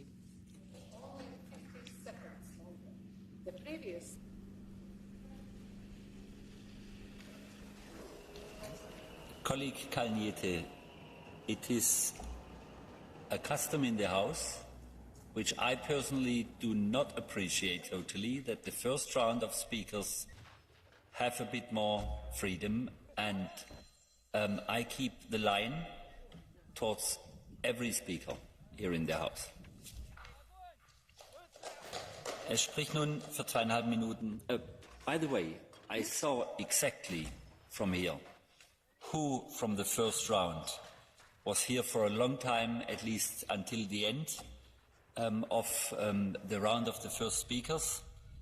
Among the 8 people from the first round of speakers, only 3 persons stayed until the end of the first round. Is Mr. Verhofstadt, Mr. Bilcik and Mr. Majorino. The others, some of them immediately left the House. So I do not appreciate this practice of the first round, that there is more freedom. But I keep the speaking time, which is distributed towards each and everybody, and I try to be as much equal as I can. Es spricht nun für 2,5 Minuten Herr Kollege Glucksmann. Next for 2.5 minutes, Mr. Glucksmann. Merci, Président. Monsieur le Vice-président, Monsieur le Ministre, chers collègues. Ils se disent patriotes et servent un tyran étranger. Ils s'appellent les chercheurs de la vérité et relaient des fake news les plus grossières. Ils se réclament d'Orwell et vident les mots de leur substance, abolissent le principe de non-contradiction. Ce sont les supplétifs numériques, politiques, médiatiques de Poutine. Ils ne sont pas à Kherson ou à Donetsk. Non, ils sont dans leur salon ou sur nos plateaux de télé. Mais ils participent eux aussi à l'effort de guerre russe, en niant ses crimes et en relayant ses mensonges.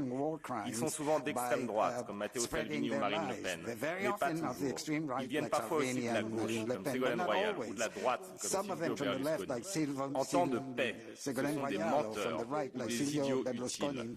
En temps de guerre, ce sont des complices de l'ennemi. Chers collègues, disons-le enfin clairement. Cette guerre n'a pas commencé le 24 février 2022 et elle ne se limite pas aux frontières de l'Ukraine. Cette guerre ne vise pas simplement Kiev, Kharkiv ou Kherson. Cette guerre hybride vise nos démocraties. Depuis de longues années, le régime russe mène une guerre hybride contre nos démocraties, en jouant sur leur vulnérabilité, en cherchant d'un côté à affaiblir leur défense immunitaire via la corruption de leurs élites, et de l'autre à les plonger dans le chaos en soutenant populistes et complotistes. Au sein de la commission spéciale sur les ingérences étrangères, que j'ai l'honneur de présider, nous avons analysé, disséqué cette guerre que nos dirigeants n'ont longtemps pas voulu voir. Cette guerre abolit les différences entre le virtuel et le réel, le dedans et le dehors, la politique étrangère et la politique intérieure. Il est temps de se hisser au niveau du péril qui nous fait face. Alors que l'UE estimait avant l'invasion de l'Ukraine le financement russe de la désinformation à 1 milliard d'euros et les ressources humaines mobilisées à plus d'1 millier de plein temps, l'Union, elle, ne dispose actuellement que d'un budget de 11 millions d'euros et de 41 agents pour répondre à cette menace. Nous devons investir massivement dans la veille, la détection, la riposte aux attaques venant de Russie. Prenons au mot la présidente de la Commission devant le Parlement. Nous ne laisserons aucun cheval de Troie lancé par une autocratie attaquer nos démocraties de l'intérieur. Alors il faut agir maintenant. Nous n'avons pas le choix. Nous n'avons pas le droit d'offrir à Poutine la victoire chez nous, que les Ukrainiens lui refusent chez eux. L'enjeu n'est pas simplement la liberté de l'Ukraine, c'est la nôtre. Vielen Dank, Herr Kollege Glucksmann. Folgt für 1 Minute Frau Kollegin Loiseau. Thank you. Ms. Loiseau, now for 1 minute. Merci, Monsieur le Président. On a déjà beaucoup parlé des collaborateurs qui, en Europe et jusque dans ce Parlement, on en a eu un exemple tout à l'heure, déroulent la propagande d'un président russe qui nous est ouvertement hostile. Je voudrais aujourd'hui non pas me répéter, mais émettre des propositions. Commençons par ceux des Européens, car il y en a, qui ont servi de caution au simulacre de référendum en s'improvisant observateurs d'une mascarade. Je propose qu'ils fassent l'objet de sanctions européennes, tout comme les organisateurs de ces parodies électorales. Deuxièmement, on s'est réjoui de la suspension de RT et de Sputnik en Europe. Mais nombre de faux experts inondent nos plateaux sans dire leur lien avec la Russie. L'information est un bien trop précieux pour qu'on ignore ce qu'elle contient.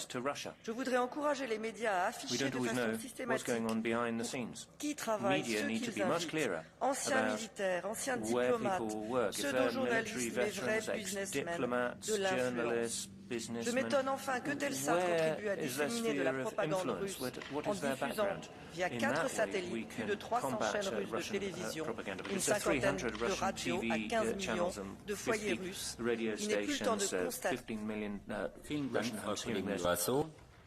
Thank you, Ms. Loiseau. Next for 1.5 minutes, Mr. Weitz. Mr. President, Commissioner, let me start with a call. We all know what happens if conservative help fascists into power. And I urge you conservatives to learn from history. Do not enable a post-fascist and Putin-friendly government in Italy. And yes, it's the extreme right parties, several extreme right parties, where we know that they have ties to Russia, where we know there were financial implications, loans, and so on with Russia.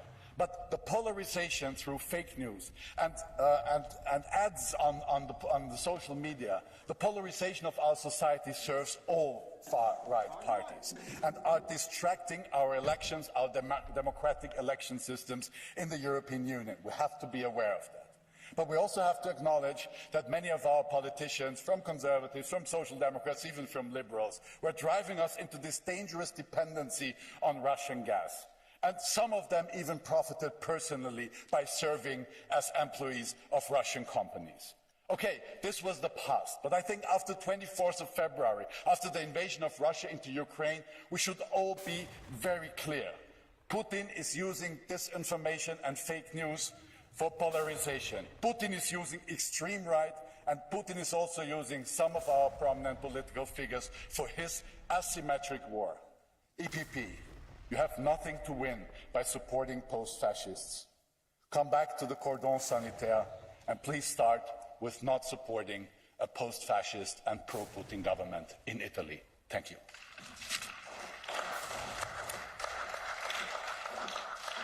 Vielen Dank, Herr Kollege Weitz. Er spricht für 2 Minuten. Herr Kollege David. Mr. David.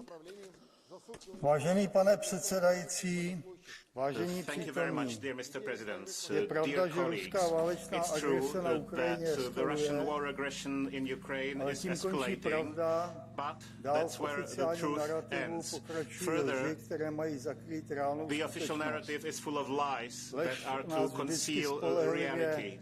dovede jen k chybným závěrům. Lies will always lead Nejsem us to úředník false Evropské conclusions. komise nebo I am not nějakého a ministerstva European Commission zahraničí, abych official musel and I am not a opakovat foreign ministry oficiální official, lži. so I don't A have je to mi repeat úplně the lhostejné, official co lies. píší v Rusku And nebo I jinde. couldn't care less what people write in Téměř Russia všechna or média jsou elsewhere. nástroje Almost propagandy. all media Tak to are prostě tools je. of propaganda. That's the way Pokud it is. se jedná o dezinformace, When it tak comes například to premiér misinformation, České republiky for example, pan the Fiala Czech řekl, Prime Minister Petr že Fiala said weby, které nechal zablokovat, byly placené websites z that Ruska. he Řekl to blocked veřejně, were paid by Russia. nijak to That's nedoložil, something he je said to publicly. lež. He presented A no proof ani of se that. It's a neomluvil. lie, and he didn't Není even nic lehčího, apologize. než cokoliv označit Nothing is za easier dezinformaci. than label Jak anything se as to fake news. blokování různých zdrojů liší od cenzury? What's the difference between this blocking of sources and censorship? Of course, if someone funds a fake news media outlet, and all outlets can be fake news outlets, not just the Russia-funded ones. They may be funded by Ukraine, by the USA, or by European countries. All of them receive their funds so that they present facts the way it suits their players. So what's the difference between this and censorship? I'm afraid that those who fight against censorship here do so because they very often find themselves in argumentation need. Unfortunately, Europe is going through a crisis, and everyone is trying to find causes different from those that are the real ones. EU representatives, you have betrayed the citizens of your countries and you are driving them into... Mr. David. Nun für 1,5 Minuten, Herr Next Kollege for 1.5 minutes, Mr. Weimers. Tack, herr talman. Propaganda bemöts med fakta. Västvärlden kan och får aldrig underskatta Kremls propaganda. That's the best way of going about it. We in the West cannot underestimate the Kremlin's propaganda. It's seen everywhere, and it's completely fake. It is trying to undermine the resilience of Europe. With news like Kiev will fall in 3 days, for instance. So we are the strongest in the world. We have received information of this type from all kinds of sources, and I think that the best way of fighting against this is truth. true fact. What we want now is for Ukraine to have a real possibility. What we see now is that Ukraine has a very real possibility of winning the war. And so also in the energy field, we must be alert. We know that Gazprom has been funding some ecological organizations to shut down some energy power plants. We know also that Russia has used a variety of ways of intervening through Gazprom. There are very well-known German organizations that have received tens of millions coming from Russia. And so we must look at ourselves indeed in Europe, engage in self-scrutiny. In our party we have done so. We have gotten rid of all those who were defending Putin, so we must endeavor to make sure that Putin stops using the energy market in order to wage an aggression on all of us. This means, therefore, that we must not accept any money coming from Russia. We don't want any rubles. We must also strengthen nuclear energy. Thank you. Now, thanks very much, President. The war in Ukraine is quickly escalating into a wider horror, and from what I can see, practically nobody in this chamber is doing anything to prevent it. In fact, most people seem to get off on the fact that it's escalating. And at this precise moment, of course, as usual, the voices challenging the rush to war are attacked and silenced, smeared as traitors, cronies, Putin puppets, Kremlin stooges, Russian ages. Frankly, it's pathetic. And I don't make the comparison lightly, but the crudeness and cynicism of these slurs coming from mainstream EU parties might as well have been written by Hermann Göring, who infamously said that even though people never want war, they can be brought to war with threats and smears. He said, all you have to do, tell them they're being attacked, denounce the pacifists for lack of patriotism and exposing their country to danger. It works the same every way. Where he led, you are following. This House should be ashamed of this debate. Words are being twisted, meaning subverted, and the truth turned on its head. Opposing the horrible madness of war is not anti-European. It's not anti-Ukrainian. It's not pro-Russian. It's common sense. The working class of Europe have nothing to gain from this war and everything to lose. And I find it laughable that those calling for arms to Ukraine never call for arms for the people of Palestine or for the people of Yemen. Unlike you, I oppose all war. I want it stopped. I make no apology for that, and I'm not going to be scapegoated and labelled for it either.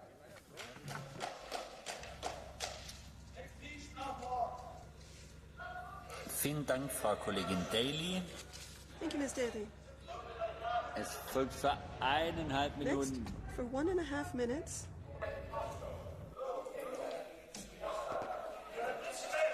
So, jetzt kommt mal Leben in die Bude. It's getting lively here. Es spricht als nächstes Frau Kollegin Juknevičienė für 1,5 Minuten. Ms. Juknevičienė for 1.5 minutes. Dear colleagues, for 20 years, corruption is the biggest export of Putin's regime. Public friends of Putin, we just heard, who are regularly speaking in this House, his open cronies in member states are an important part of Russia's war today. But there is another side to the Putinization of Europe. The Kremlin has developed sophisticated methods where the openness of democracy is used to influence the emotions of people and politicians. The Kremlin has become adept at easily achieving goals.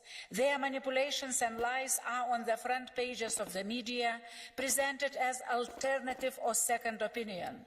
Their lies are presented through some NGOs, cultural, business, sport, or even religious organizations that are penetrated and funded by the Kremlin.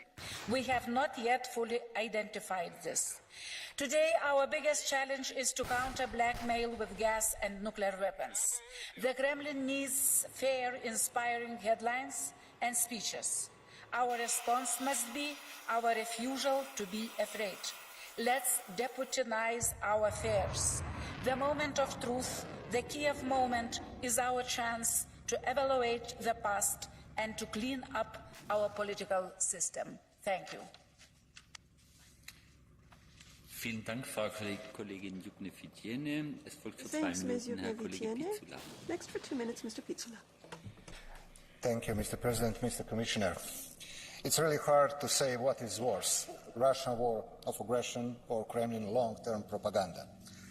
There is a clear political agenda to boost disinformation, propaganda, stimulate regional tensions to destabilize, while supporting radical and populistic political options all over Europe.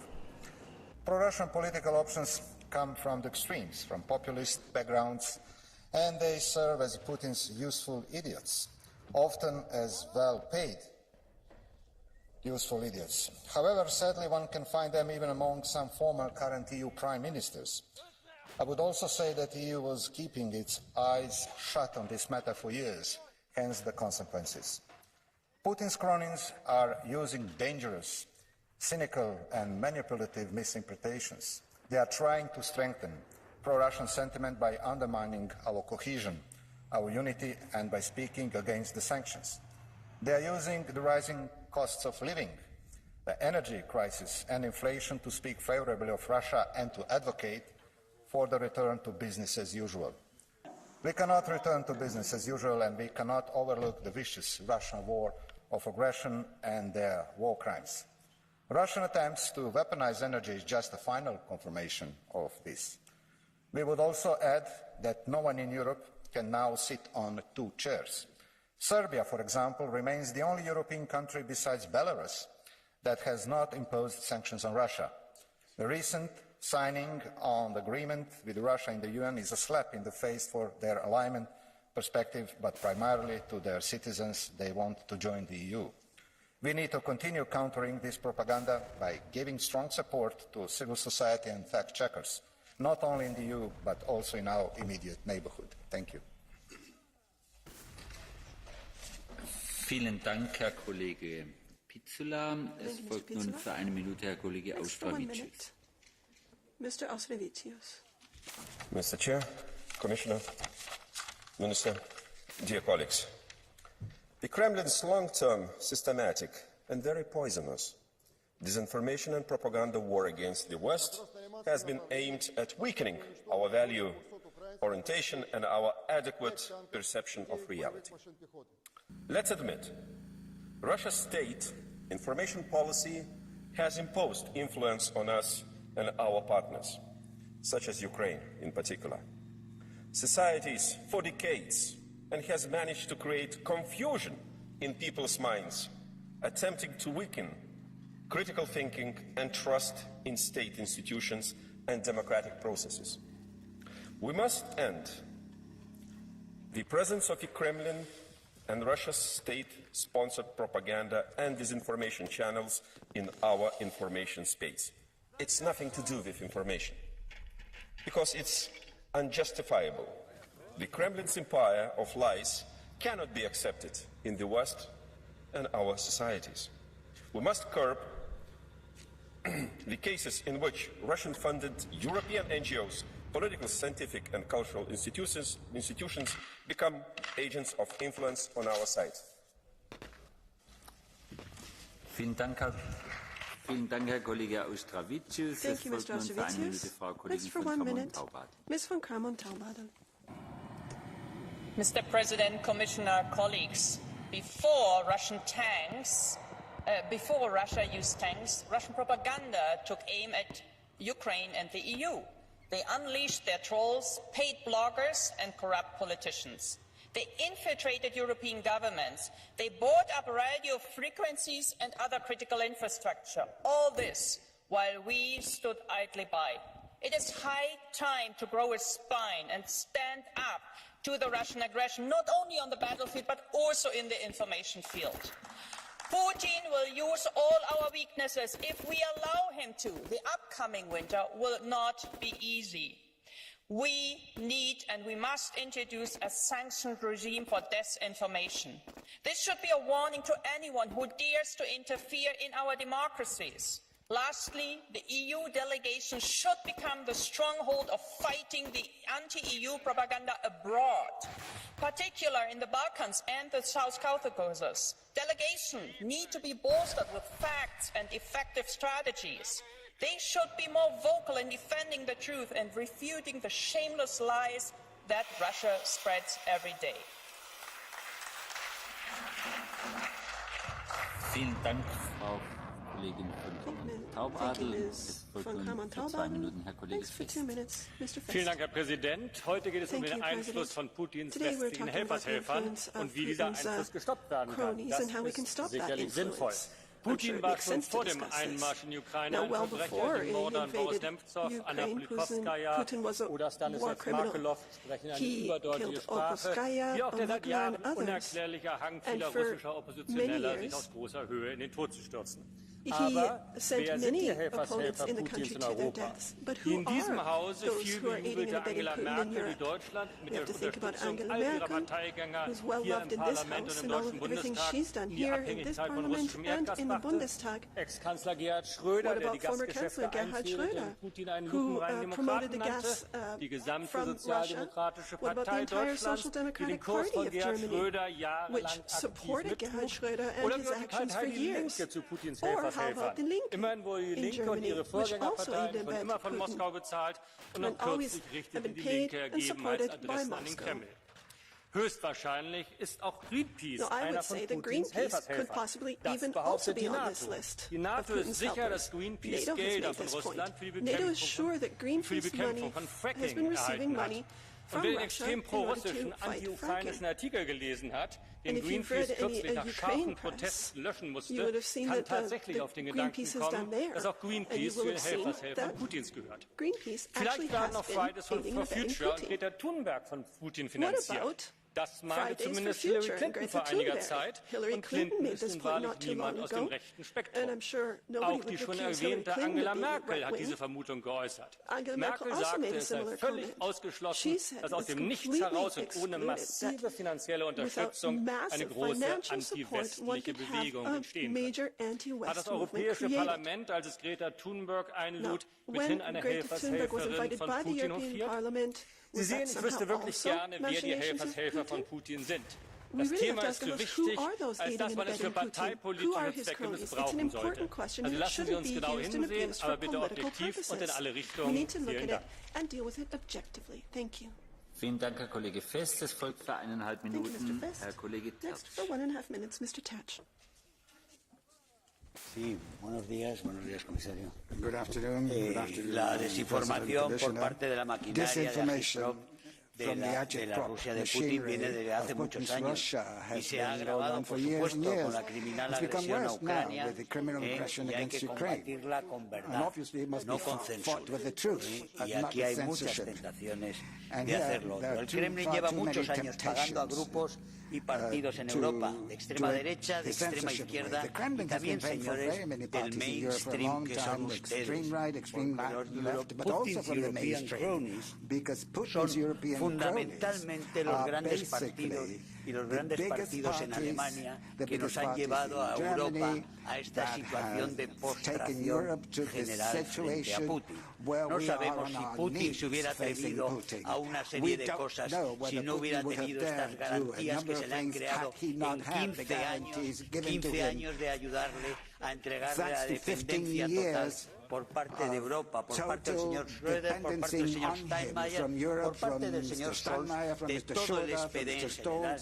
Pero también tenemos esa desinformación y esa propaganda en el Partido Socialista Obrero Español, que es el socio de todos esos países que votan en contra de la condena de Rusia en América, en Iberoamérica, en la alianza del Foro de Sao Paulo y Grupo de Puebla, donde está el PSOE, donde está Podemos y donde tienen a Russian Today haciendo propaganda anti-europea, anti-ucraniana, prorrusa, siempre con el apoyo, como digo, de un gobierno español. Ahí está el mainstream, ahí están los cronies del señor Putin, están aquí en los partidos grandes.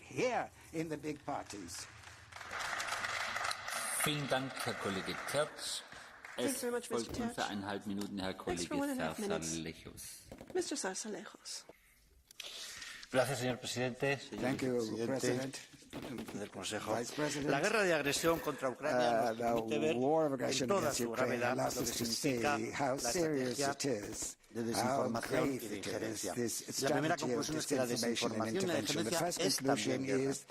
Cuando nos enfrentamos a estados que no ocultan sus ambiciones, ya sean económicas, territoriales o nucleares, la desinformación que practican es la forma de preparar el terreno para el uso de la fuerza. Antes de que Putin bombardeara a Ucrania, había bombardeado las mentes y la opinión con una campaña permanente de odio y de demonización contra los ucranianos de sus autoridades. La fuerza militar vino después. Por lo tanto, sepamos que la desinformación es el canario en la mina y siempre anuncia peligro. Después de sus fracasos militares, Putin solo puede confiar en que funcione alguna de estas tres hipótesis. En primer lugar, la amenaza del uso del arma nuclear. En segundo lugar, un cambio político dentro de algún aliado de la OTAN que tenga la esperanza de poner en cuestión la ayuda que recibe Ucrania.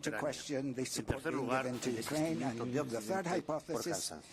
Pues bien, en cualquiera de estas hipótesis, para que funcionen, es esencial para Rusia la utilización masiva de la desinformación, de la injerencia, de la manipulación, de la actuación a través de personalidades y organizaciones políticas, sociales y mediáticas aliadas de Rusia y afines a su narrativa antioccidental. Estemos pues alerta todos, instituciones, políticos, medios de comunicación, organizaciones sociales, para no dejar que en este momento crucial la opinión pública de nuestros países se vea contaminada por la mentira, la amenaza y la manipulación. Vielen Dank, Herr Kollege Zalechos. Es folgt für 1,5 Minuten Frau Kollegin Picierno. Colleghi, non possiamo più sottovalutare gli effetti della propaganda di Putin, perché si tratta di una vera e propria arma che è volta a fiaccare la nostra unità, la nostra resilienza, minare i nostri valori, intaccare quella che è la nostra sicurezza collettiva. Già durante la pandemia abbiamo visto come la Russia ha sfruttato la crisi sanitaria per diffondere caos e disinformazione, e l'aggressione in Ucraina poi definitivamente ha fatto toccare con mano al mondo intero il peso della propaganda nel contesto della guerra ibrida. Un'arma usata per dividerci, attraverso la quale il Cremlino cerca di manipolare le atrocità commesse, negare i principi su cui si fonda la nostra comunità internazionale e strumentalizzare per esempio la crisi energetica. E allora voltarsi dall'altra parte non è un'opzione, non lo farà questo Parlamento, che più volte ha sottolineato la necessità di intervenire, lo ha fatto attraverso il lavoro prezioso dei colleghi che è stato svolto nella Commissione INGE, ma dobbiamo fare di più. Dobbiamo delineare una strategia comune e all'altezza delle sfide attuali. Dobbiamo avviare un programma di informazione, effettuare un monitoraggio più efficace, per esempio dei contenuti che vengono diffusi online. Vielen Dank, Frau Kollegin Picierno. Es folgt für eine Minute Herr Kollege Rothhuis. Mr. Rothhuis. Thank you, Chair, the Commissioner, the Ministers. President Putin is not just slowly militarily losing on the battlefield in Europe, he's also losing the information war against the EU. The EU has put forward to his disadvantage the Digital Services Act, the Code of Practice, dozens of initiatives on media literacy, on free journalism, and we're even tackling the political party financing, which is a huge problem, as we've just seen on the far right and far left side of this House. Mouthpieces of Beijing and Moscow speak freely here. But I'm glad that the reasonable part of this House has put forward the initiatives to tackle just that. We shouldn't underestimate, however, how Russian disinformation and propaganda is playing out in the rest of the world. Out there, populous countries in the global south, in Asia, Africa, Latin America, are slowly gaining sympathy for a tyrant murdering, raping, stealing, troll farms, enabling that thinking. Russia and others, like China, are aiming at 2/3 of the world population, and so should the EU, by countering those efforts. The next phase of our joint and evolving effort against disinformation, dear colleagues, should be exactly that, countering disinformation, extending our efforts to the rest of the world in the global south. Thank you very much. Vielen Dank, Herr Kollege Grothuis. Thank you very much, Mr. Grothuis. The next speaker is Ms. Gese for 1 minute. Herr Präsident, Herr Kommissar, liebe Kolleginnen und Kollegen! Putin führt seinen Krieg gegen die Demokratie an mehreren Fronten. In der Ukraine mit Verbrechen gegen Menschen in Fleisch und Blut, im Rest der Welt mit Propaganda und Lügen. Und während Putin an der Ukraine-Front eine Niederlage nach der anderen einstecken muss, ist sein Propagandakrieg im Internet sehr erfolgreich. Denn da hat er zwei große Verbündete. Der erste sind Rechtsextreme, Politikerinnen und Politiker und Netzwerke in Europa, in den USA, die systematisch die Propagandalügen aus russischen Vollverträgen aufgreifen und bei uns verbreiten. Und der zweite Verbündete sind die sozialen Netzwerke selbst. Ein Nährboden für Lügen und Propaganda. Die regieren nach unserer Aufmerksamkeit, an der sie mit Werbung viel Geld verdienen. Das steckt dahinter, geht auf Kosten der Wahrheit. Ihre Algorithmen verbreiten reißerische Inhalte schneller als jeden Fakt und dank der umfassenden Datenprofile mit chirurgischer Präzision. Diese versteckten Feinde der Demokratie müssen wir aufdecken und abschaffen. Und dafür ist der Digital Services Act ein sehr scharfes Schwert, das die Europäische Kommission und die Mitgliedstaaten jetzt nutzen. Vielen Dank, Frau Kollegin Gese. Es folgt für 1 Minute Herr Kollege Bruczynski. Mr. Bruczynski has the floor now for 1 minute. Not there? Noch nicht da?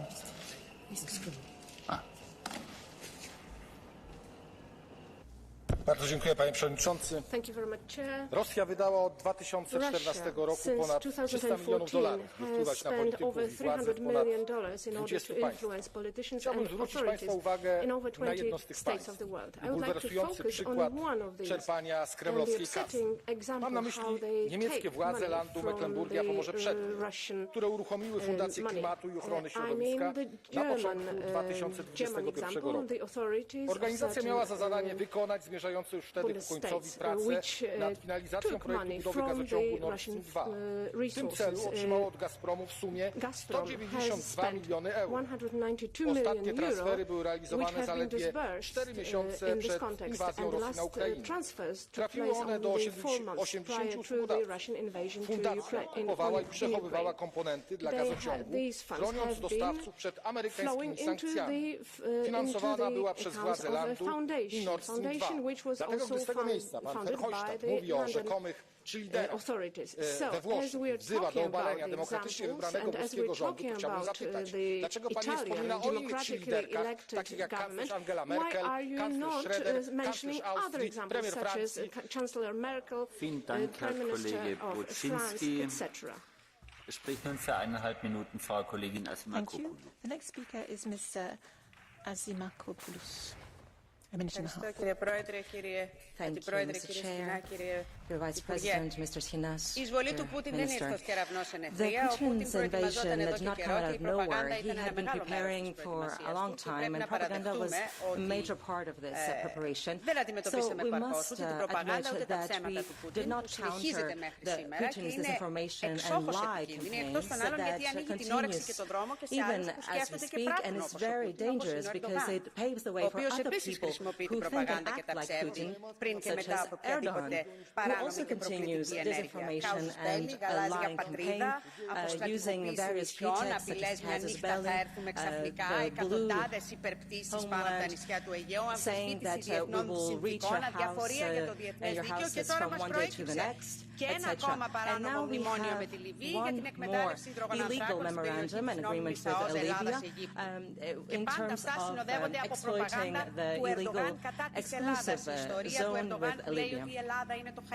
Erdogan keeps lying, saying that Greece is Europe's favorite, that militarizes the islands, performs pushbacks, and lets children to die in a small islet in Evros. This is something that even members of the Greek opposition have used for their own political gain. Dear colleagues, when it comes to Erdogan, this propaganda against Greece. We should not forget the harsh lesson learned from Putin, because when we tolerate propaganda, the worst is yet to come. Thank you. Vielen Dank, Frau Kollegin Asimakopoulou. Es folgt nun für 1,5 Minuten Herr Kollege Belka. Is Mr. Belka. Panie Przewodniczący, Putin już przed 24 lutego prowadził already wojnę. Before the 24th of Nie tylko February, krymską, Putin was at ale także war, informacyjną. not only Atakował in the Unię, Crimea, but he tłumaczył, was że leading Ukraińcy nie są an prawdziwym information narodem, war. He was saying a that the jego armia Ukrainians were not internetowych a troli real zniechęcała do nation, nas and his trolls i naszych demokratycznych were wartości. discouraging people from Niestety trusting us and our są values. osoby w Europie, Unfortunately, there are czasami people in nawet i Europe, na tej sali, sometimes even które in tę this wojnę room, współtworzyły.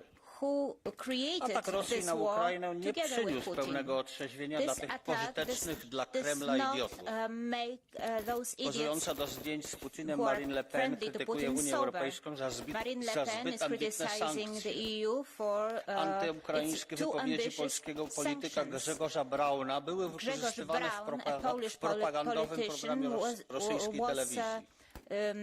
Wszyscy radykałowie organizują marsze, gdzie wspierającymi Rosją hasłami zapewnili sobie prime time rosyjskiej propagandówce. Tylko przykład. Każdy idiotyczny atak na Unię, sankcje czy Ukrainę powinien być traktowany jako wsparcie Putina.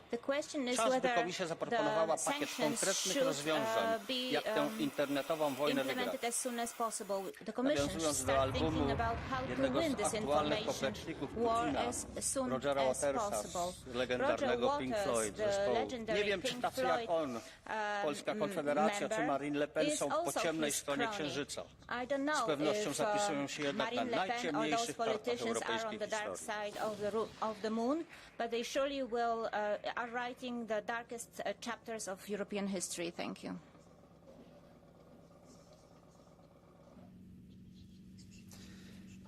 Vielen Dank, Herr Kollege Belka. Es folgt nun für 1 Minute Frau Kollegin Pagaza Urtundua. Muchas gracias, presidente. Thank you very much, President. Commissioner, ladies and gentlemen. Ahora es más visible it's clearer que la segunda llegada al poder de Putin en 2012 estaba cargada de un tóxico y resentido. El nacionalpopulismo ha trabajado dentro y fuera de Rusia. The national populism has been working within and outside Russia. Han captado y financiado ideas disinformation campaign, and they have captured and financed conspiracy theories, anti-European political movements, extreme ideologies, both on the radical extreme right and on the extreme left. El independentismo también lo han alimentado, por si revientan la Unión en algún punto. Tras la ocupación de Ucrania, sin embargo, necesitan desesperadamente generar dudas y miedo en la opinión pública para que se acobarde, para que acepte con todas las capas de autoengaño sow doubt and fear in public opinion so that they que hay que ceder ante Putin. Ceder un poco ante alguien así, ante un régimen así, es pan para hoy y hambre para mañana. O mejor dicho, gas para hoy y desastre para mañana. Señorías, en la Comisión de Desinformación debemos seguir recabando información y entendiendo los mecanismos de la injerencia directa y difusa. La batalla clave es la dialéctica revolucionaria. No la podemos perder. Muchas gracias. We must defend ourselves. Vielen Dank, Frau Kollegin Pagaza Urtundua. Es folgt nun für 1 Minute Frau Kollegin van Sparentak. Dank u wel. Ms. Sparentak. Anti-democratische partijen verspreiden Anti-democratic parties are spreading disinformation and fake news online. In Ukraine, they are trying to sow confusion and break morale, but also in the rest of Europe, in order to divide our society and undermine democracy.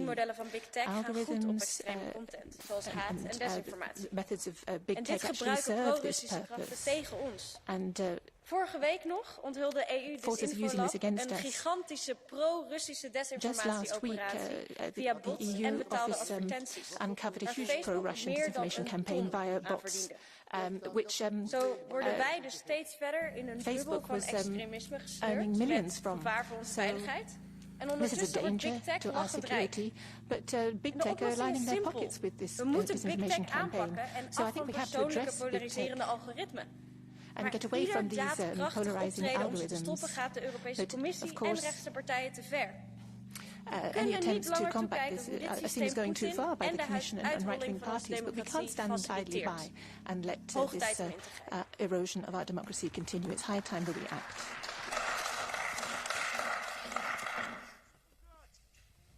Vielen Dank, Frau Kollegin van Sparentak. Es folgt für eine Minute Herr Kollege Dzambazki. The next speaker is Mr. Dzambazki. Руска агресия срещу Украина има, руска пропаганда има. Само че тази руска пропаганда е на американски платформи. Най-големите лъжи на тази пропаганда се разпространяват от американски платформи. И те не ги свалят. Защо това е така? Защото очевидно не желаят. И защото ви помагат в една лъжа. Именно лъжата, че те сте били съюзници на Путин. Не е вярно. Истинските съюзници на Путин са в Брюксел. Тези, които унищожаваха европейската енергетика. Тези, които унищожаваха въглищните мини. Тези, които унищожаваха нашата независимост. Тези, които направиха Европейския съюз зависим от руските въглеводороди и тези, които финансират руската икономика. Това са приятелите на Путин. Не ние десните, не ние националистите. Национализмът е единствената съпротива, истинска изворна на болшевизма, комунизма и на Кремъл. Както ние се противяваме с оръжие в ръка, всеки година в Източна Европа, а вие ни изоставихте и предадахте фялта, така и днес продължавате да бъдете истинските съюзници на Путин. Помислете за това. And now you continue to be Putin's real cronies. Think about that. Vielen Dank, Herr Kollege Dzambazki. Es folgt für 1,5 Minuten Herr Kollege Rangel. The next speaker is Mr. Rangel. Dankeschön, Herr Vorsitzender, Minister, dear Commissioner, Vice President. Não é só desde 24 de fevereiro deste ano, mas desde a invasão da Crimeia e até antes disso, que certos atores políticos europeus tomam o partido da Rússia e que muitos outros são influenciados pela propaganda e pela desinformação russa. Não podemos esquecer-nos do que aconteceu nas eleições americanas, em que foi eleito Donald Trump, ou no referendo do Brexit, ou no referendo apócrifo da Catalunha. Não podemos esquecer-nos do financiamento de muitos partidos da direita radical, mas também do lançamento e financiamento de muitos partidos da esquerda radical. Em todos eles esteve sempre a Rússia, esteve sempre a central do hack mundial, que é a Rússia. Putin transformou a Rússia numa espécie de KGB global, ao qual estamos todos sujeitos, a cujas ações estamos todos expostos. E por isso mesmo é fundamental que a União Europeia disinformation, and we're all being subject to this film of disinformation, and so we have to take clear measures in order to ensure that in social media this disinformation is not possible. And so right now, as we don't just use traditional media, but also the social media and the social networks, then we have to be able to reveal what is disinformation, what is propaganda, in order that we don't undermine our values. It's a very difficult geopolitical situation right now, and so you cannot violate international law. Es folgt für 1,5 Minuten Herr Kollege Benifei. Mr. Benifei has the floor for a minute and a half. Grazie Presidente. La propaganda anti-europea e anti-ucraina serpeggia un po' ovunque tra gli Stati membri e l'Italia non fa eccezione. Il tempo passa ma una certa destra compare di Putin, sedicente guardiana dell'interesse nazionale, ma in realtà con lo sguardo rivolto al Cremlino continua a strizzare l'occhio verso gli autoritarismi, ignorando persecuzioni delle minoranze e dimenticando il bavaglio alla libera espressione. Silvio Berlusconi, leader importante del PPE ha affermato in diretta TV che Putin ha invaso l'Ucraina per, cito, sostituire con un governo di persone per bene il governo di Zelensky. La Lega continua a non denunciare l'accordo di collaborazione firmato col partito di Putin, Russia Unita, e mantiene un velo di ambiguità rispetto a rapporti che sono stati oggetto anche di indagine con mondi russi, così come riguardo alle visite segrete di Matteo Salvini presso l'ambasciata russa a Roma a poche ore dall'invasione dell'Ucraina. Ricordo poi come il regime di Mosca si sia servito scientificamente di mezzi di informazione anti-ucraini in tutta Europa diffondendo fake news, additando i profughi ucraini di essere pericolosi criminali o presentandoli come uomini benestanti giunti qui senza un reale bisogno. Questa non è una caccia alle streghe, ma una questione di sicurezza nazionale, europea e anche una questione di umanità. Di fronte a un regime che viola il diritto internazionale, minaccia di utilizzare armi atomiche, non possono esserci ambiguità. Serve una condanna unanime e azioni forti, come quelle annunciate dalla Commissione europea a difesa dell'integrità della nostra democrazia e che noi sosteniamo con tutta la nostra forza. Vielen Dank, Herr Kollege Benifei. Es folgt für eine Minute Frau Kollegin Hayer. Thank you very much, Mr. President. Commissioner, colleagues, in October 2011, Marine Le Pen said that Février 2014, Poutine envahit la Crimée. supported Vladimir Putin, but even after the invasion of Crimea, she said Crimea was always part of Russia. She received more than 9 million euros from a Russian bank. She's eating out of Putin's hand. When the rest of Ukraine was invaded, Marine Le Pen was still arguing against sanctions. Unfortunately, she's not alone. There's Viktor Orban, among others, spreading fake news and propaganda either in their speeches or on social networks. They were operating in the interests of Russia rather than their own country. You have to tell the truth. These false patriots share the responsibility for our insecurity that they have fed into, spreading divisions in Europe. So it's up to us as Democrats, colleagues, to defend our values without any compromise with Putin, without any alliances or any excuses. Vielen Dank, Frau Kollegin Hayer. Es folgt für eine Minute Herr Kollege Ninas. I now give the floor to Mr. Ninas for 1 minute. The first victim in war is the truth. You all know this saying, but I would say that if you want to start a war, you first have to kill the truth. And Putin has been doing this for decades now. Also in Europe, like supporting Lega, Rassemblement National, FPÖ, and the AfD. By the way, the colleagues all fled this debate like the Russians flee from the Ukrainian forces. But also the biggest target group for Russia is in Russia. Russians have been brainwashed for ages, have been fed that the world hates them, that only Putin can save them, that every war is justified for Russia to free the world from what? Freedom, from liberty. This we must tackle urgently. And this means we need to be active also in Russia. And please, Commission, we cannot expect to only ask old people to go to the internet, get a VPN and get the information themselves. We have to address them through radio, through TV, and we have to make sure that they are informed with the truth and that they know one thing. We are not the enemies of the Russian people. The enemies of the Russian people, the thieves of the Russian money, the murderers of Russian sons and husbands sit in Kremlin. Vielen Dank, Herr Kollege Ninas. Es folgt für eine Minute Herr Kollege Krasnodębski. Now for 1 minute, Mr. Krasnodębski. Ja, vielen Dank, Herr Vorsitzender. Ja nie będę wymieniał nazwisk, tylko wzywam kolegów do zrobienia rachunku sumienia. Nie będę wymieniał tutaj socjaldemokratów i chadeków, ale mógłbym mówić o Manuelu Schwesing, jak mówił kolega, o Larsie Bajlu, o Sarze Wagenknecht, Christian Democrats. I could mention a number of names Więc proszę zrobić rachunek sumienia i się zastanowić, socjaldemokraci, kto wspierał, kto uczynił Putina silnym.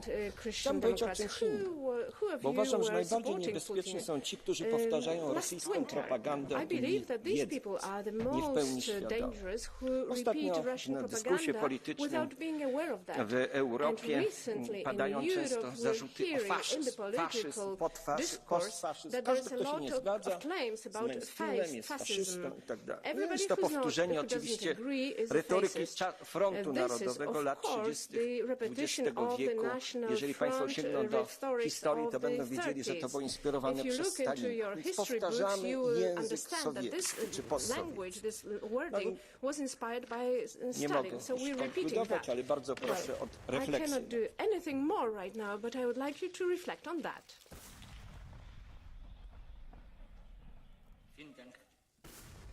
Vielen Dank, Herr Kollege Krasnodębski. Es folgt für eine Minute Herr Kollege Basescu. Mr. Basescu. 1,5 Minuten. 1.5. A minute and a half. Președinte, domnule comisar, cu certitudine propaganda rusă este extrem de eficientă. Pe de altă parte, trebuie să observăm că în ultima perioadă și combaterea acestei propagande mincinoase fighting against this propaganda has intensified in the EU member states, and it's being done by a significant number of politicians, but common people as well.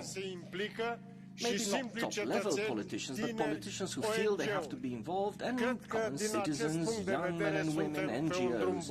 So I believe that from this point of view, we're on the right track. But on the other hand, there is still a problem. The problem is that Putin receives the backing of high European officials. And I'll give you some names of European prime ministers who are in the service of Putin after they completed their terms in office. Schroeder, Matteo Renzi, former Prime Minister of Italy, who now works for a Russian company. Christian Kern, former Austrian Chancellor. François Fillon, former French Prime Minister. Asquarro, former Prime Minister of Finland. Paavo Lipponen, former Prime Minister of Finland. Karl Messel, former Foreign Minister of Austria. Hans Schelling, former Finance Minister in Austria. And, of course, Dominique Strauss-Kahn, surrounded by this, the chairman interrupts the speaker. Colleague.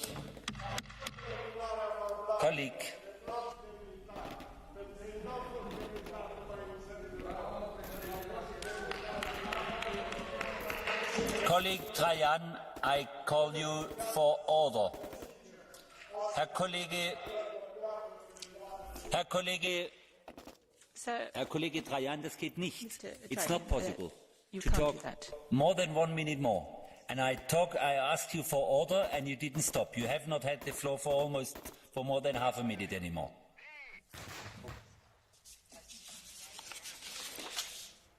Es spricht als nächstes Frau Kollegin Bischof. Next speaker is Mr. Bischof, 1.5 minutes.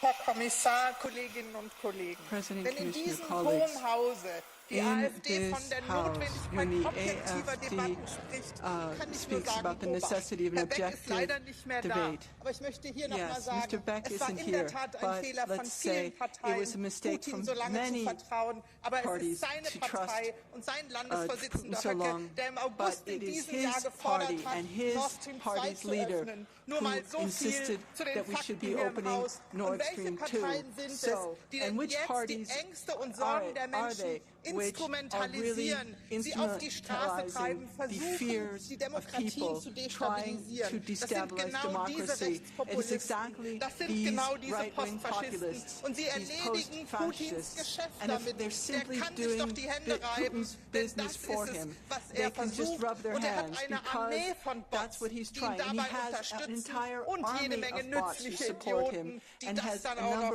weiter verbreiten. Und es war doch der US-Geheimdienst, der unlängst darauf hingewiesen hat, dass rechtspopulistische Parteien und Kandidaten 2014 nach der Annexion der Krim über 300 Millionen Franken erhalten haben, million francs received in order to destabilize our democracy. So you have to say that should not be possible.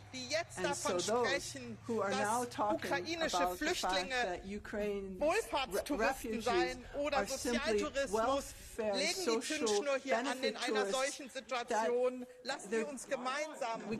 we have to work against that kind of attitude. Thank you.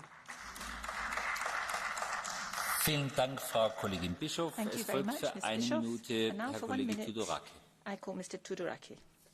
Dear colleagues, this is what history will remember of this war. A mad dictator invaded his neighbor, caused death and destruction, but failed in the face of bravery and solidarity. Ukraine wins, Putin loses, Europe grew more united. There is but one problem that remains, however. Putin's lackeys are still here around us. They continue to poison our societal debates, they continue to undermine our democracies, they spread disinformation and turn citizens against each other. We must therefore build tools to stop them, from winning elections through lies and manipulation, from feeding on the fears, insecurity of our citizens.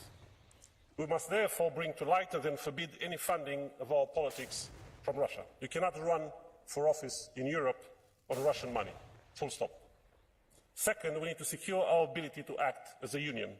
We need to move away from the blackmail of unanimity and maintain our ability to push back against Putin and others like him. Let us bring down Putin's cronies wherever they are in our governments, in our parliaments, in our democracies. Thank you.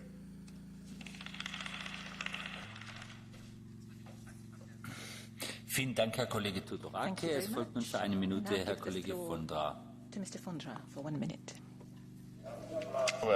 Ano, ruská propaganda jede na plné obrátky a čím je Putinova pátá kolona početnější, tím je silnější. Musíme se bránit, ale řešení nemohou být jenom zákazy a náš plán. Musíme si taky sáhnout do svědomí. Ten výčet těch kronis jako jde tady prostě napříč, zleva doprava. Jo?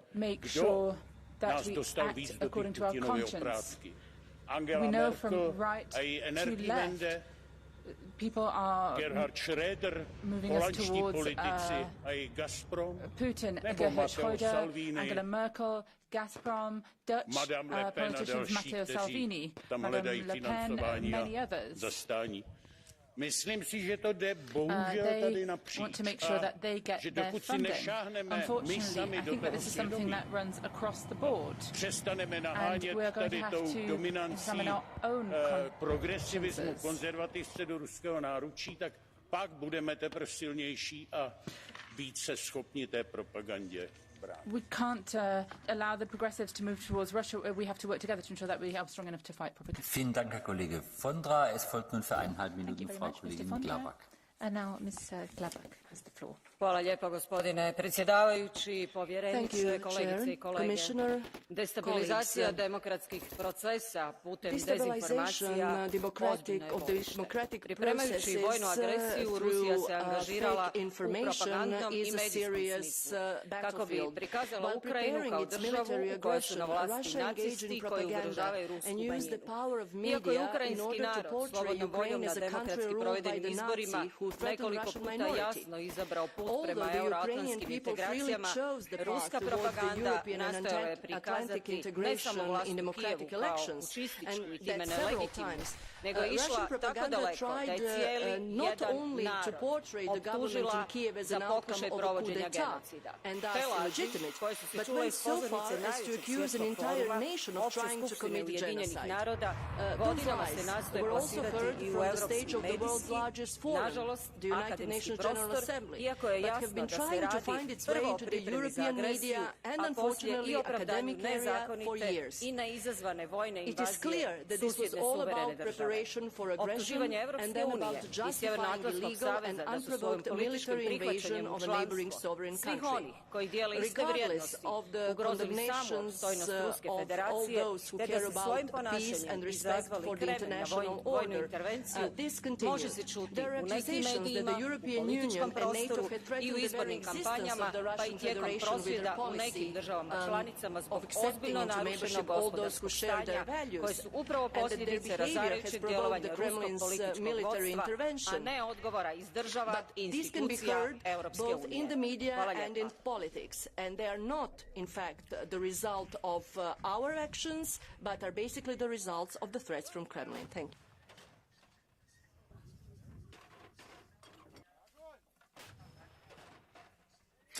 Vielen Dank, Frau Kollegin Glawak. Es spricht nun für eine Minute Frau Kollegin Kaljuran. Now, Mrs. Kaljuran, 1 minute.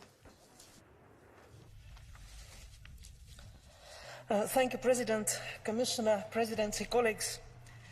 Desinformatsioon ei ole uus nähtus ja on kahetsusväärne, et Venemaa on jätkuvalt edukas oma propagandas, mille eesmärgiks on õõnestada demokraatiat, lõhestada Euroopa Liitu ja õigustada kuritegelikku sõda Ukrainas. Sellele saab ja tuleb vastata kõigil võimalikel tasanditel. Euroopa Liit on astunud mitmeid väga õigeid samme võitluses Vene väärinformatsiooniga. Meil on idasuunalise strateegilise kommunikatsiooni rakkerühm, uus väärinformatsiooni vastu võitlemise koodeks ja digiteenused. Aga ka liikmesriikidel tuleb teha oma osa, kaitsta demokraatiat ja kaitsta oma ühiskondi. Eesti puhul tähendab see ka palju aktiivsemat suhtlemist venekeelse elanikkonnaga, kuulamist, selgitamist, veenmist. Ees ootavad raske sügise raske talv, kus lisaks Ukraina sõjale hakkavad inimesi mõjutama kõrged elektri- ja toiduhinnad. Kreml ainult ootab, et kasutada seda keerulist olukorda ja poliitilisi kasulikke idioote ka Euroopa Liidu poliitikute seas. Ärgem laskem Kremli propagandasõda võita. Do not let Kreml win this propaganda war. Thank you.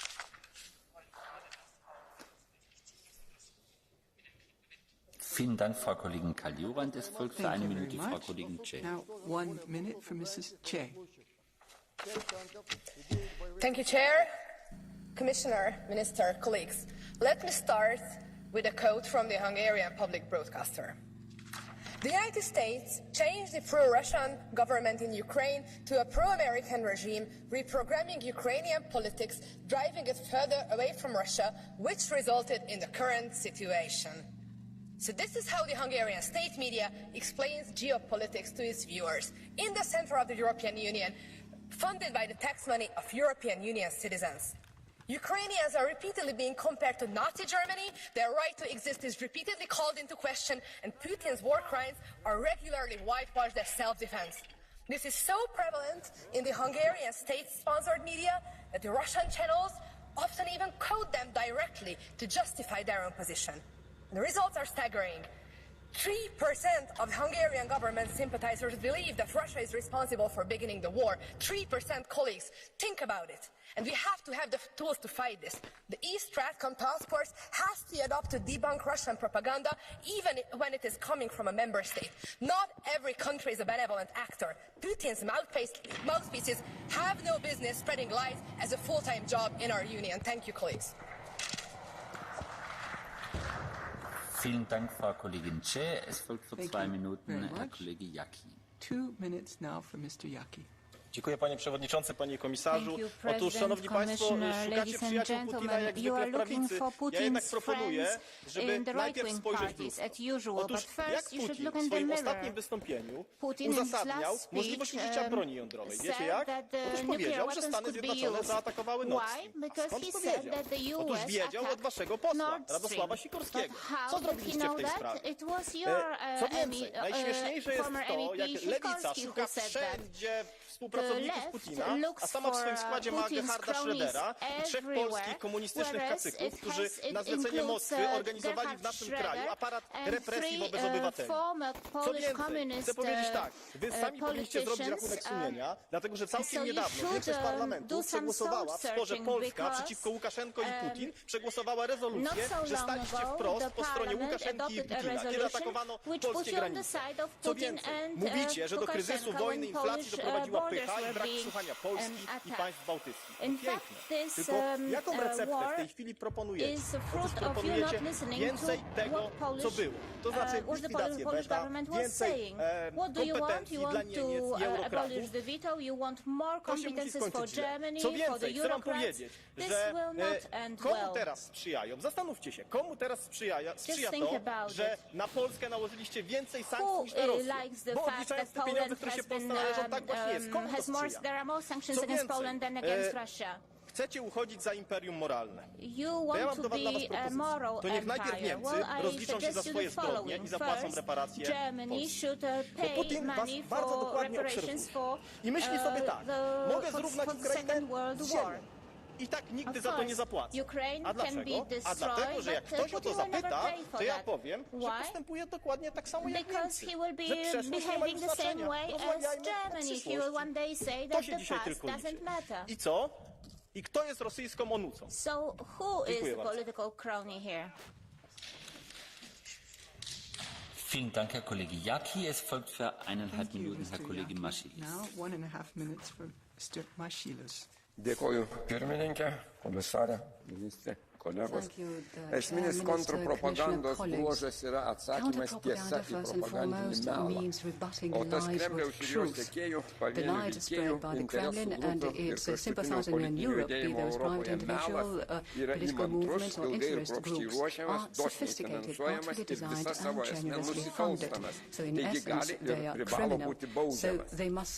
Melagingų teiginių klišės darosi atpažįstamas. Abejonės dėl Kremliaus nusikaltimų, dėl karo priežasčių. Is questioning whether the Kremlin committed war crimes, claiming that perhaps the Kremlin had good reasons to start this war, and now the Ukrainians are gathering momentum on the front. This own voices are calling for a diplomatic solution. We have mechanisms to combat this propaganda, and we should use them without hesitation. Banning Russian state media channels is the right decision, but it's not enough. We need to raise awareness, educate our people, and support counter-propaganda experts and organizations. Kremlin cronies incite hatred and spread propaganda on our airwaves. Well, it violates our digital act, and we must implement it in full. Russia spends 300 million on political movements abroad. That is in Europe, and that is in violation of the directive on combating terrorist financing. And we must use that directive. All those who thwart our efforts to support Ukraine must be held to account, and their secret financial links with Russia must be exposed. Thank you.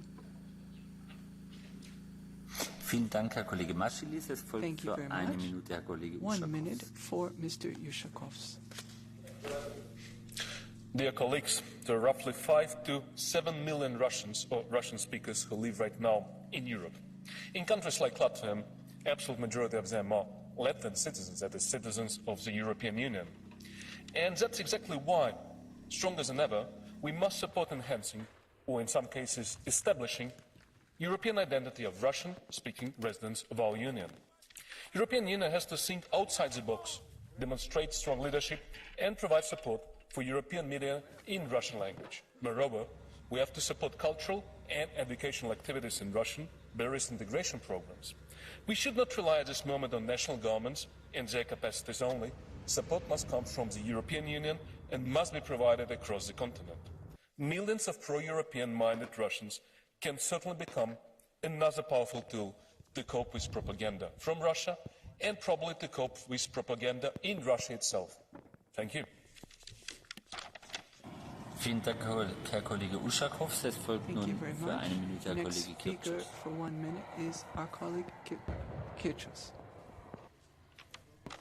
Ευχαριστώ, Πρόεδρε. Thank you, Chair. I think it is a major success, the fact that there has been a European counterattack towards Putin in terms of ideas and disinformation. Putin launched a hybrid war to seem discord among Europeans. In the beginning, he had some successes, but now he's losing ground. European citizens that have laid their trust in Putin Putin have dropped significantly in all EU countries, while the Russian audience has started to change their mind in terms of the consequences of this war. So we see in practice that media freedom leads to the right outcomes in terms of the public opinion when we restrict the ability of these forces and dictators to circumvent democracy. Haben Sie vielen Dank, Herr Kollege Kirtsos. Es folgt für eine Minute Herr Kollege Sabotage. Mr. Złotowski, 1 minute, please. Sehr geehrter Herr Vorsitzender, Panie Komisarzu, Szanowni Państwo, na wojnie walka z dezinformacją jest równie ważna jak niszczenie czołgów czy samolotów przeciwnika. Rosjanie od lat wykorzystują możliwości oferowane im przez internet do wpływania na europejską opinię publiczną. Niestety, wielu dziennikarzy, polityków czy artystów w państwach członkowskich mniej lub bardziej świadomie wspiera narrację Moskwy. Nadal nie umiemy skutecznie temu przeciwdziałać. Mogliśmy się o tym przekonać także w Polsce podczas sztucznego kryzysu migracyjnego, gdy próbowano sabotować stanowcze działania naszego rządu w obronie granic Unii Europejskiej. Krytyka takich przedsięwzięć jak kanał przez Mierzeję Wiślaną, gazociąg Baltic Pipe czy rozbudowy polskiej armii to także służy wyłącznie interesom Putina. W wojnie informacyjnej każdy z nas jest żołnierzem. A jak mogliśmy się ostatnio przekonać, jeden nieprzemyślany wpis na Twitterze może mieć siłę wrażenia bomby atomowej. Dziękuję bardzo. Vielen Dank, Herr Kollege Złotowski. Es folgt für 1,5 Minuten Herr Kollege Didier. 1.5 minutes, Mr. Didier. Le gouvernement de Vladimir Poutine n'a aucune valeur et n'a aucune limite. Ces armes illégitimes de toute nature et face au silence d'une Europe longtemps endormie, prostrée et brouillonne, Vladimir Poutine a avancé méthodiquement ses pions durant plusieurs années. Selon de nombreuses sources concordantes, 300 millions de dollars auraient permis à la Russie de financer des partis politiques étrangers européens depuis près de 10 ans. Il y a bien sûr l'extrême droite, mais cela nous le savions déjà, et nous n'avions rien à espérer d'eux. Mais le plus édifiant, et devrais-je dire le plus écœurant, est que des ONG européennes, qui se prétendent pourtant porteuses de combats salutaires comme l'écologie, et qui ont même fourni certains ministres à des pays d'Europe, auraient elles aussi été financées par des intérêts et entreprises russes telles que Gazprom. De soi-disant écologistes, littéralement achetés pour défendre la sortie du nucléaire et maintenir ainsi la dépendance européenne vis-à-vis du gaz. Qui, parmi eux, se sont fait les complices de Vladimir Poutine? Cette question mérite d'être posée dans cette enceinte, dans cet hémicycle. Cette question mérite d'être posée par les peuples européens qui ont le droit de connaître la vérité. Parce que, mes amis, nous savons désormais, derrière le paravent de l'écologie politique se cachent parfois des intérêts bien sombres et parfois même le pire qui soit. Vielen Dank, Herr Kollege Didier. Es folgt für 1 Minute Herr Kollege Botoș. Propaganda anti-europeană a început deja de câțiva ani. Anti-European propaganda has already started a couple of years ago, and certain speeches a couple of minutes ago just show that, just prove that, even in this institution, the anti-European campaign are not just led by parties supported by Putin, but also by parties who cannot come with solutions and who need a scapegoat. Now there's a freedom to lie to people. And all these speeches can be forgiven or forgotten during peace times, but they are unacceptable during war times. Every week we can see new proofs of the massacres committed by Russians in Ukraine, in the occupied territories. There are so many people, children, women, elderly people who are being hurt. There are families who have been torn apart, people who have left their normal lives behind. Well, we need coordinated and real measures and actions. We need rapid measures. We need to see exactly who supports the anti-European campaigns on behalf of the Russians. Thank you. Thank you very much, Mr. Botoš. Vielen Dank, Herr Kollege Botoš. Es folgt für 1,5 Minuten Herr Next, Kollege for Ressler. 1.5 minutes, Mr. Ressler. Hvala, potpredsjedniče, poštovani povjereniče, kolegice I kolege. Sastavni dio ruskog velikodržavnog koncepta je širenje kontrole I dominacije izvan svojih granica. Uz propagandu, uz hibridno djelovanje, dezinformacije I krivotvorenje povijesti, a od 24. veljače, nažalost I vojnom agresijom na ukrajinski narod. Sličnim takvim pokušajima Hrvatska je svjedočila prije 30 godina kao žrtva agresije velikosrpskog Miloševićevog režima, ali nažalost I danas srbijanske vlasti već standardno, perfidno provode hibridnu verziju politike Srbije iz 90. godina prema susjednim državama. Zloupotrebom pravosuđa, svojatanjem kulturne baštine, manipulacijom povijesti I kršenjem prava manjina. Takvi otrovni refleksi koji svoj uzor I danas pronalaze u Rusiji I povlaštenim političkim, energetskim, ekonomskim vezama, odnosima sa Moskvom štete Srbiji, štete u cijeloj Europi. I dok je god tome tako, kolegice I kolege, mislim da je potpuno jasno da Srbiji nije mjesto u Europskoj uniji I da će se Srbija ne samo formalno udaljavati od pregovora s Europskom unijom, nego da će se I temeljno, dubinski, nažalost, udaljavati od cijele europske something that is a sign of deviation from the talks for the accession to the European Union, but something that is a sign of deviation from the civilization itself. Now, Mrs. Thun und Hohenstein, 1 minute.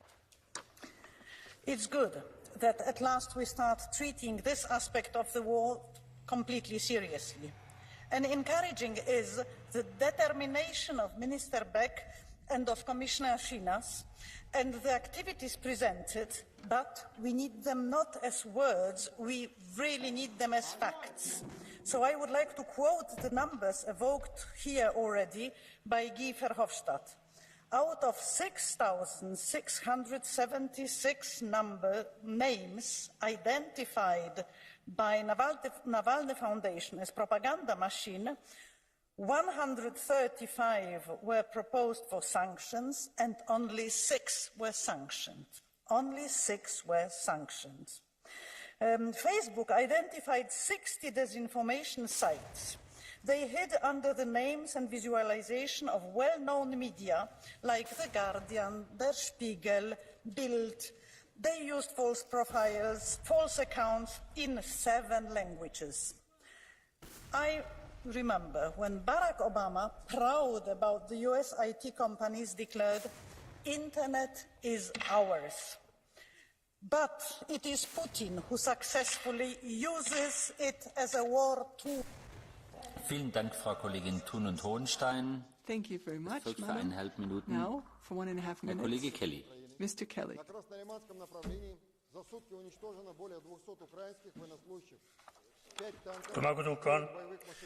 We've entered a new phase in the unnecessary and callous war waged by Vladimir Putin.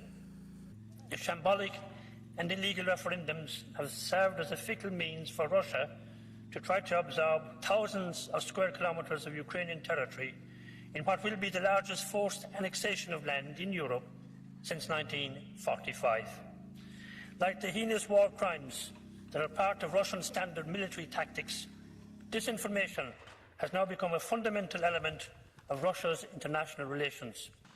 Last week, within hours of the Nord Stream pipeline explosion, disinformation fitting the pattern of Russian information warfare was immediately circulated on social media platforms.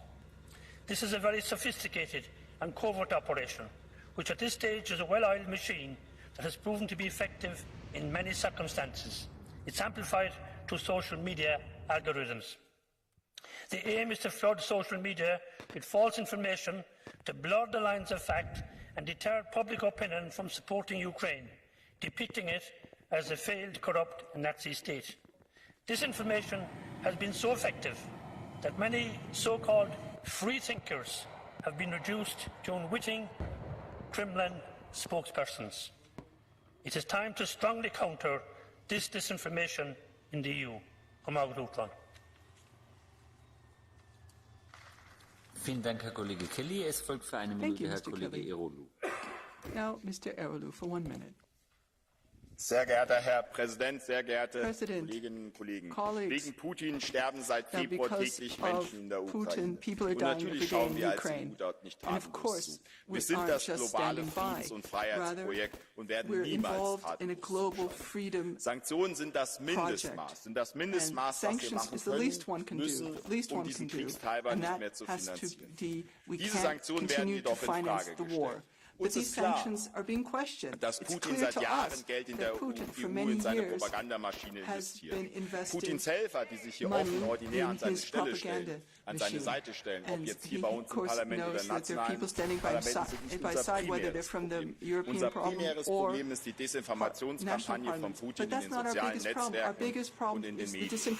Dies müssen wir ganz klar aufdecken und dagegen vorgehen. Deshalb sind diese versteckten Kanäle aufzudecken und zu bekämpfen. Wir müssen besser sein als die russische Propaganda. Wir müssen besser sein, darin die Menschen der Europäischen Union aufzuklären. Und das ist das Allerwichtigste. Putin darf diesen Krieg nicht gewinnen. Weder in der Ukraine noch in unserem Informationsraum. Vielen Dank, Herr Kollege Eroglu. Es folgt für 1,5 Minuten Frau Kollegin Lexmann. 1.5 minutes, Mrs. Lexman. Vielen Dank, Herr Vorsitzender, Commissioner, colleagues. For many years, Russia continues to use information warfare and other hybrid threats to weaken our democracies. Russian aggression against Ukraine has only deepened this, from spreading lies about the brave people of Ukraine to cynically claiming that Putin's Russia is a defender of traditional values. We must fight Putin's propaganda, and there are concrete measures we can take. First, we must strengthen our Stratcoms units and on both national and EU level, including the underfunded and understaffed E-Stratcom unit. We must actively expose Kremlin's lies and at the same time actively communicate to our citizens our policies and actions. Second, although propaganda is not a new phenomenon, it has been exacerbated by social media. We can only successfully fight Russian propaganda if social media are part of the solution. Third, we must defend freedom of speech, and that's why we mustn't allow cancel culture and any similar trends. At the same time, we must understand that freedom of speech belongs to individuals and not to bots or any social media accounts which are anonymous. Dear colleagues, just as the Ukrainian people are bravely fighting Putin's aggression, so we mustn't be afraid to give them all our support and to fight Putin's propaganda and lies. Truth will conquer, and it will win over lies. Thank you. Vielen Dank, Frau Kollegin Lexmann. Es folgt für 1 Minute Frau Kollegin for 1 minute, Mrs. Karlsbro. Herr talman, herr kommissionär, minister, kollegor. Ingen kan blunda för vad Ryssland har gjort och gör när det gäller att göra lögnen till sanning för Russia has been spreading lies for its own purpose. We can't say we didn't see it coming because Russia's annex of the Crimea and the war in eastern Ukraine was nothing else than the first step. Att gasledningarna på Östersjöns botten hade fler syften än ren business, det var uppenbart. Sen invasionen av Ukraina Baltic had several purposes, that's clear now. And of course, now the disinformation has reached new heights. And when Ukrainian troops are starting to reclaim its own country, now a desperate Putin is trying to turn lies into truth. Now Putin has annex 4 areas of the Ukraine. And the worst thing about this propaganda is it works. Elon Musk, what did he tweet today? An unprovoked war is not just a question of two countries coming to an agreement. Putin has to withdraw, and we have to stop, prevent lies from winning. Thank you. Es folgt für eine Minute Frau Kollegin Šojdrová. Now, Mrs. Šojdrová. Vážený pane ministře, kolegyně a kolegové, dnes a denně cítíme, jak silnou zbraní je ruská dezinformační kampaň. Šiřitelé dezinformací využívají také strachu ze zvyšování cen energií a provokují nenávist mezi lidmi. Proto jsou tak velmi důležitá opatření proti zdražování na evropské i národní úrovni. Proti dezinformační válce musíme bojovat vyvracením lží a polopravd. A protože dnes při této debatě nemáme možnost položit modrou kartu, chci požádat pana kolegu Davida, aby mi písemně odpovědal, kdo tedy financuje zablokované dezinformační weby, když tvrdí, že to není Rusko a jeho spojenci. Pokud nezná skutečného investora, pak ať nešíří tyto dezinformace. Komisi a českému předsednictví děkuji za jeho úsilí a vyzývám k ještě větší finanční podpoře účinných nástrojů, jako je Stratcom a Evropská digitální observatoř. Dámy a pánové, naši největší zbraň je přesvědčení, že pravda je na naší straně. Děkuji. Monitoring Centre, Observatory and Stratcom. The truth is on our side. Vielen Dank, Frau Kollegin Šojdrová. Es folgt für eine Minute Herr Kollege Cannon. Gracias, presidente. Gracias, comisario. Ucrania está en guerra contra Rusia y Europa lleva años en una guerra híbrida contra Rusia. Una guerra híbrida de desinformación, propaganda y injerencia política que ha apoyado a la extrema derecha, a la extrema izquierda y a los partidos separatistas. Aquí hemos oído hablar de Salvini, sí. Hemos oído hablar de Berlusconi, sí. Hemos oído hablar de Le Pen, sí. Pero ¿saben de quién no hemos oído hablar hoy? ¿Saben quién se reunió 3 veces en Moscú, una vez en Ginebra y una vez en Barcelona para pedir ayuda a Rusia, a sus servicios secretos para la independencia de Cataluña, ayuda económica, política y militar con el envío de 10.000 soldados para apoyar la independencia de Cataluña? Carles Puigdemont, expresidente de la de Cataluña, y su núcleo duro político. Eso es una realidad, son hechos. Hechos, no insinuaciones, hechos reales, con servicios secretos, con el entorno directo de Putin para pedir ayuda para la independencia de una parte del territorio europeo. Los ucranianos ganarán la guerra, pero vamos a ganar la nuestra nosotros contra los rusos. Gracias, presidente. Herr Kollege Cañas, es folgt für eine Minute Frau Kollegin Weidere. Mrs. Weidere is next for 1 minute. Dārgie kolēģi, Dear colleagues, the Kremlin has been poisoning Europe with its lies for a long time. That's why there was no strong European response to Russia's aggression against Georgia and the Crimea, which possibly would have prevented the war in Ukraine. Putin is not able to improve the living standards of ordinary Russian people. Instead, he is cultivating the myth about the good liberators who are liberating Europe from fascism. The impunity of those liberators at the time encouraged Russia to total brutality in Ukraine. In fact, it is Russia, which is ruled by a fascist regime. The budget of the European Union contains the pilot project drafted by me for countering the Russian disinformation, but we need more resources for it.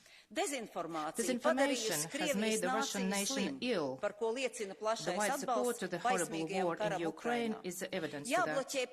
We have to block the access to all media of the Kremlin. This is not the case of freedom of speech, because Russia is lying all the time. We have to rid Europe of the representatives of the Kremlin's ideology and have to intensify the shipments of arms to Ukraine.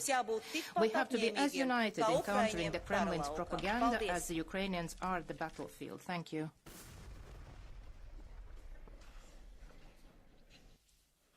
Vielen Dank, Frau Kollegin Weidere. Thank you very much. Eine Minute, Frau Now, Kollegin 1 minute, Mrs. Gammon. Danke, Herr Vorsitzender.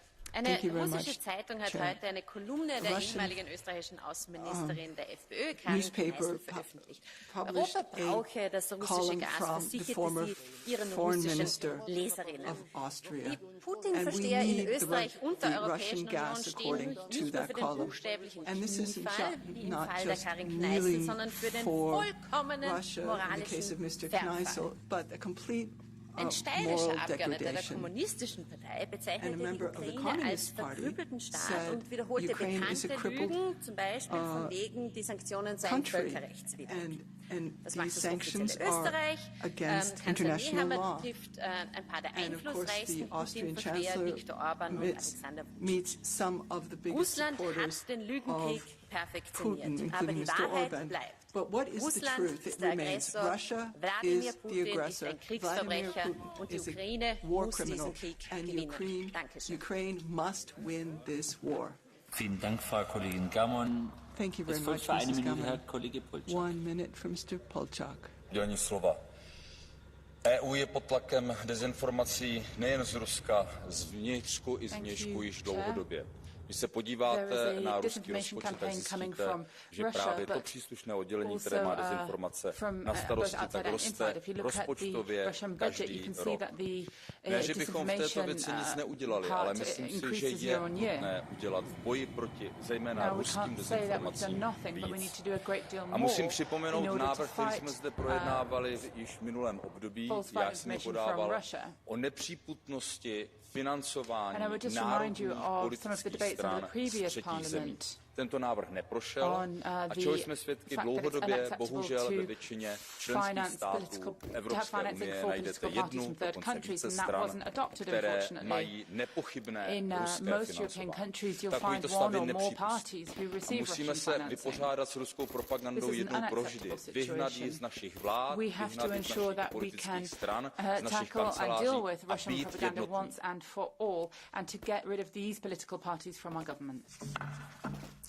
Vielen Dank, Herr Kollege Polčák. Soweit die Aussprache, was die Abgeordneten anlangt, im Namen der Kommission. Members' contributions to the debate. On behalf of the Commission, I give the floor now to Vice President Skinas.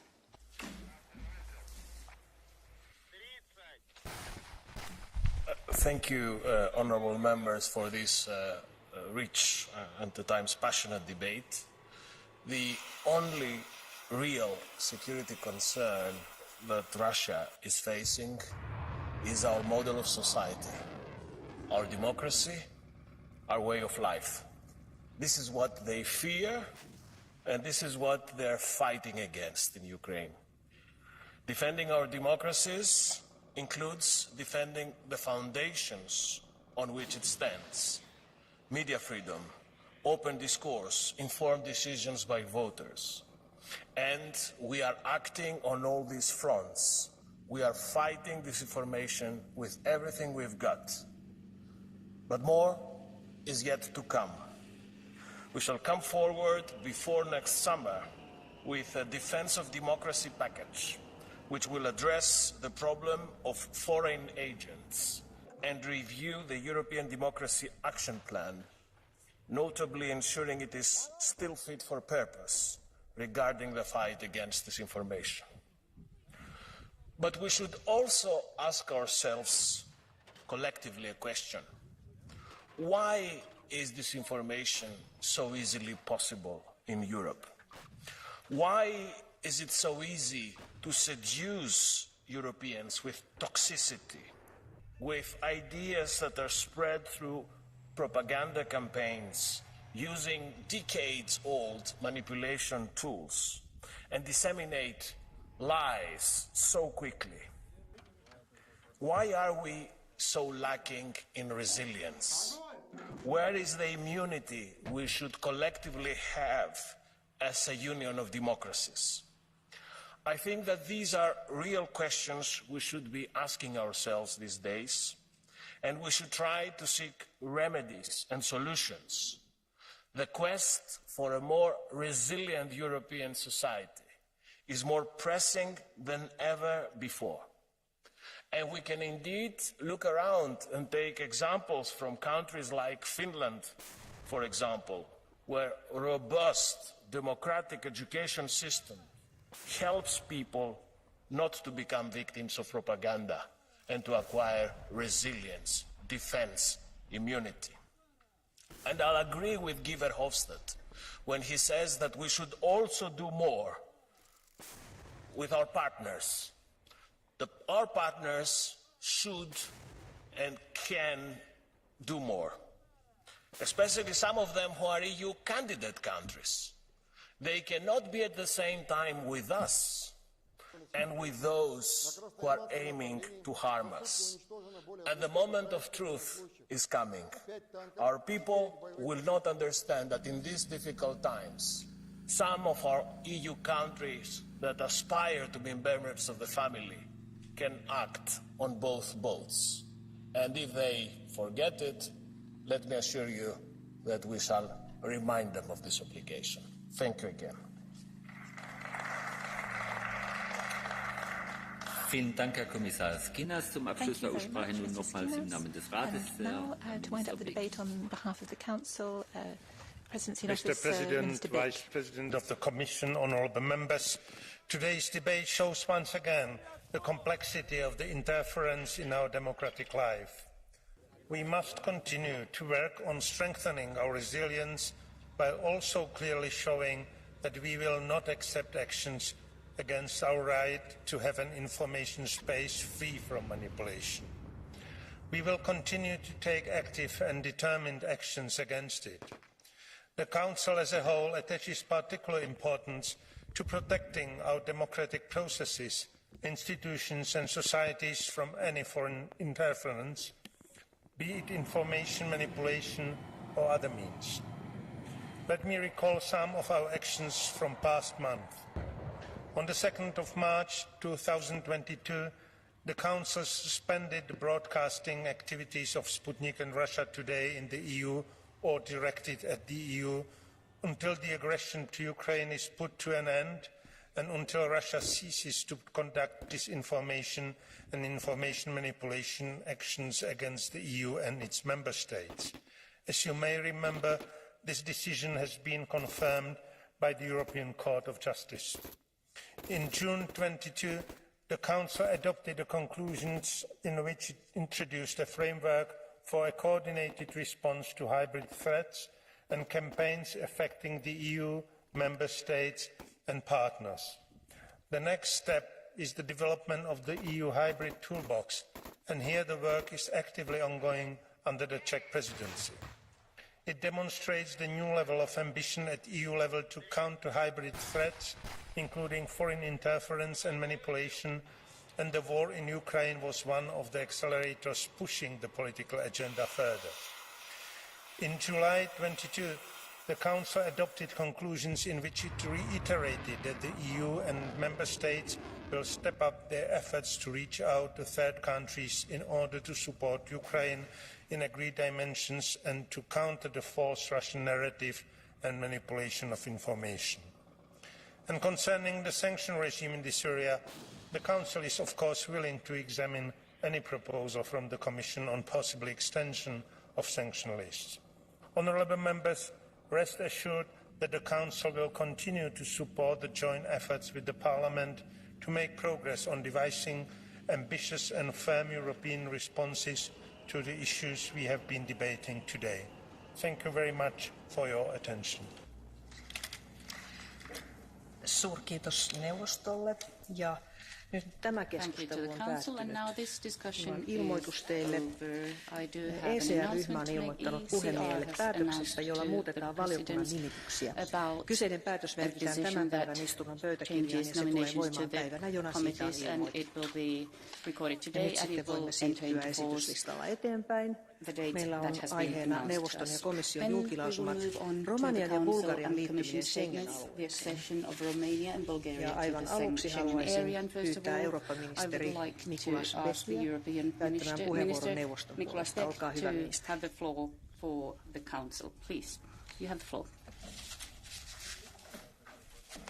Madam President, honourable members, Commissioner, the Schengen area is one of the greatest achievements of our Union. In recent years, it has been under considerable strain. Successive crises such as the 2015 migration wave, COVID-19 pandemics, or the impact of the current Russian war of aggression against Ukraine have tested our response capacity. Therefore, considerable efforts were and continue to be required to ensure the resilience of the Schengen area. Inter alia, adoption of the Schengen Borders Code would be an important step in that direction, and the Council is ready to start the trialogue as soon as possible. Furthermore, the Presidency considers the pending completion of the enlargement of the Schengen area as a key missing element. As you are well aware, Bulgaria and Romania have completed the necessary conditions for the Council to be able to discuss the lifting of controls at internal borders. In this context, the Czech Presidency is committed to making progress so as to enable Bulgaria and Romania to be fully part of the Schengen area. More concretely, the Presidency is working towards the adoption of the required Council decision by unanimity at the December Council. In this regard, we are engaging with Member States to prepare the ground for a substantive discussion on the lifting of controls at internal borders with Bulgaria and Romania. In our effort to secure the necessary unanimity in the Council, the Presidency facilitated the expert visits in Bulgaria and Romania next week as conducted by the Commission. The visits, which are hosted by both Member States on a voluntary basis and in the spirit of mutual trust, will ascertain the implementation of the fundamental elements of the Schengen acquis. In parallel, the Presidency fully supports the full Schengen accession of Croatia. We trust that the European Parliament will issue its opinion on the matter in due time. The Council will be informed about the state of play regarding the Schengen enlargement process in mid-October. The completion of the Schengen enlargement would constitute another milestone in the functioning of the Schengen area, and the Presidency remains committed to that effect in full cooperation with the European Parliament as well as with the Commission. Thank you very much for your attention. I look forward to listening to the debate. Paljon kiitos neuvoston edustajalle, ministeri Bekille. Ja nyt sitten annan puheenvuoron komissiolle. Varapuheenjohtaja Margarita Shinas, olkaa hyvä. President Margarita Shinas. Please, you have the floor. Thank you, Madam President, dear Minister, honourable members. Schengen, together with the euro, the single market and Erasmus, is one of the most emblematic achievements of the European Union. Schengen is the jewel in our crown. It is the largest area of borderless travel in the world, including 26 countries so far and benefiting 420 million people. It is part of our way of life, an important element for making us feel not only nationals, but also Europeans. It is also one of the most traveled regions in the world. Today, Schengen travelers make 1.25 billion journeys in Schengen area every year. 1/3 of our population lives in border regions, and there are 3.5 million people crossing a border every day. And we also count 24 million business trips per year. These are not numbers. This is the fuel of our economy. This is what fertilizes our society. For the last 35 years, we have built an entire Schengen architecture to better protect this borderless area without controls. And we must continue to build and improve the architecture of Schengen, because no system can bear the test of time without renewal. To reflect this year we have started an annual cycle of Schengen governance, kicked off by a new State of Schengen report. The idea is to give Schengen strong political direction from the Commission, the Parliament, the Council, to boost our important efforts on the ground on border control, police cooperation, returns, visa, data protection, and we will continue delivering on parts of these strategies for the next 2 years, strengthening the management of our external borders, ensuring that internal border checks are measures of last resort, and strengthening internal security through reinforced police cooperation. It is key that we advance on both the operational and the legislative track. Our proposal for the Schengen Borders Code, put forward in December last year, will make us better prepared to handle any future crisis, ensuring free movements and incorporating the lessons that we learned during the pandemic. The new online Schengen information system, complemented by other IT systems, will also allow us to achieve full interoperability in Europe by the end of the next year. And this will be at the time the most advanced border protection system in the world, politically, operationally, and legislatively. Honourable members, it is also true that Schengen has faced repeated challenges. First, the refugee crisis of 2015 and 16, the pandemic, persistent terrorist threats, the instrumentalization of migrants from authoritarian leaders at our external border, and now the war of aggression against Ukraine. In spite of all these challenges, we have consistently succeeded in preserving this crown jewel of European integration, thanks to the unwavering commitment amongst member states, but also members of this House, which I would like to profoundly thank for their commitment to our collective Schengen achievements. And according to last year's Eurobarometer, our people understand this. The overwhelming support of Europeans across our continent fully support Schengen.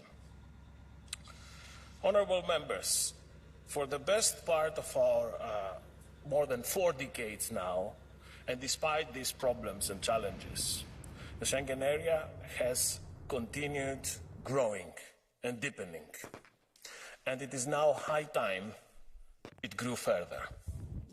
Already since 2011, the Commission has been actively advocating for the completion of Schengen, urging Member States to rapidly take the necessary steps to allow those Member States that are not yet fully part of the area to join. And this will increase not only our security, but also broaden our cohesion. We have made tremendous progress in the last months with important political steps that have been taken. In December, the Council recognized that Croatia fulfilled all the necessary conditions for the application of all parts of Schengen acquis, and the European Parliament is now to give its opinion. A lot of progress has also been made for the accession of Romania and Bulgaria. Both countries are waiting for the decision of the Council for more than 11 years now, when the Commission confirmed that they fully fulfill the necessary conditions to join. In the meantime, both countries continue to actively apply the Schengen acquis and contribute to our common security at the EU external border. And I wish to highlight and praise both our Romanian and Bulgarian partners for the manner in which they have managed the external borders in the face of the large number of refugees from Ukraine. Their stance was exemplary and made us all proud. It is therefore excellent news that the Czech presidency here present took Schengen enlargement on board as one of their main priorities. Bulgaria and Romania remain fully committed to continue correctly applying the Schengen rules and to contributing to the proper functioning of the area as a whole. Schengen is a success built on mutual trust and the proper implementation of the acquis. The new Schengen evaluation and monitoring mechanism regulation is clear.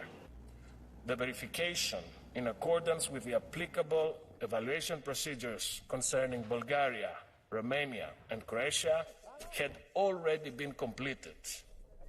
Despite this, and with a truly cooperative attitude, such verification, although it should have already been relaunched, despite this, Bulgaria and Romania have invited a team coordinated by the Commission to assess the application of the latest developments.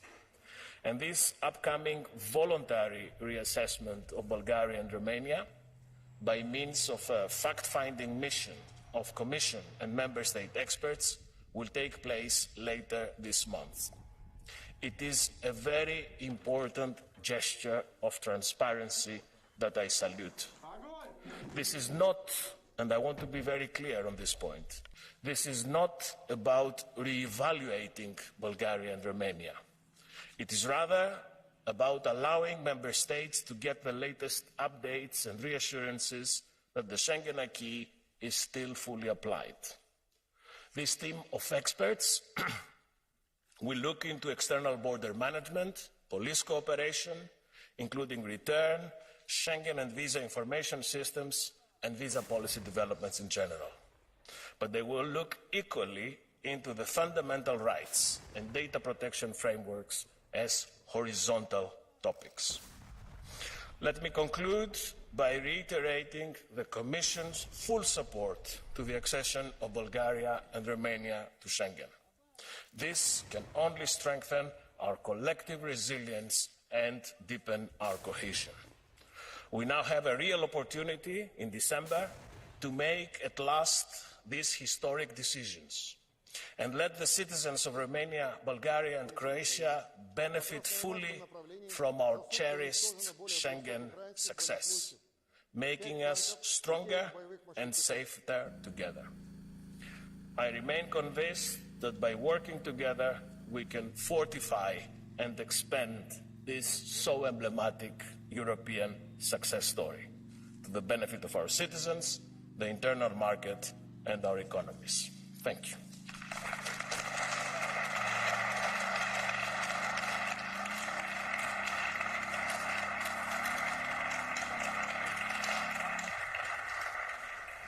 Paljon kiitos, komissaari. Ja nyt sitten ryhmien puheenjohtaja Weber, olkaa hyvä. Teillä on puheenvuoro. Madam President, Vice President, the Minister. Schengen, yes, Schengen is a great success story for Europe. It has broken down barriers, brought European citizens closer together and strengthened our European economy. With Bulgaria and Romania, we have two EU member states who fulfill all conditions to join this area. They are ready for Schengen, but they are still waiting for Council's green light. Since 2011, 11 years, no progress. This is simply unacceptable. We as EPP, like I think all parties in this House, we strongly support Romania and Bulgaria becoming member of the Schengen area. And we have always fought as EPP for this endeavour. Romania and Bulgaria's place is within Schengen. Especially now, when we face many humanitarian and security challenges at the EU borders. For us, there is no first and second class European. There are no objective reasons to deny Bulgaria and Romania to this success. They have made all necessary steps, and let me assure our friends in Sofia and Bucharest, you have our EPP full support. Your place is within Schengen. We call now on the Council to finally grant Bulgaria and Romania the access they deserve. And especially the war is again a test for us, whether we can re-strengthen unity. And this Schengen enlargement is a test for this, is a test case for this. The years of waiting must come to an end. We need no more excuses, but actions. With the two countries joining Schengen, we can better protect our external borders and strengthen the whole Schengen area. Let us continue the Schengen success story with Bulgaria and Romania on board, and let's do it now.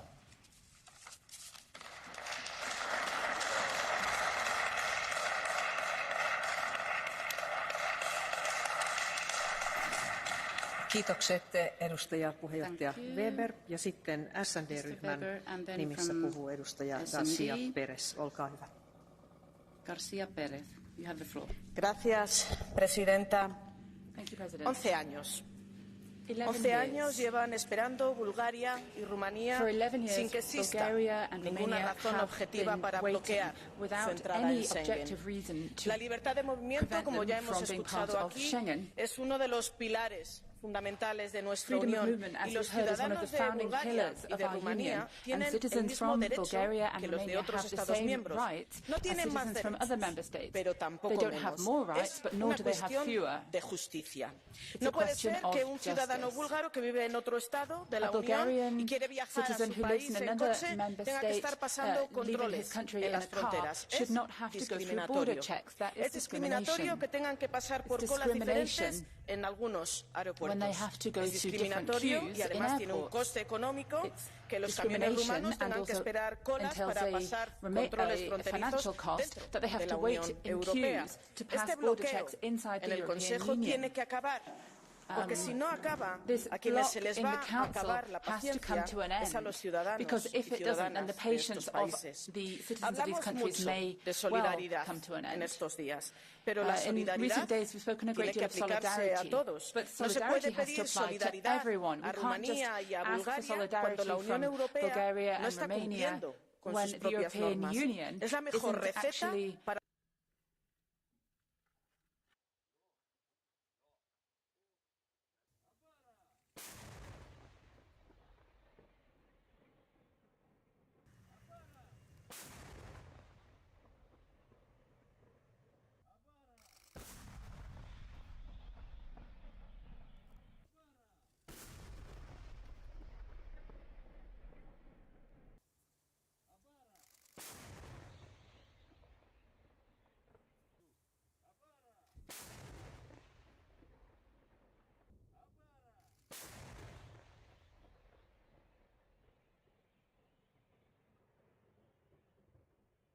сил Украины. На Краснолиманском направлении за сутки уничтожено более 200 украинских военнослужащих, 5 танков и 9 боевых машин пехоты.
Bulgaria and Romania belong in Schengen. Thank you.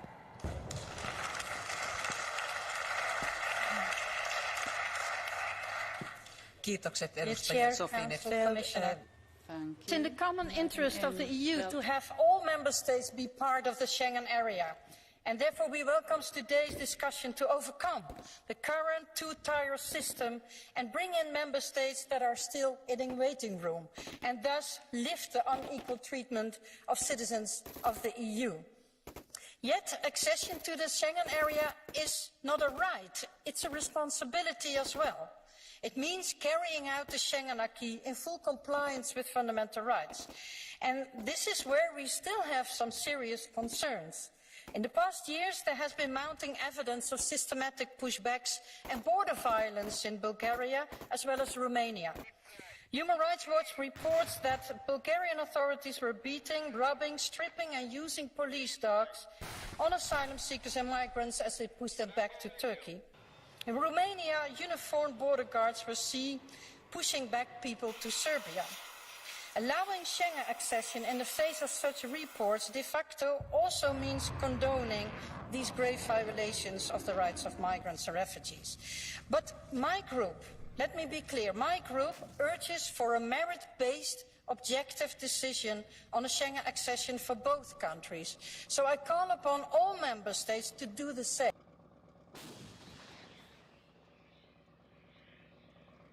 Seriously, but don't mix it up with other more political considerations, just only because you can, because you have a veto. And if Bulgaria agrees with this position, it has to act consistently and stop using its veto during the accession process of North Macedonia to the EU. So, Chair, Schengen can only remain the jewel in the crown if we all live up to the standards of Schengen, before but also after the accession. Thank you. Thank you very much. Colleague Strick, it's my duty to remind you that the colleague has to wait until she is or he is invited to speak. It is my duty to remind you. Sorry, I know you didn't do it on purpose. Seuraavaksi meillä on puhuja ID-ryhmästä Guido. Frau Präsidentin, liebe Kolleginnen und Kollegen, wir reden heute über den Beitritt von Rumänien und Bulgarien in den Schengen. Und viele in Deutschland denken sich doch jetzt, ja, das ist doch schon so. Deswegen leben doch in Deutschland jetzt ca. 10-mal so viele Rumänen und Bulgaren wie vor 10 Jahren. Und diese Menschen beziehen oftmals Sozialleistungen, beziehen oftmals Kindergeld für Kinder in der Heimat. Children benefits for children back at home, and sometimes they work in the very low wage sector, sometimes they're exploited in the slaughterhouses, and they contribute to wage dumping. Not very positive. 6 months ago, I was in Ukraine, and on the way I was in Bulgaria and Romania. Romania is really the Wild West of Europe. The Wild West in the middle of Europe. In Ukraine, they have much better infrastructure, much more order in Ukraine. So the question is, how could that happen? How could a country with such bad infrastructure, such a criminal, corrupt country, how could they be a member of the European Union? Didn't anyone look? Why wasn't anyone checking that before? Apparently not. So now quite a lot of money has been flowing in recent years, and they say, well, if you throw corrupt money into corrupt countries, then everything gets better. But no, when not the right people are using them. The Center for Democracy has a study, and it says that EU funds is comparable with the largest markets of organized crime. In other words, I mean prostitution, human trafficking, drug trade, illegal fuel. That's as much money coming in.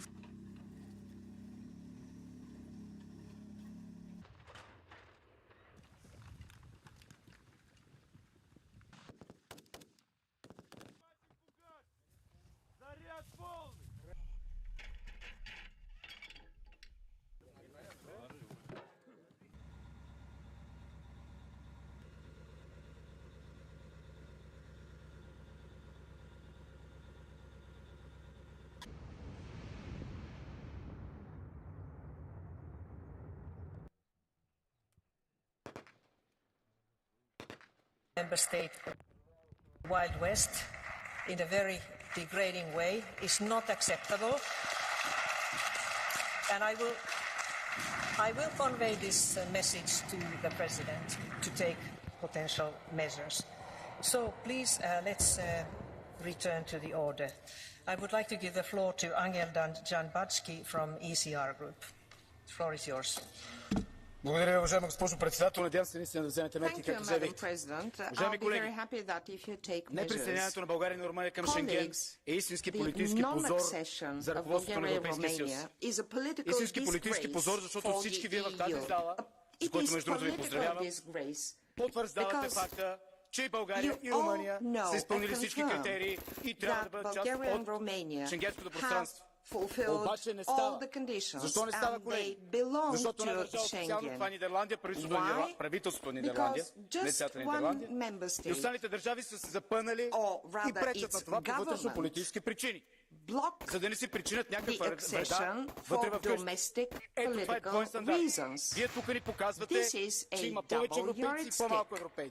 Thus, you say there are first class and second class Europeans. This is hypocritical. This is a political disgrace. This must not happen. And these countries applying the double yardstick teach us how we should behave, how we should fulfill requirements and so on. We do. The most important thing is the economy. Bulgaria and Romania have huge transport sector. And if we are not in Schengen, you destroy our entrepreneurs. Please take measures. We should be in the Schengen area. Thank you. Ja sitten vasemmistoryhmän nimissä edustaja Claire Daly, olkaa hyvä.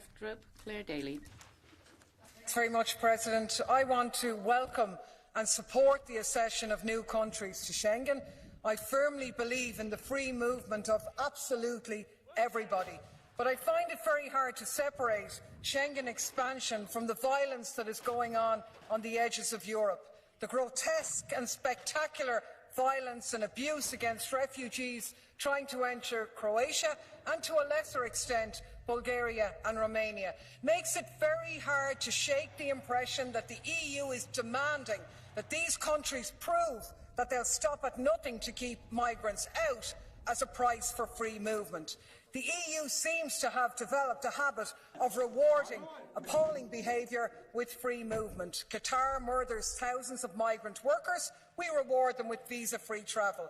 Croatian border guards beat, torture, rape, imprison and push back migrants, and we reward them by fast-tracking their Schengen accession application. This is the same Croatia which tried to suppress a report of the European Committee for the Prevention of Torture into horrifying abuse, the same Croatia that lied to this Parliament about what's going on its borders, and the same Croatia whose sham monitoring mechanism couldn't find any evidence of pushbacks. We can only hope that Bulgaria and Romania don't look at Croatia's reward and decide to escalate their violence against migrants in the hope of impressing the psychopathic EU establishment with their commitment. Paljon kiitos edustaja Daly. Ja sitten sitoutumattomien nimissä annan puheenvuoron edustaja Dolas Hidvegi. Thank you, President. Dear colleagues, free movement between member states without internal border controls is one of the most tangible achievements of EU cooperation. If one has to summarize why it's a good thing to have the European Union, despite all its failings and imperfections, then the provision of this fundamental human freedom to our peoples is certainly one of them. So it is ever more important, then, to ensure that this freedom is granted to all who fulfill the necessary criteria. Now, Romania and Bulgaria fulfilled the necessary conditions more than 10 years ago. 4 member states, however, the Netherlands, Germany, France and Finland, have blocked their accession, citing mainly rule of law concerns. Now, those concerns, if they were real, should have been addressed directly and immediately. The more than 10-year-long delay, however, does give one the impression that perhaps other reasons played a part. Reasons related to commercial interests, internal political matters, or perhaps just double standards so often applied by the West against Eastern Europeans. We haven't really heard any convincing argument yet of why keep Romania and Bulgaria out and excluded. It is high time to pay this old debt and allow these countries to join the Schengen area immediately. Thank you. Kiitokset edustaja Hidvegi. Ja nyt annan puheenvuoron edustaja Paolo Rangelille. Olkaa hyvä.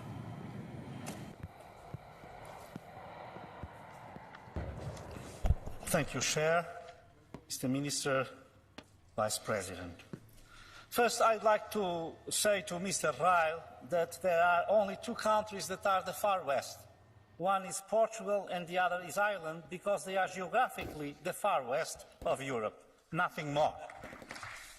And then let me tell you that 11 years after stating that Romania and Bulgaria are ready to be full members of Schengen, the Council has not been able to issue the decision that we, European Parliament, the European Commission, Romanian and Bulgarians and all European citizens that love freedom are expecting and are impatiently waiting for. And Romania and Bulgaria, they have passed all the stress tests. They had the migration crisis of 2015. They have the pandemic that was a challenge for Schengen. And now they have the Ukrainian refugees that was a huge, huge challenge. And they were really impeccable in the way that implemented all the rules and principles of Schengen area. And so they deserve that now, this time, before 2023, we are able to decide that they are full members of Schengen area. This was always an EPP flagship, and we want this to be the reality in the next months. Thank you very much.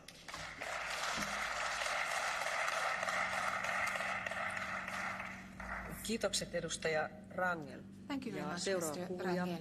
The next speaker is Gabriele Bischoff. You have the floor. Danke, Frau Vorsitzende, Minister Beck, Herr Kommissar, Kolleginnen und Kollegen. In der Tat, 11 lange Jahre warten Rumänen und Bulgaren hier darauf, dass die Tür zum Schengen-Raum endlich aufgeht und dass sie dieses Privileg, das alle Europäerinnen genießen wollen, auch bekommen. Und es ist gesagt worden, es sind 27 Millionen Menschen, die das betrifft, zigtausende Unternehmen. Und beide Mitgliedstaaten erfüllen alle Kriterien. Jetzt fragt man sich, okay, das Parlament hat längst grünes Licht gegeben. Die Kommission hat auch noch mal betont, dass sie grünes Licht gegeben hat. Aber es ist der Rat, der kein grünes Licht gegeben hat. Und ich will noch mal einen Punkt sagen zu Ländern, die das blockieren. Es sind genau die geistigen Brandstifter wie dieser Schreier hier in diesem Raum, der den Regierungen Angst macht, die das behindern. Und die müssen dagegen vorgehen, weil es zu dulden, zu übernehmen, schafft noch viel mehr Spaltung in Europa. Aber ich wünsche mir vom Rat, ich finde, es ist eine große Chance für die tschechische Präsidentschaft, nach 11 Jahren diese Tür mit aufzustoßen. Und deshalb ist es wichtig, dass wir hier nicht nur beschwören, was für eine Errungenschaft das ist, sondern es tun. Aber erlauben Sie mir auch eine Bemerkung. Es ist mal wieder die Einstimmigkeit, die es möglich macht, dass ein einziges Land 11 Jahre verhindern kann, dass, wenn alle Kriterien erfüllt sind, trotzdem das Recht nicht zum Recht kommt und dass man eben das verhindern kann. Und auch das müssen wir ändern. Und es ist hier wirklich betont worden, wenn wir auf Dauer weiter eine Freizügigkeit erster Klasse haben und eine Freizügigkeit zweiter Klasse, erschüttert das Vertrauen in europäisches Recht und auch in die Institutionen. Deshalb mein Appell, Herr Beck, als tschechische Präsidentschaft, schaffen Sie hier den Wandel, machen Sie Mut, damit der Rat auch wirklich diese Entscheidung fällen kann. Es ist seit 11 Jahren überfällig. Council makes this decision. 11 years, it's over. It's overdue. It's overdue. Kiitokset edustaja Bischoff ja seuraavaksi annan puheenvuoron edustaja Fabienne Keller. The next speaker is Mrs. Fabienne Keller.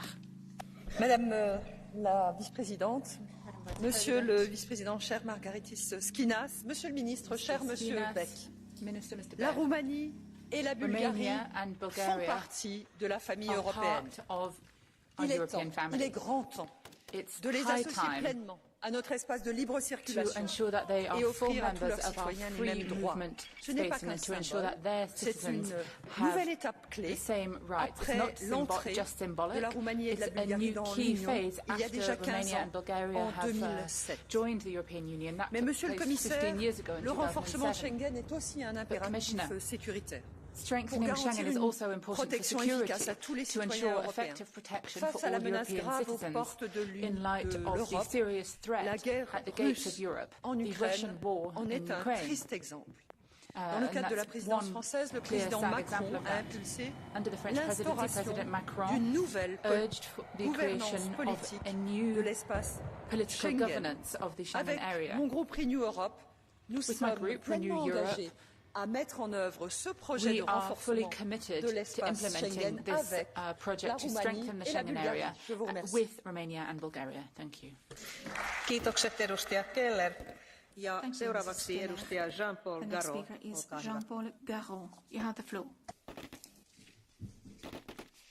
Merci Madame la Présidente. Alors que l'existence d'un espace de libre circulation devait avoir pour contrepartie la création de frontières extérieures européennes infranchissables, ce qui n'a pas été le cas. Alors que l'Europe a été envahie par 2 millions de personnes en 2015, alors que la Commission européenne refuse de financer des barrières physiques pourtant demandées par 12 États membres, alors que la Grèce a bloqué l'entrée d'au moins 150 000 migrants à ses frontières terrestres et maritimes depuis le début de l'année. Alors que Bruxelles vient d'obliger le directeur exécutif de Frontex de démissionner car il a voulu faire son travail de protection des frontières extérieures de l'Union européenne. Alors que l'Union européenne ne veut pas stopper le versement de fonds européens aux pays refusant de reprendre leurs ressortissants clandestins ou déchus du droit d'asile. Alors que les auteurs des attentats en 2021 dans l'Union européenne sont tous d'origine extra-européenne, confirmant ainsi un lien entre l'immigration et le terrorisme. Alors que l'actualité quotidienne en Europe démontre le lien majeur entre l'immigration et l'insécurité. Alors que le pacte pour l'asile et la migration négocié en ce moment à Bruxelles pourrait entraîner l'arrivée de 50 à 60 millions d'individus en quelques années. Le débat ici aujourd'hui a pour but l'élargissement de l'espace Schengen afin qu'encore davantage de personnes puissent circuler sans contrôle en Europe. Quel décalage entre ce qui se passe dans cet hémicycle et les aspirations de nos peuples. La victoire éclatante des forces souverainistes en Hongrie, en Suède ou en Italie marque le refus de ces peuples de poursuivre dans cette voie. Tout élargissement de l'espace Schengen, alors que les frontières extérieures de l'Europe sont inexistantes et pour nous exclues. Tout élargissement de l'espace Schengen, alors que Frontex n'a pas pour mission de refouler les migrants illégaux et pour nous exclues. La protection des Européens est une priorité absolue. Élargir Schengen les exposerait encore davantage. Il ne peut donc en être question. Kiitos kollega Garo ja sitten edustaja Christian Terres. The next speaker is Christian Terres. You have the floor. Thank you. Dragi colegi, stimată reprezentantă a Comisiei, a Consiliului, vorbesc din perspectiva unui cetățean european, cetățean al României, și am stat și am ascultat cu foarte mare atenție ceea ce s-a spus în acest plen și nu pot să nu-mi ascund stupoarea și șocul la ceea ce am auzit. S-a confirmat și s-a agreat de către toți că de 11 ani, România și Bulgaria îndeplinește toate condițiile pentru a intra în Schengen. Și cu toate acestea, în 2022, noi încă mai avem această discuție. Avem colegi în acest plen care vin și spun că poate România și Bulgaria n-ar fi bine să fie primite în Schengen, ba dacă se poate și să fie excluse din UE. Vin alții care spun și oferă scuze că o țară profită și folosește dreptul de veto profits and uses this right to the veto in order to block Romania's and Bulgaria's accession to the Schengen. We see that the Commission and Council have what it takes to convince the countries, and I'm thinking of Poland and Hungary, to act in a certain way. And I'm asking you, că de 11 ani, citizens in Romania and Bulgaria listen to this.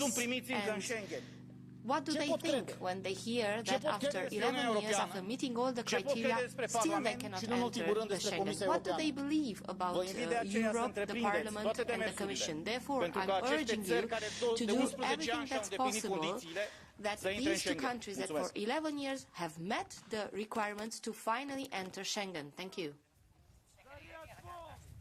Kiitokset edustaja Teres. Ja nyt sitten Sigrid Mureșan, olkaa hyvä. The next speaker is Sigrid Mureșan. Mulțumesc, doamna președintă, domnule comisar, domnule ministru, stimați colegi. Anul acesta, de la începutul invaziei forțelor armate ruse în Ucraina, România a găzduit peste 1 milion de refugiați ucraineni. Am dovedit că putem securiza frontiera de est a Uniunii Europene în cele mai dificile condiții și spun clar și răspicat, România poate securiza o frontieră a zonei Schengen în orice condiții. Munca efectuată în acest an de polițiști de frontieră din România, de autoritățile din România, deschiderea, implicarea cetățenilor români, a miilor de voluntari, toate acestea au ajutat la stabilizarea situației la frontiera de est a Uniunii Europene. Am făcut acest lucru în interesul și în folosul întregii Uniuni Europene. Includerea României și Bulgariei în zona Schengen va face toată Uniunea Europeană mai sigură, va face toată zona Schengen mai sigură. will mean a more secure Europe, a more secure Schengen area. This year, Finland and Sweden became members of NATO for additional security. The same way, Romania and Bulgaria should be part of the Schengen area so that the EU would be a safer place. Yes, this will be mainly to the benefit of the Romanian and Bulgarian citizens and companies, but at the same time, this will be an advantage for all EU citizens and companies because all EU citizens will be able to travel easier, faster, or EU companies could move without facing delays on the borders. Since 2011, the Commission has confirmed that the two countries meet all the requirements. So once again, we turn toward the Council and ask them to do what they have to do and accept Romania and Bulgaria as members of the Schengen area. The EU is strong when the EU is united, so please show unity and strengthen the EU. Thank you. Kiitokset edustaja Mureșan ja seuraava puhuja on edustaja Danica. Mulțumesc, doamna președintă. În primul rând, vreau să vă încurajez ca să cereți de urgență președinte Parlamentului European să ia măsuri în privința acelui domn care a vorbit mai devreme în această sală și a folosit un limbaj jignitor, suburban și sub demnitatea acestei instituții și sub demnitatea prestigiului pe care noi trebuie să-l avem în Uniunea Europeană. Domnule vicepreședinte Șinas, vă mulțumesc pentru corectitudinea pe care ați arătat-o clar. Comisia Europeană a verificat de 11 ani, România îndeplinește toate criteriile de 11 ani aplică acquis-ul comunitar în domeniul spațiului Schengen. Suntem printre primii care de fiecare dată când apare o modificare o punem în practică și faptul că a salutat în mod voluntar. Mai veniți odată și vă mai convingeți încă o dată dumneavoastră, Comisia și statele membre că suntem în regulă din punct de vedere al protecției frontierelor Uniunii Europene. Este un lucru pe care vreau să-l salut și vă mulțumesc. Vreau să salut și președinția cehă pentru corectitudinea de care a dat dovadă și faptul că a stabilit ca este o prioritate ca această nedreptate care durează de 11 ani să fie terminată în perioada președinției cehe. Vă mulțumesc, domnule. Și stimați colegi, trebuie să spunem un lucru foarte clar. Nu putem accepta ca o țară cum este România și o populație cum este România să fie umilită în permanență. Te duci într-un aeroport, cetățenii europeni într-o parte, românii în altă parte. Te duci la frontierele Uniunii Europene, vrei să traversezi cu mașina cozi, kilometri, ore, zile, aceeași uliță. Vrei să transporti mărfuri, cozi de tiruri nesfârșite. Este o situație absolut umilitoare și intolerabilă și care cu atât mai mult nu are nici măcar o singură sau un singur motiv și o singură motivație care să poată să fie spusă. Această situație trebuie să înceteze pentru că România este printre națiunile europene cele mai pro-europene. Nu trebuie să aruncăm nicio umbră de îndoială că spiritul european, solidaritatea europeană este un lucru și o valoare la care ținem cu toții. Și acest lucru trebuie să-l demonstrăm în acest an prin ridicarea și acelei obiecții care a fost impuse de un stat membru și accesul României și a Bulgariei în spațiul Schengen. Kiitokset edustaja Nika ja sitten edustaja Ilhan Kycuk. The next speaker is Ilhan Kycuk.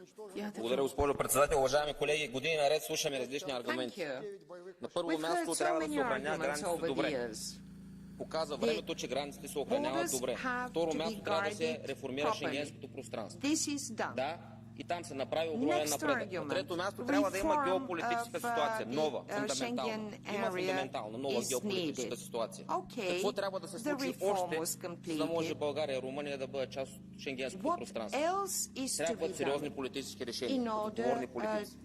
Не може едни да бъдат държани до вратата, въпреки са част от Европейския съюз, а други да се ползват с големите блага и възможности на Европейския съюз. Този двоен стандарт създава двойно качество на граждани. Едни са повече граждани на Европейския съюз от други. Това е неприемливо. Нито е европейско, нито е цивилизационно, нито трябва да бъде изпълнявано от различни правителства. Така че моят призив е силна позиция на Европейския парламент, силна позиция на Европейската комисия и е време съвета да бъдем на висотата на очакванията на европейските граждани. България и Румъния да бъдат част от Шенген. Защото по този начин се допринесем за това да бъдем единни в рамките на един Европейски съюз. Посоката е вярна и трябва да продължим напред. Благодаря ви.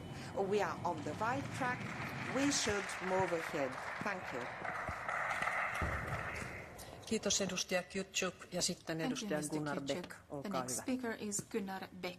You have the floor. Vielen Dank, Frau Vorsitzende. Als Bulgarien und Rumänien 2011 die Mitgliedschaft im Schengen-Raum beantragten, lehnte der EU-Ministerrat ab. Unter anderem Deutschland und Frankreich äußerten sich besorgt über Mängel bei Korruptionsbekämpfung und Rechtsstaatlichkeit.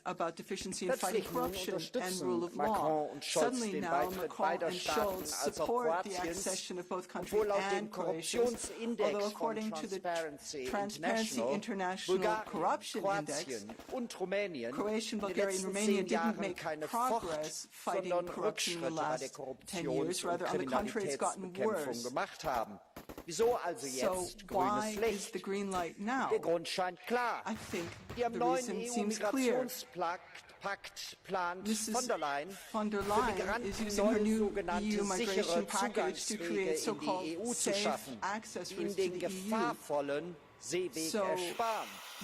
Der bulgarisch-türkische Grenzzaun war bislang ein effektives Hindernis. Doch künftig sollen Migranten an der EU-Außengrenze direkt nach Nord- und Mitteleuropa umverteilt werden. Durch Bulgariens Beitritt zum Schengen-Raum können Nicht-EU-Bürger, sprich Migranten, dort in Bulgarien zudem Schengen-Visa erhalten, sich nach Ablauf ihres Visums illegal in abschiebungssicheren Staaten wie Deutschland öffentlich alimentiert niederzulassen. Statt Schengen um 3 korrupte Mitgliedstaaten zu erweitern, sollten wir Schengen schleunigst überdenken.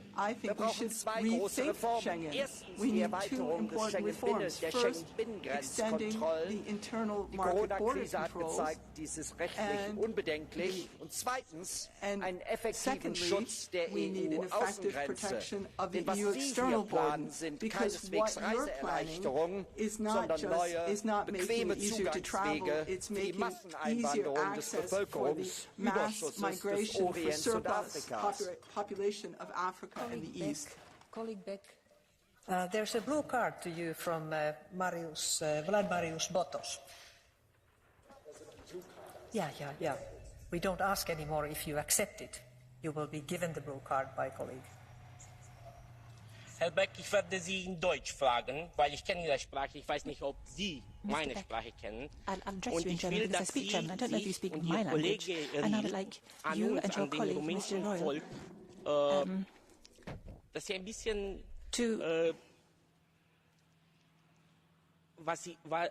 weil Sie uns beleidigt haben mit Ihren Worten. Bearing in mind that you have insulted us with your words, it's unbelievable what you and your colleague, Mr. Ryle, have said to us, to the Romanian people today. It is scandalous, it is shameless, and we do not expect something like this from a German. I grew up in German culture, and when I was growing up, this was not the kind of language that I was used to or brought up to use. Ich weiß nicht, was hier beklatscht wird, denn mir war die Frage nicht ganz klar. Hier war von Beleidigung die Rede. Soweit ich mich erinnere und hier meine Notizen überblicke, habe ich im Wesentlichen zwei Dinge gesagt. Erstens, dass der Beitritt Rumäniens und Bulgariens die Masseneinwanderung begünstigen könnte. Das stand außer Frage. Zweitens habe ich gesagt, dass Rumänien und Bulgarien weiterhin korruptionsanfällig sind. Ich rufe mich dabei auf Transparency International. Ich wünschte, es wäre anders. Und ich würde dieselbe Kritik gegenüber jedem anderen Staat üben. Ich hatte also nicht ganz besonders Bulgarien und Rumänien im Sinn, aber die Informationen, die ich fand, scheinen leider meine Aussage zu unterstützen. Ich wollte nicht beleidigen und es tut mir sehr leid, wenn Sie das so auffassen. Vielen Dank. I had several other blue cards, but I will not accept them at this time because we still need to complete and finish this debate. So I hope for your understanding. But now I will give the floor to the next colleague, who is Joachim Brudzinski.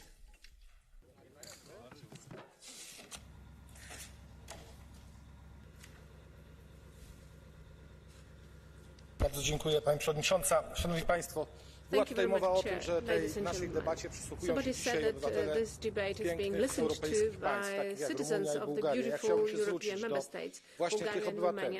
Szanowni Państwo, jesteście Europejczykami. Jesteście Europejczykami i prędzej czy później będziecie w strefie Schengen. I naprawdę nie przejmujcie się takimi durnymi, niemądrymi, obrażającymi wystąpieniami jak te, które miały miejsce w tej chwili. Rumunia, Bułgaria, Chorwacja to dumne, piękne europejskie państwa. A mój kraj, Polska, jest Wam wdzięczny za to, jak dzisiaj chronicie zewnętrzne granice Unii Europejskiej, jak pomagacie ukraińskim uchodźcom.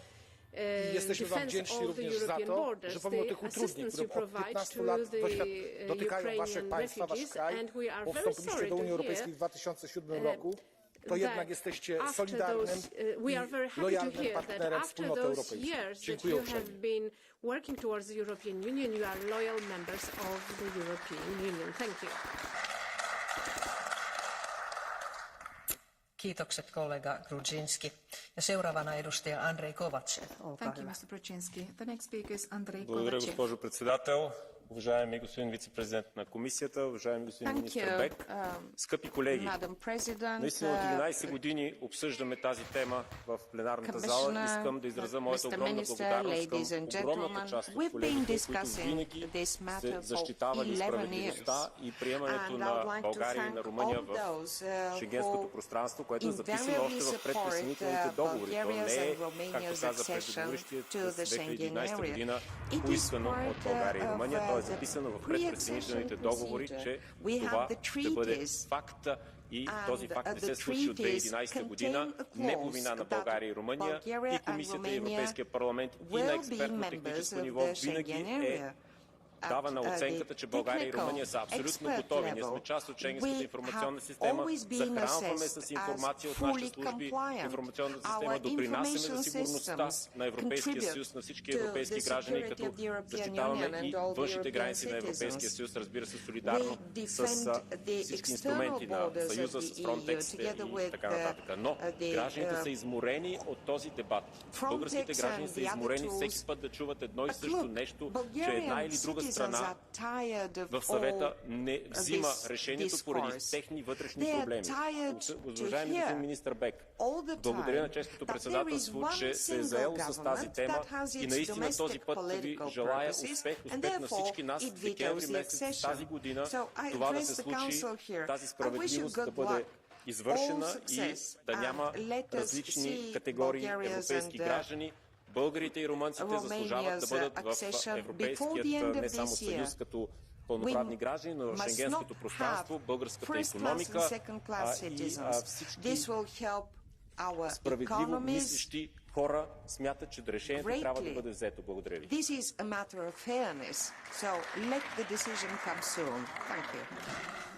Kiitokset kollega Kovacev ja sitten edustaja Petar Vitanov. The next speaker is Petar Vitanov. You have the floor. Благодаря ви, госпожо председател, господин комисар, господин министър. Знаете ли каква е за българите най-голямата полза от членството ни в Европейския съюз?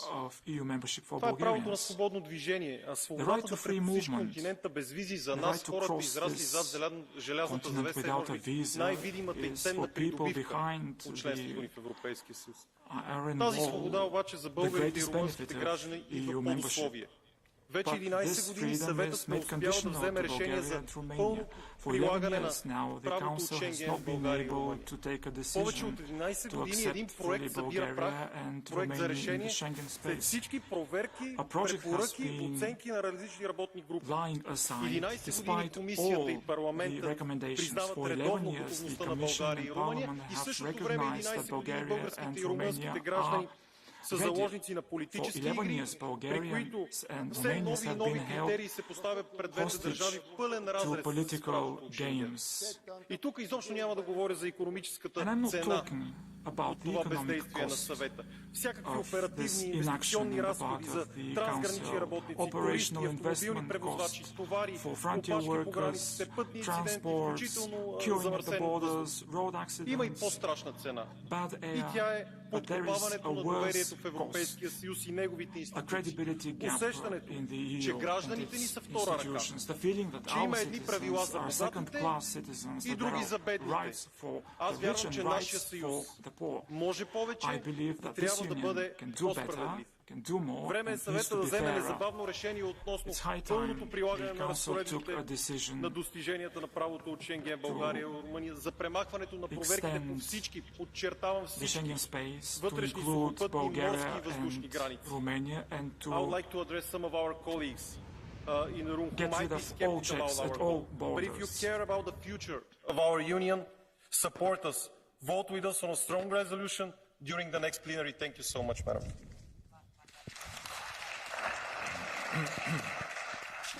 Kiitokset edustaja Vitanov ja sitten edustaja Dragos Tudoraki. Dragi colegi, mă alătur fără rezerve celor care susțin aici în această casă integrarea României și Bulgariei în Schengen și de altfel who have supported Romania and Bulgaria's accession to the Schengen area. And in fact, the Parliament has always been consistent from this point of view. We also salute the statements by the Council and the Commission. But let's not forget, it's not the first time we're discussing this, it's not the first time we hear such statements, and nonetheless, our citizens, our companies still have to queue. And undeservedly so.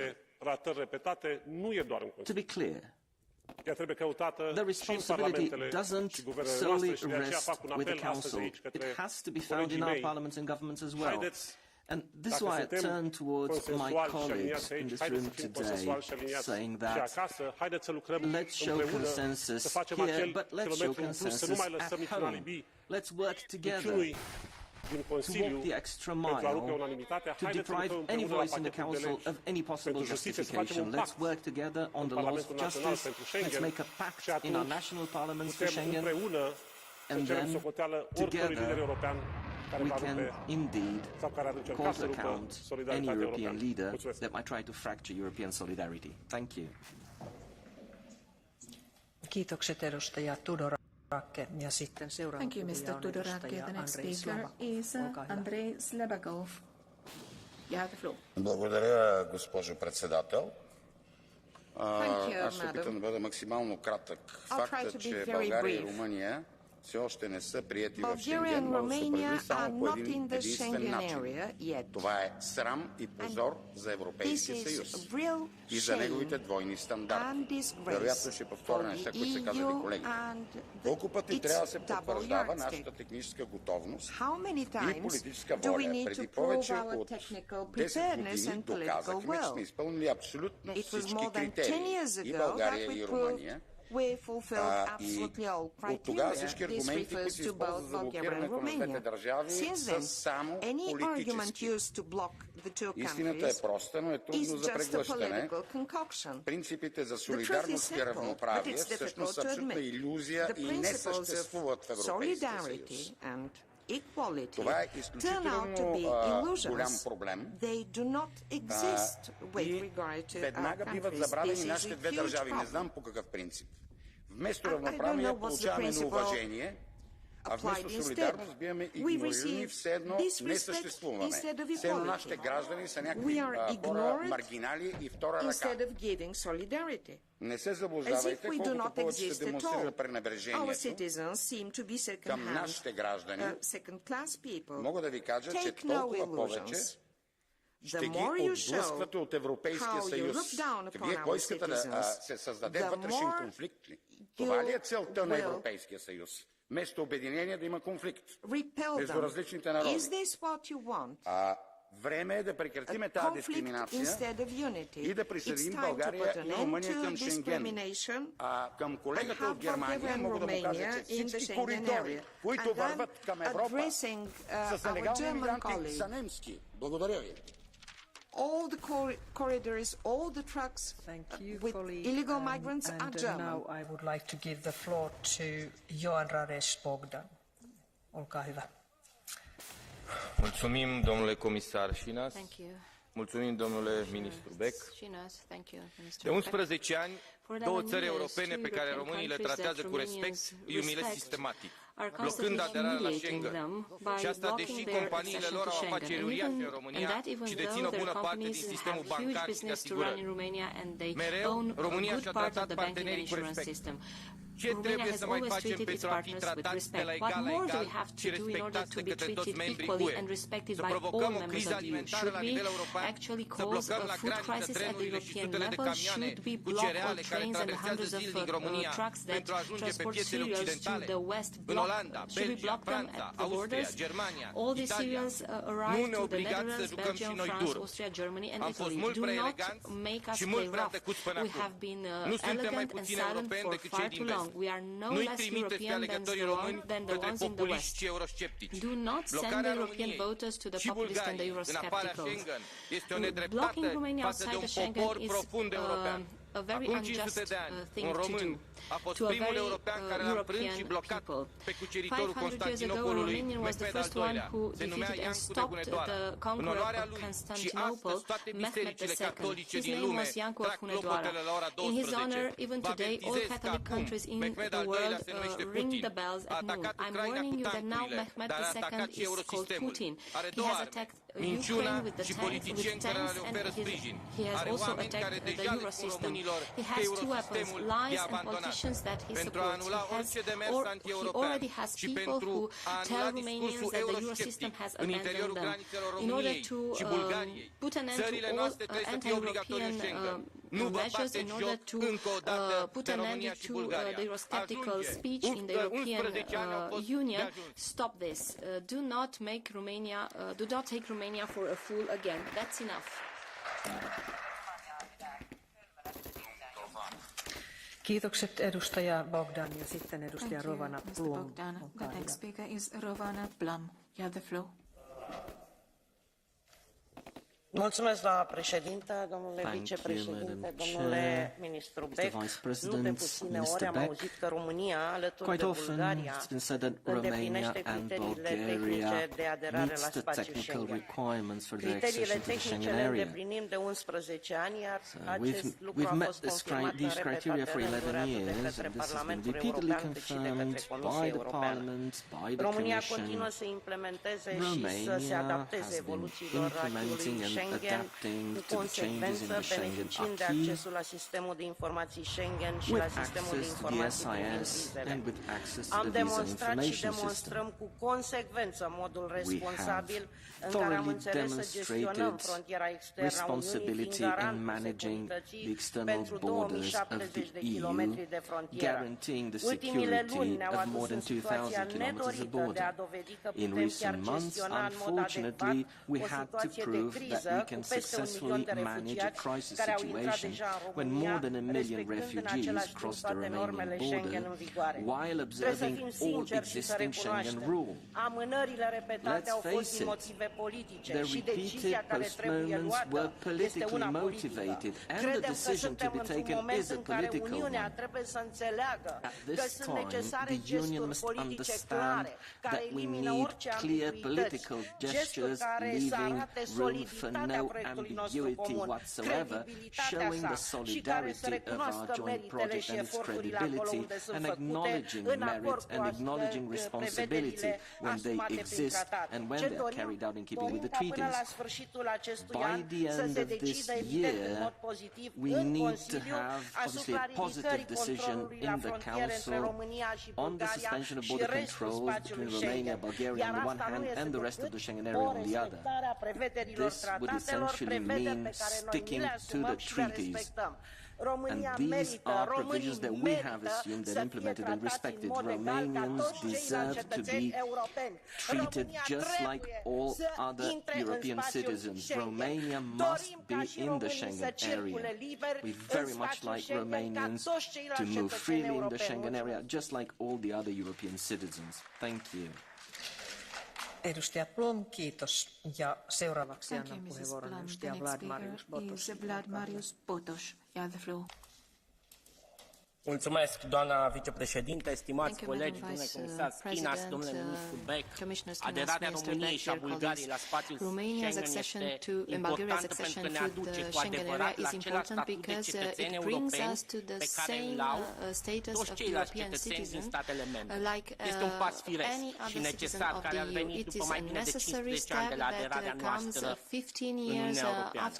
Indiferent de conducerea țării, de regimurile mai mult sau mai puțin adecvate, cetățenii europeni ar trebui să aibă aceleași drepturi. Iar dreptul de a călători liber în Uniunea Europeană nu ar trebui nici îngrădit, nici îngreunat. De asemenea, trebuie să urmărim și să ne asigurăm că la nivel european, dreptul oamenilor de a călători nu va fi îngreunat de proceduri vamale învechite și neconforme cu statutul de cetățean european și asta nu vă spun doar din auzite, vă spun ca un cetățean european din județul Arad și văd pozile de tiruri la mine acasă zi de zi.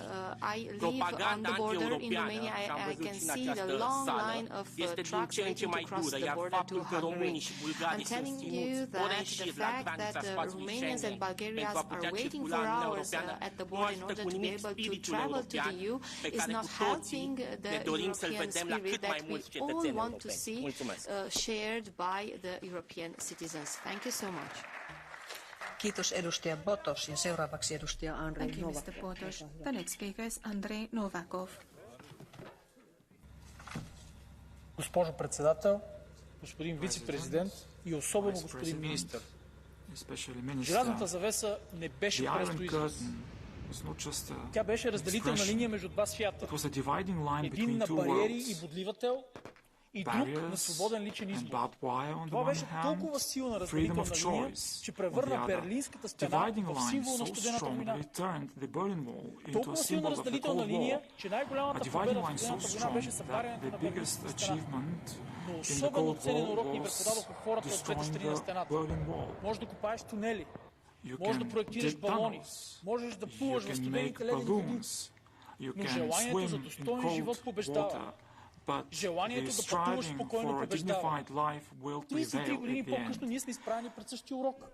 И изглежда не сме го научили. Шенген от символ на единството и падането на границите се превърна в нова желязна завеса и повод едни държави да сочат други с пръст. Защо толкова години, след като България и Румъния са изпълнили всички изисквания, те не се допускат в Шенген? Защо повтаряме същата грешка? But they are not admitted to Schengen. Why do we make the same mistake? Bulgaria has been part of Europe for 1,300 years. Bulgarians and Romanians are Europeans just as any other European citizen, and they deserve fairness. They do not deserve to wait at barriers. 32 years, Europe will have to make the same choice. The thing is, on which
Aș vrea să-i transmit domnului Rael, care văd că nu mai e în sală, că dacă România nu și-ar fi făcut treaba la frontieră, pentru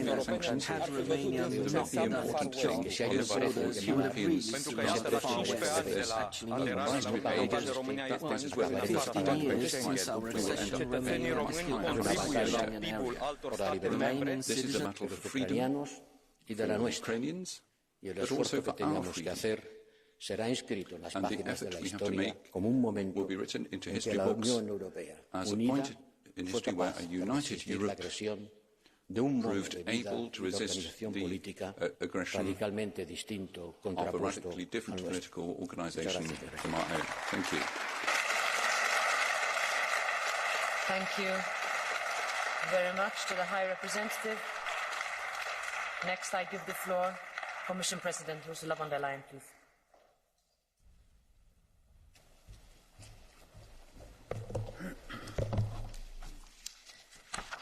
Thank you, President Metsola, dear Roberta, Minister HRVP, dear Josep, honourable members. It's just 4 weeks ago that we met here in the hemicycle for the State of the Union, but in those 4 weeks, the Kremlin has escalated its aggression to a new level.